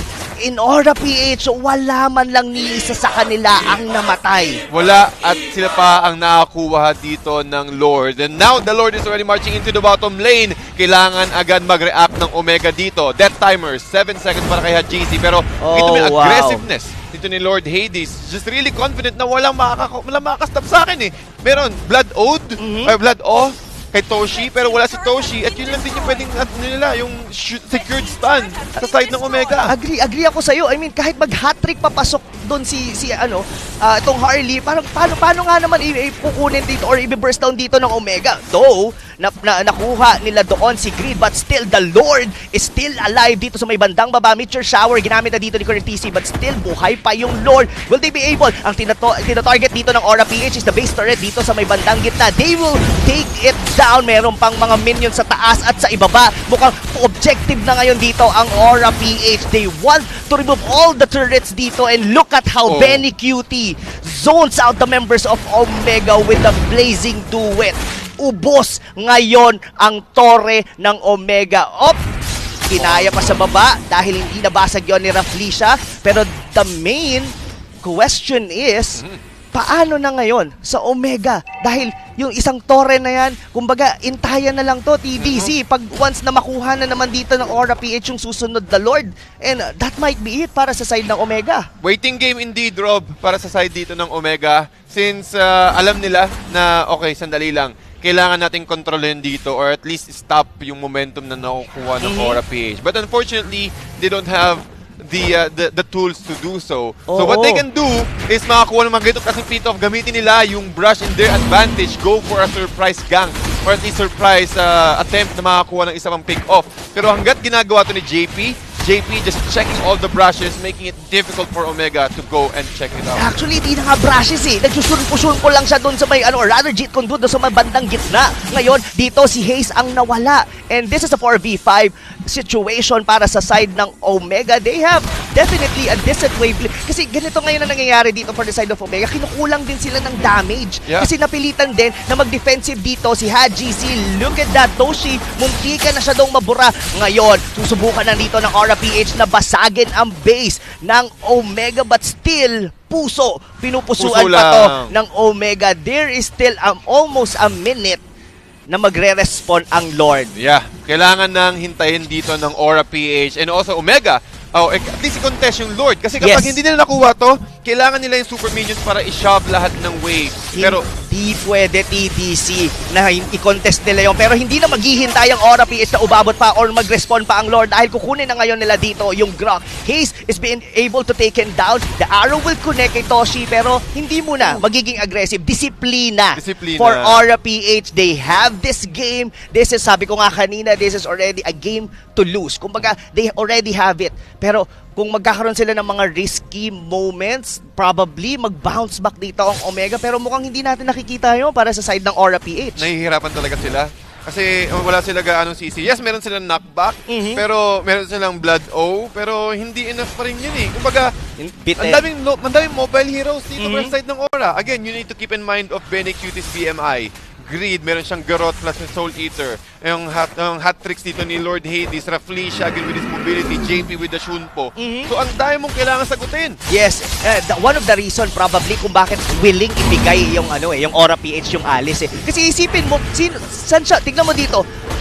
Kinakite lang siya dito ng mga members, hindi niya magamit yung kanyang spell bump dahil wala doon sa mismong radius ng kanyang ultimate. Now, Toshi is down. The Lord has responded. This is a signal for Mpl-Ph na tapusin na ang laro na to. But still, they are very disciplined. Alam nila na there is always a possibility na ma-steal dito yung Lord. Pero tingnan mo rito, look at Harley. Sinosolo niya yung Lord doon dahil sinozone out na ng mga members ng Mpl-Ph dito, yung mga members ng Omega, and I don't think na alam nila na kinukuha na ng Harley yung Lord doon. That was a solo. Wow. That was a solo kill sa Lord ng Harley. Talagang siya lang mag-isa. Talagang confident siya na na walang kukuha or walang magko-contest eh. Sige, okay lang guys, magpakita lang kayo para at least walang idea yung OMG dito na naglo-lord ako. Again, with the items, with the retribution, again, with the reduction from any kind of monsters or minions rather, kayang-kaya niyang i-solo agad yun. Meron siyang Holy Crystal, Divine Glaive, at meron pang isang Divine Glaive na naman nakukuha dito yung Mpl-Ph. No, that Divine Glaive, those magic damage talaga naman gagaling dito for Omega. Hindi yata ready dito ang side ng Omega in terms of itemization. Pero yung arrow na tumama doon with the Pakito, deadly magic, puputok kaya sa sabog. That's almost 4,600. 4,600. munti kang mabura doon si Kenji. Pero ito na mga kaibigan, this might be it dahil nakalak na ngayon dito ang Mpl-Ph. Pero may blazing duel na magaganap pero basag ngayon ang base ng Omega. What a sweep coming from Mpl-Ph. Rob, nakita mo talaga dito yung galawan ng Mpl-Ph. Tinahitahin na naman sila tol at talagang hindi na binigyan ng pagkakataon na makabawi ulit. Oh my, grabe. Grabe, Mpl-Ph. This winning moment is brought to you by Head and Shoulders. Put your game face on and finally say goodbye to those awkward itcha-GG moments thanks to Head and Shoulders. 100% dandruff-free and itch-free now. Mas mabango pa. Rob, nakita natin yung laro kanina. Nakikita mo yung importance ng ng early control. Yes. Or early jungle control sa side ng Mpl-Ph. Simula nung nakita nila na okay, sige, posible nakakuha tayo ng isang pick-off sa side ng Omega, pero kinontinue nila. Hindi sila tumigil na okay, sige, since marami tayong mobility, marami tayong ways to escape. Yes. Hindi sila takot na sumugod at makipag-contest at makakuha ng exchange. Saka the mere fact na makikita mo si JP na nagsusulpo, nagjijit kundo sa gitna sa 4 na members ng Omega Esports at wala silang magawa. Kasi paano nga ba nila pahihintuin or i-hold yung zone na yon with that kind of mobility? Tapos meron pa silang Benedetta na with a passive and everything. Pero ang dami nating mga tanong, TDZ. Pero ang pinakamaganda dyan ay nandito ang ating resident analyst na si Wolf para himay-himayin kung ano ba ang nangyari on game number 2.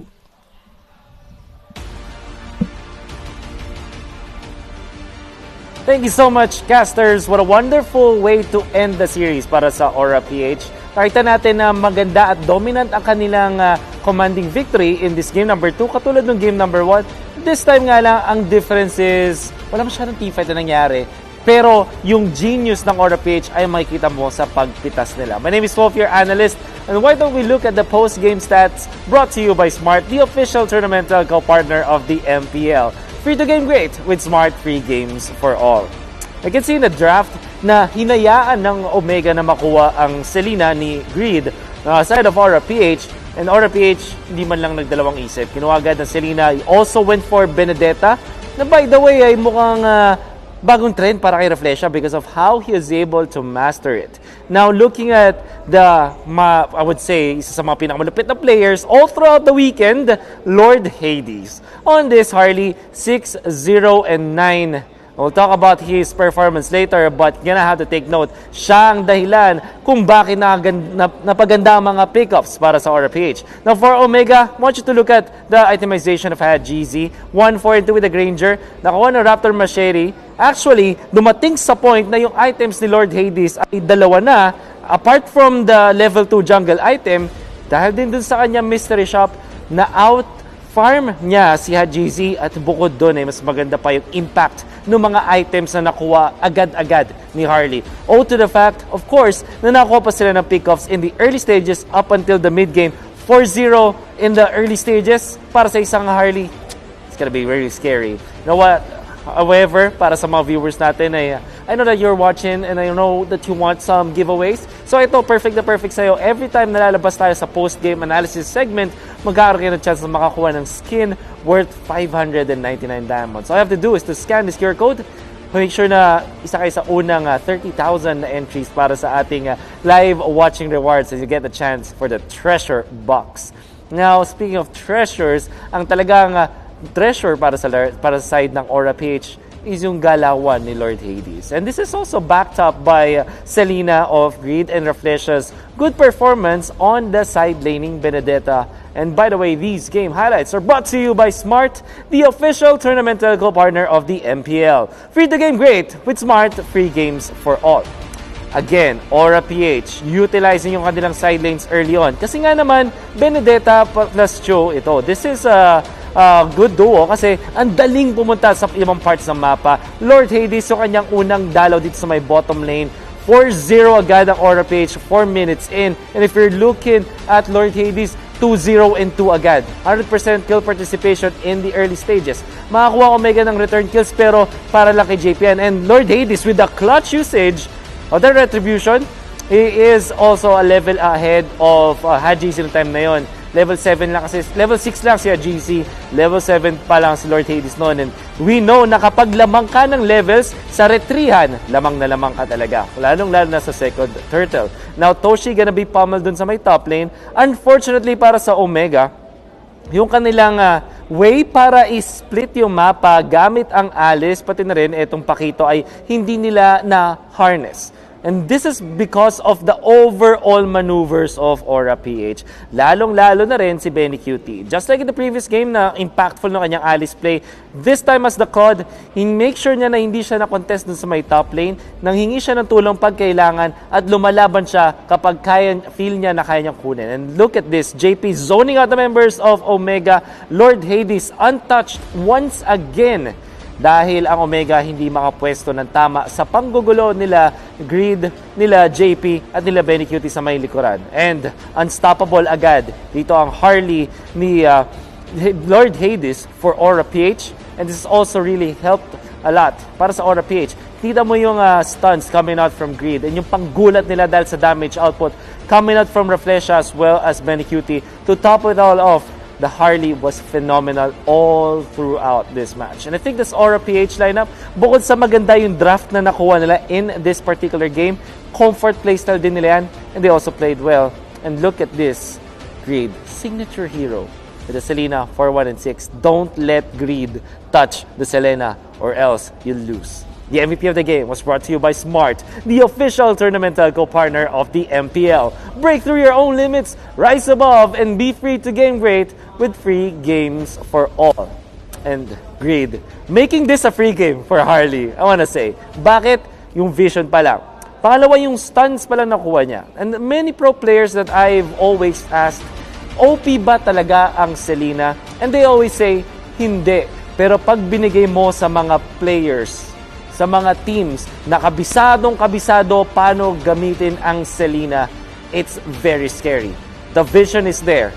Yung factor na meron kang 3-second stun in all of the stages of the game, out of nowhere, and the burst down potential, lalong-lalo na sa map control from early up until the late game. That's the reason why teams will always just ban out, straight out ban out yung Selena against Mpl-Ph. But what a series it has been for Mpl-Ph. What a weekend even. 4-0 all throughout this weekend. And I know na kahit si Kiluwash ay wala sa part ng Mpl-Ph, they are gonna be celebrating. And that is worthy for them. And of course, maraming salamat sa lahat ng mga nanood. This has been your Analyst Wolf. And let's now get it back to the desk.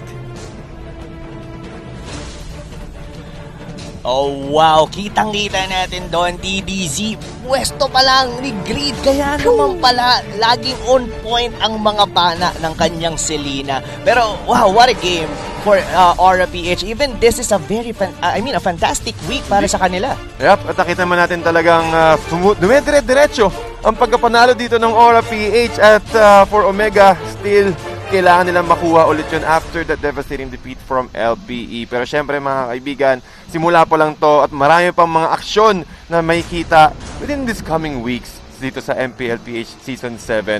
And yeah, for sure. Yes, for sure.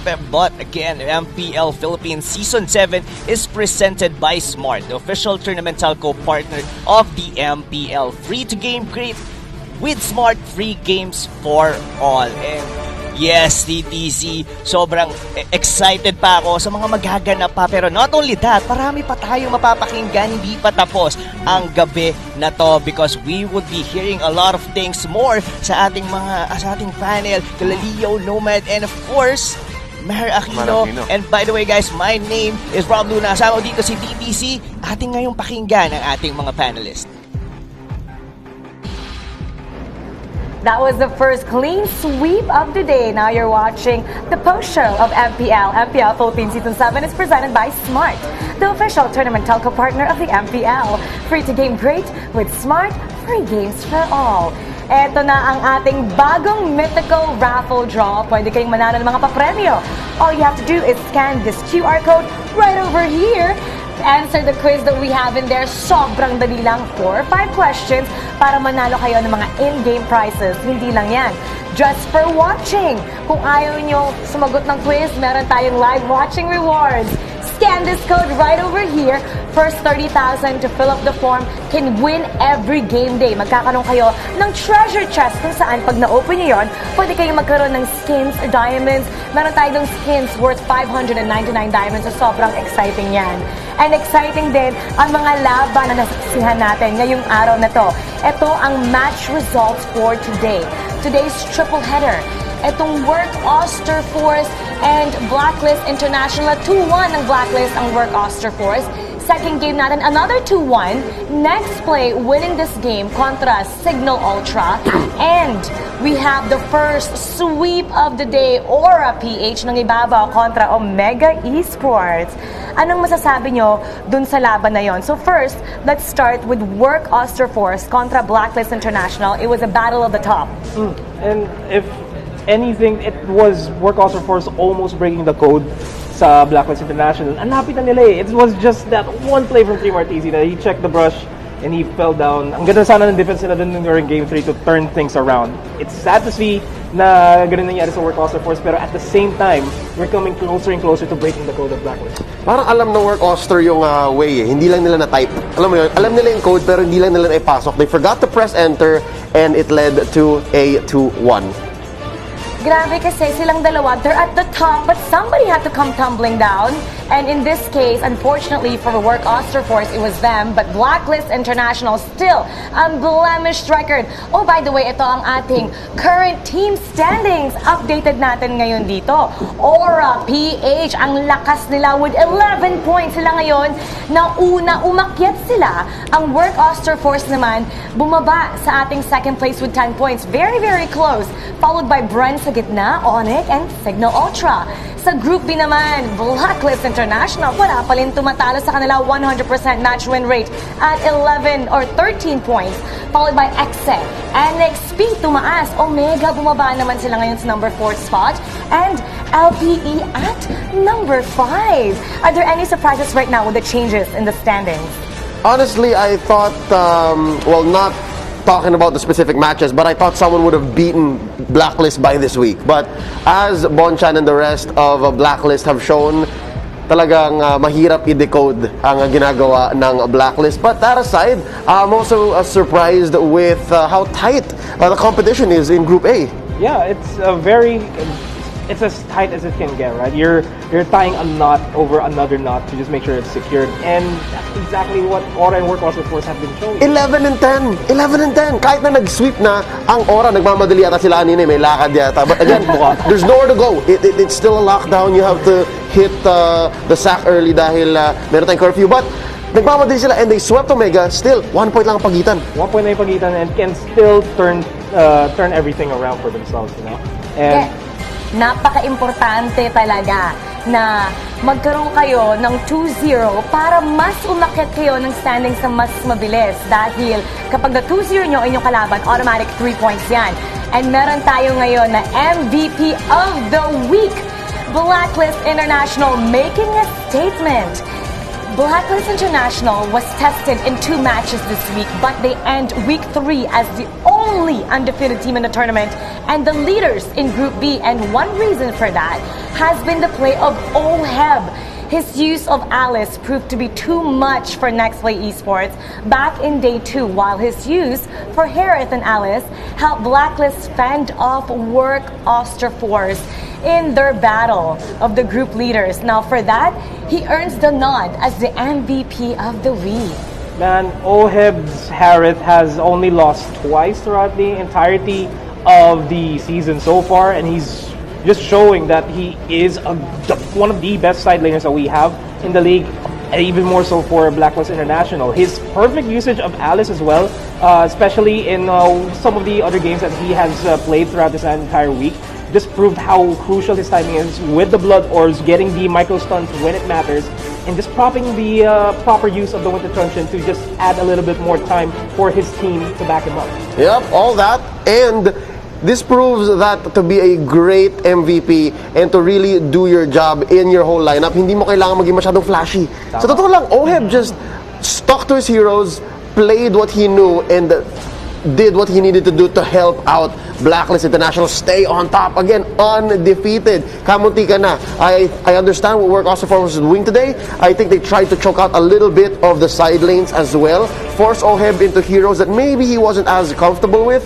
Pero wala, gumana pa rin eh. Gumana pa rin. And he still had access to the Harrod. He still had access to the Alice. He still had access to the typical side lanes that he has, because up until today, the only time that people are able to shut down Blacklist was because they were trying to shut down Oh My Venus and Eson at the same time. Pero I feel like the focus of everybody, every single team out here against Blacklist International has to be against the side lanes, even more so against Oheb. Ito yung laban nila, NXP kontra Blacklist International. How great was he for this game? Grabe talaga, ang ganda talaga ng ipinapakita ni Oheb. And for that, he earns the nod as MVP of the week. Yep, play after play. And this is just one matchup. This is their sweep of NXP. And here you can see Wise playing a Granger, and you see Eson playing the Kufra. Parang hindi ito yung natural heroes nila. Hindi sila sanay sa ganito. I mean, not as an inside info, but as just what we're used to in the league. No, it's not their first go-to. It's not a comfort pick. But because Oheb played so well on the Alice, pinahirapan niya yung arguably comfort picks ng mga nasa NXP. Now here's another matchup. Oh, and this one was fresh. This is from today. This is the Work versus Osterforce versus Blacklist series, and this is Oheb on a. Oh no, this is our highlights now. There's no Oheb to be seen. Yeah, no Oheb to be seen. Oh, there you go. There is the Alice being He's shown. back. He's back. We're back, and it's really just Blacklist International. This is just really Oheb. Knowing when to micro himself in the fights. We've seen beautiful bloodovers from him. Every time he pops the Zaman Force, even if he synchro dashes away from a projectile, he always does so properly. Yep, and he was baiting Chu here, oh. Yeah. Oh, mapapatay nila ni Wise ang dalawa, si Unravel at si Chu. And again, it's not just the clean finishes, it's also those close calls na magaling si Oheb. And this was game number 3, if I'm not mistaken, where they were able to go for the siege up. Work had a good lineup here, but Oheb in the back lines was just able to burst out Kosei. And even that 2-man micro stun just sealed the deal for Work Osterforce throughout the entire game. Yep, and marunong kasi si Kosei, magaling si Kosei mag-alis. But in this moment, in this one-team fight, si Oheb ang nagwagi. Again, congratulations to Blacklist and congratulations to Oheb. Very, very well-deserved. Oheb really showing his stuff today, kaya siya talaga ang nakaagaw pansin, and it was a unanimous decision to have him as the most valuable player of the week. Meron na tayong mga magagandang plays na sayan ngayong araw na to. Ito ang ating smart top 5 plays of the game. Number 5. Number 5, this is Omega versus Aura. Very, very fresh. This happened literally minutes ago. And look at Hajizi. Oh, he's about to get caught out here. JP knocks him up. Wave the Dragon into that death bush, and makakapag-tempe sa Blaze pa siya palayo, pero tatapusin siya dito ni Benny Cutie, and then Hayes is gonna follow down. Here on number 4, Work Osterforce versus Blacklist. RTZ is just phenomenal, just allowing Chu to really light up that match. It was a good attempt to go for the stun for a 2-man knockoff to set things up for Chu. And that Wave the Dragon was there. But then again, Oheb here just baits out Chu and Unravel, and because of that, he bloods orbs in, allowing Wise and Oheb to secure the kill. Man, bawian sila. One good play for another. But this is the NXP and Signal game number 3. And I believe this is where James pulled off a TikTok-worthy moment. 2v1, linaro niya. And here, he uses a perfect eye for an eye, and he stops Rhea in his tracks, knocking out 2 from Signal Ultra. And here at number 2, again, another fight from Work Osterforce and Blacklist International. And again, this is another Oheb highlight. Despite the fact that Work Osterforce is looking like they have the superior hold in this fight, that even if you have the Angela on you, Chu, it's not enough, because Oheb will just flicker forward, give you the micro stun, and just turn the tides against you. Yep, si Chu pumasok sa likod, pero yung tunay na threat ay nasa harap pala. Si Oheb ang ating MVP for the week. And I think it all came crashing down. But for number 1, this is going to be from the same matchup, game number 2, I believe. And this is where Kosei pulls out his own version of the Alice play, coming in stunning 3. Susunod na lang ang mga kapatid niya sa Workhorse 4 is gonna finish the job here. Winter Truncheon, he grew as a player. They're still wailing away at the mid turret. At papasok na naman ulit dito si Unravel. And Chu's gonna clean up house. Isang namatay si Kosei, but it was worth it. It was worth it completely, man. And that was our top 5 plays of the game. Meron din tayong ipapakita sa inyo kasi kailangan malaman nyo kung ano nga ba ang schedule natin sa susunod na Thursday. We're gonna have another triple header, Signal Ultra versus Aura para sa 2 p.m. game. Susunod dyan, Omega versus Blacklist. And our last series of that day for Thursday, Workhorse Force kontra sa defending champs ng brand. That is gonna be so interesting. Which game are you really looking forward to see? We'll hit it from the bottom up. Workhorse Force versus Bren Esports. Ito ang ating World Championship winning scrim partners. Alright? We took the title because of these two teams working together. And now, Season 7, alam ko may rematch to pero ito yung unang beses nila maglalaban. Super excited. And for me, I'm gonna take it from the top down. I'm watching Signal versus Aura here just because of the fact that Signal Ultra had a very bad start this week. Gusto kong makita yung improvements na meron silang gagawin from Monday to Wednesday to reset themselves, to set themselves up for success for the entirety of the season, and that match is crucial for them to bounce back. And will Omega decode Blacklist? Oo, kasi itong Blacklist, they're undefeated. Are they gonna be complacent? Or with Omega, will they be more hungry than Blacklist International? Napaka-interesting talaga ng ating Thursday next week. Kaya dapat tumutok lang kayo. At ngayon, gusto namin pasalamat sa inyong lahat because you spent your family fun day Sunday with us. Ito, sa laban natin. At itong buong week 3, how have things changed? Your expectations? Alam ko kasi, bago tayo pumunta sa ating week 3, mga predictions kayo. Nasira ba yung prediction mo? Ano nga ba yung talaga nasurpresa kayo doon? I had one day of predicting, that was yesterday. And parang 50-50 ako eh. Tama yung result, pero mali yung score or vice versa. But the thing is, I think since we are we're approaching the halfway mark, parang dito natin pwedeng sabihin kung sino talaga yung mga teams na hiyang sa ating metagame. So that being said, I think come week 4, especially knowing that we have, again, 4 days of broadcast, I feel like the more predictions we make, or the more we get to know these teams, the easier it will be to figure out what the outcome is. Yeah, I agree.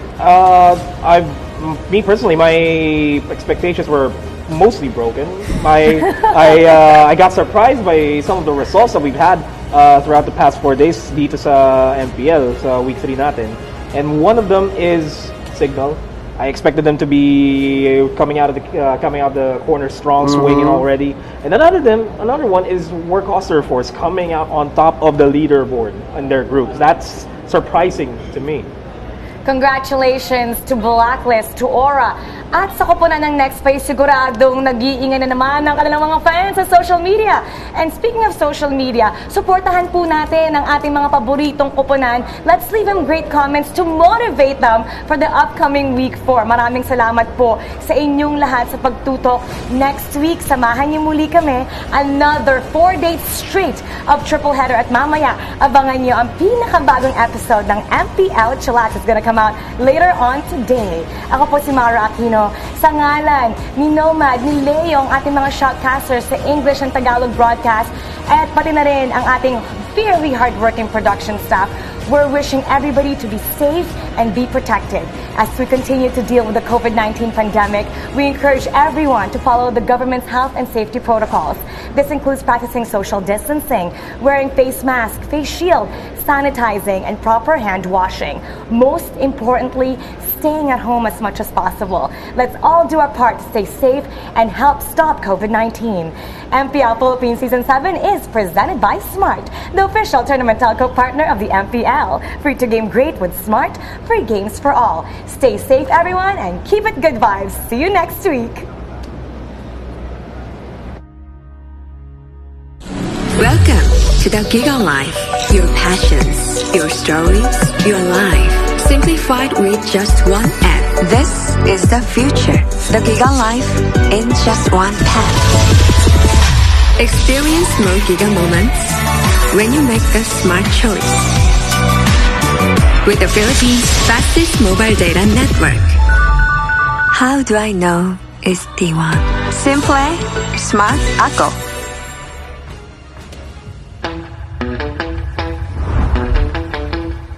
Are you keeping it real? I'm calling shotgun, wanna see my baby run. Oh, what's the word on the sea? Kicking up the dust, if you know what I mean. You got a good thing going. You got a good thing going on.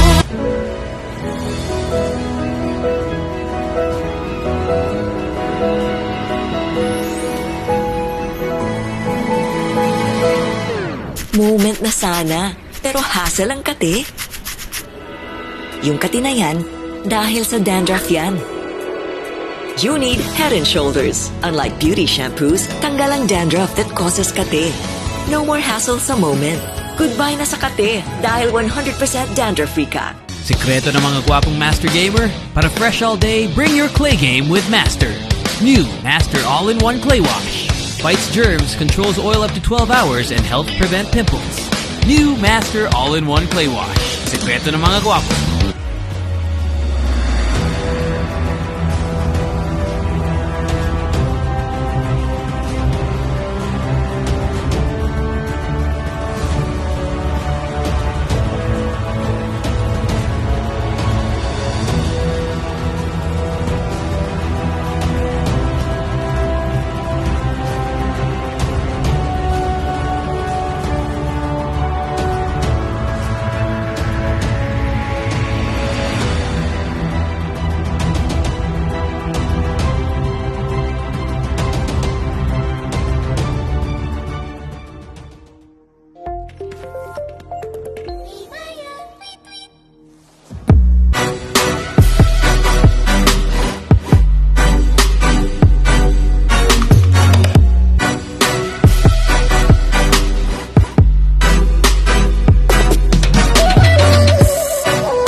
Express your online business.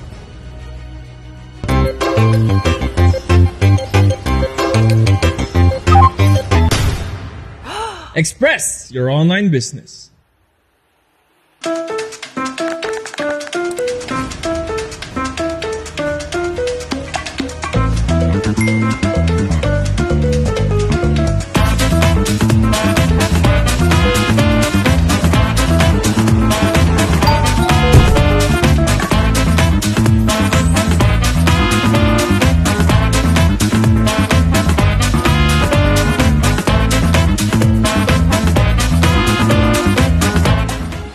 When you look inside a JanSport backpack, you see a story that started in 1967.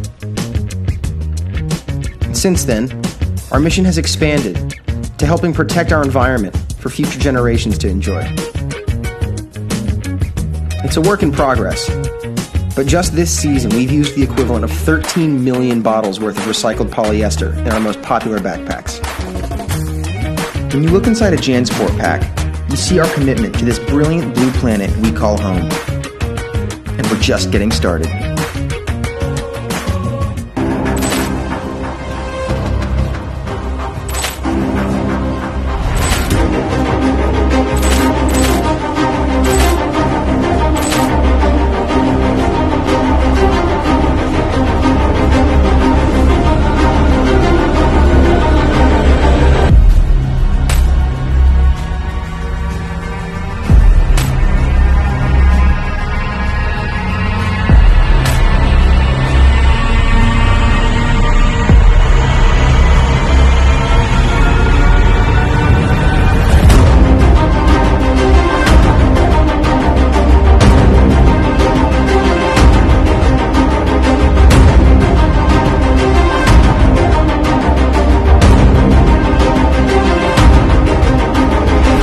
Nature is our ally, not our enemy. We rely on nature as our life support system. We are all connected.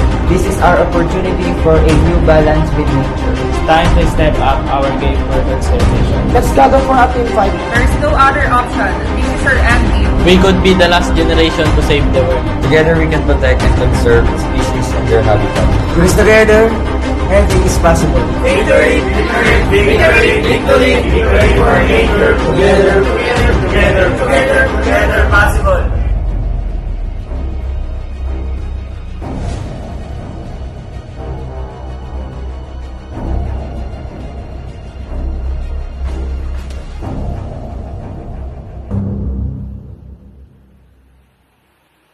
Ready, go! Demons shall bathe in their blood. Healing prayers for you. I am the moonlight that breaks through the darkness.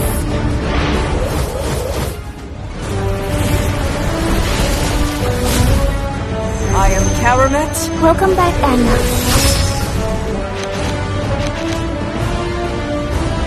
Immortality! The strongest ninja. The universe is but a lie. Your fate is in my hands.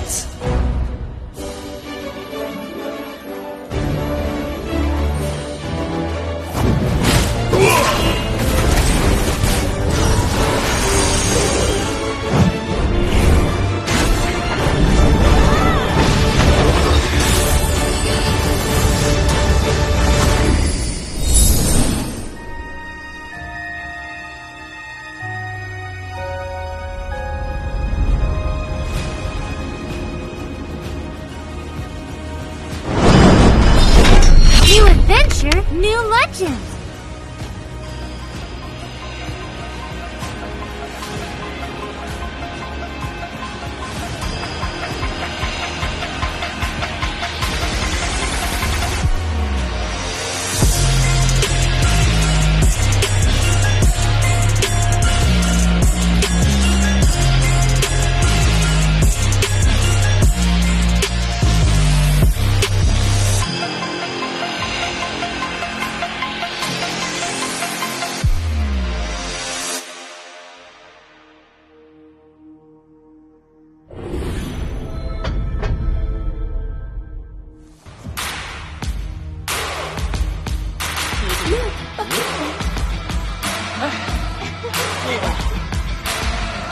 Everyone can be a legend.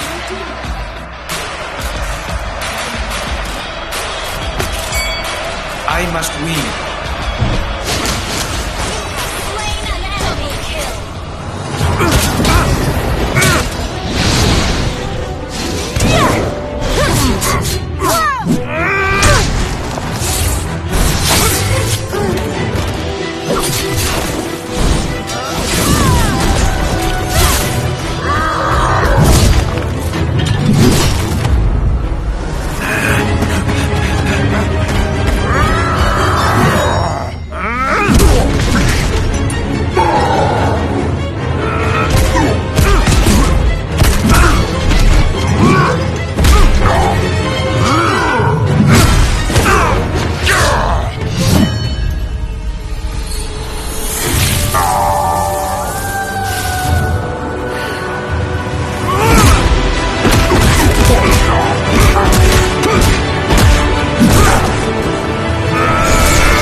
What do you do when what you desire is beyond reach? You use power that breaks barriers.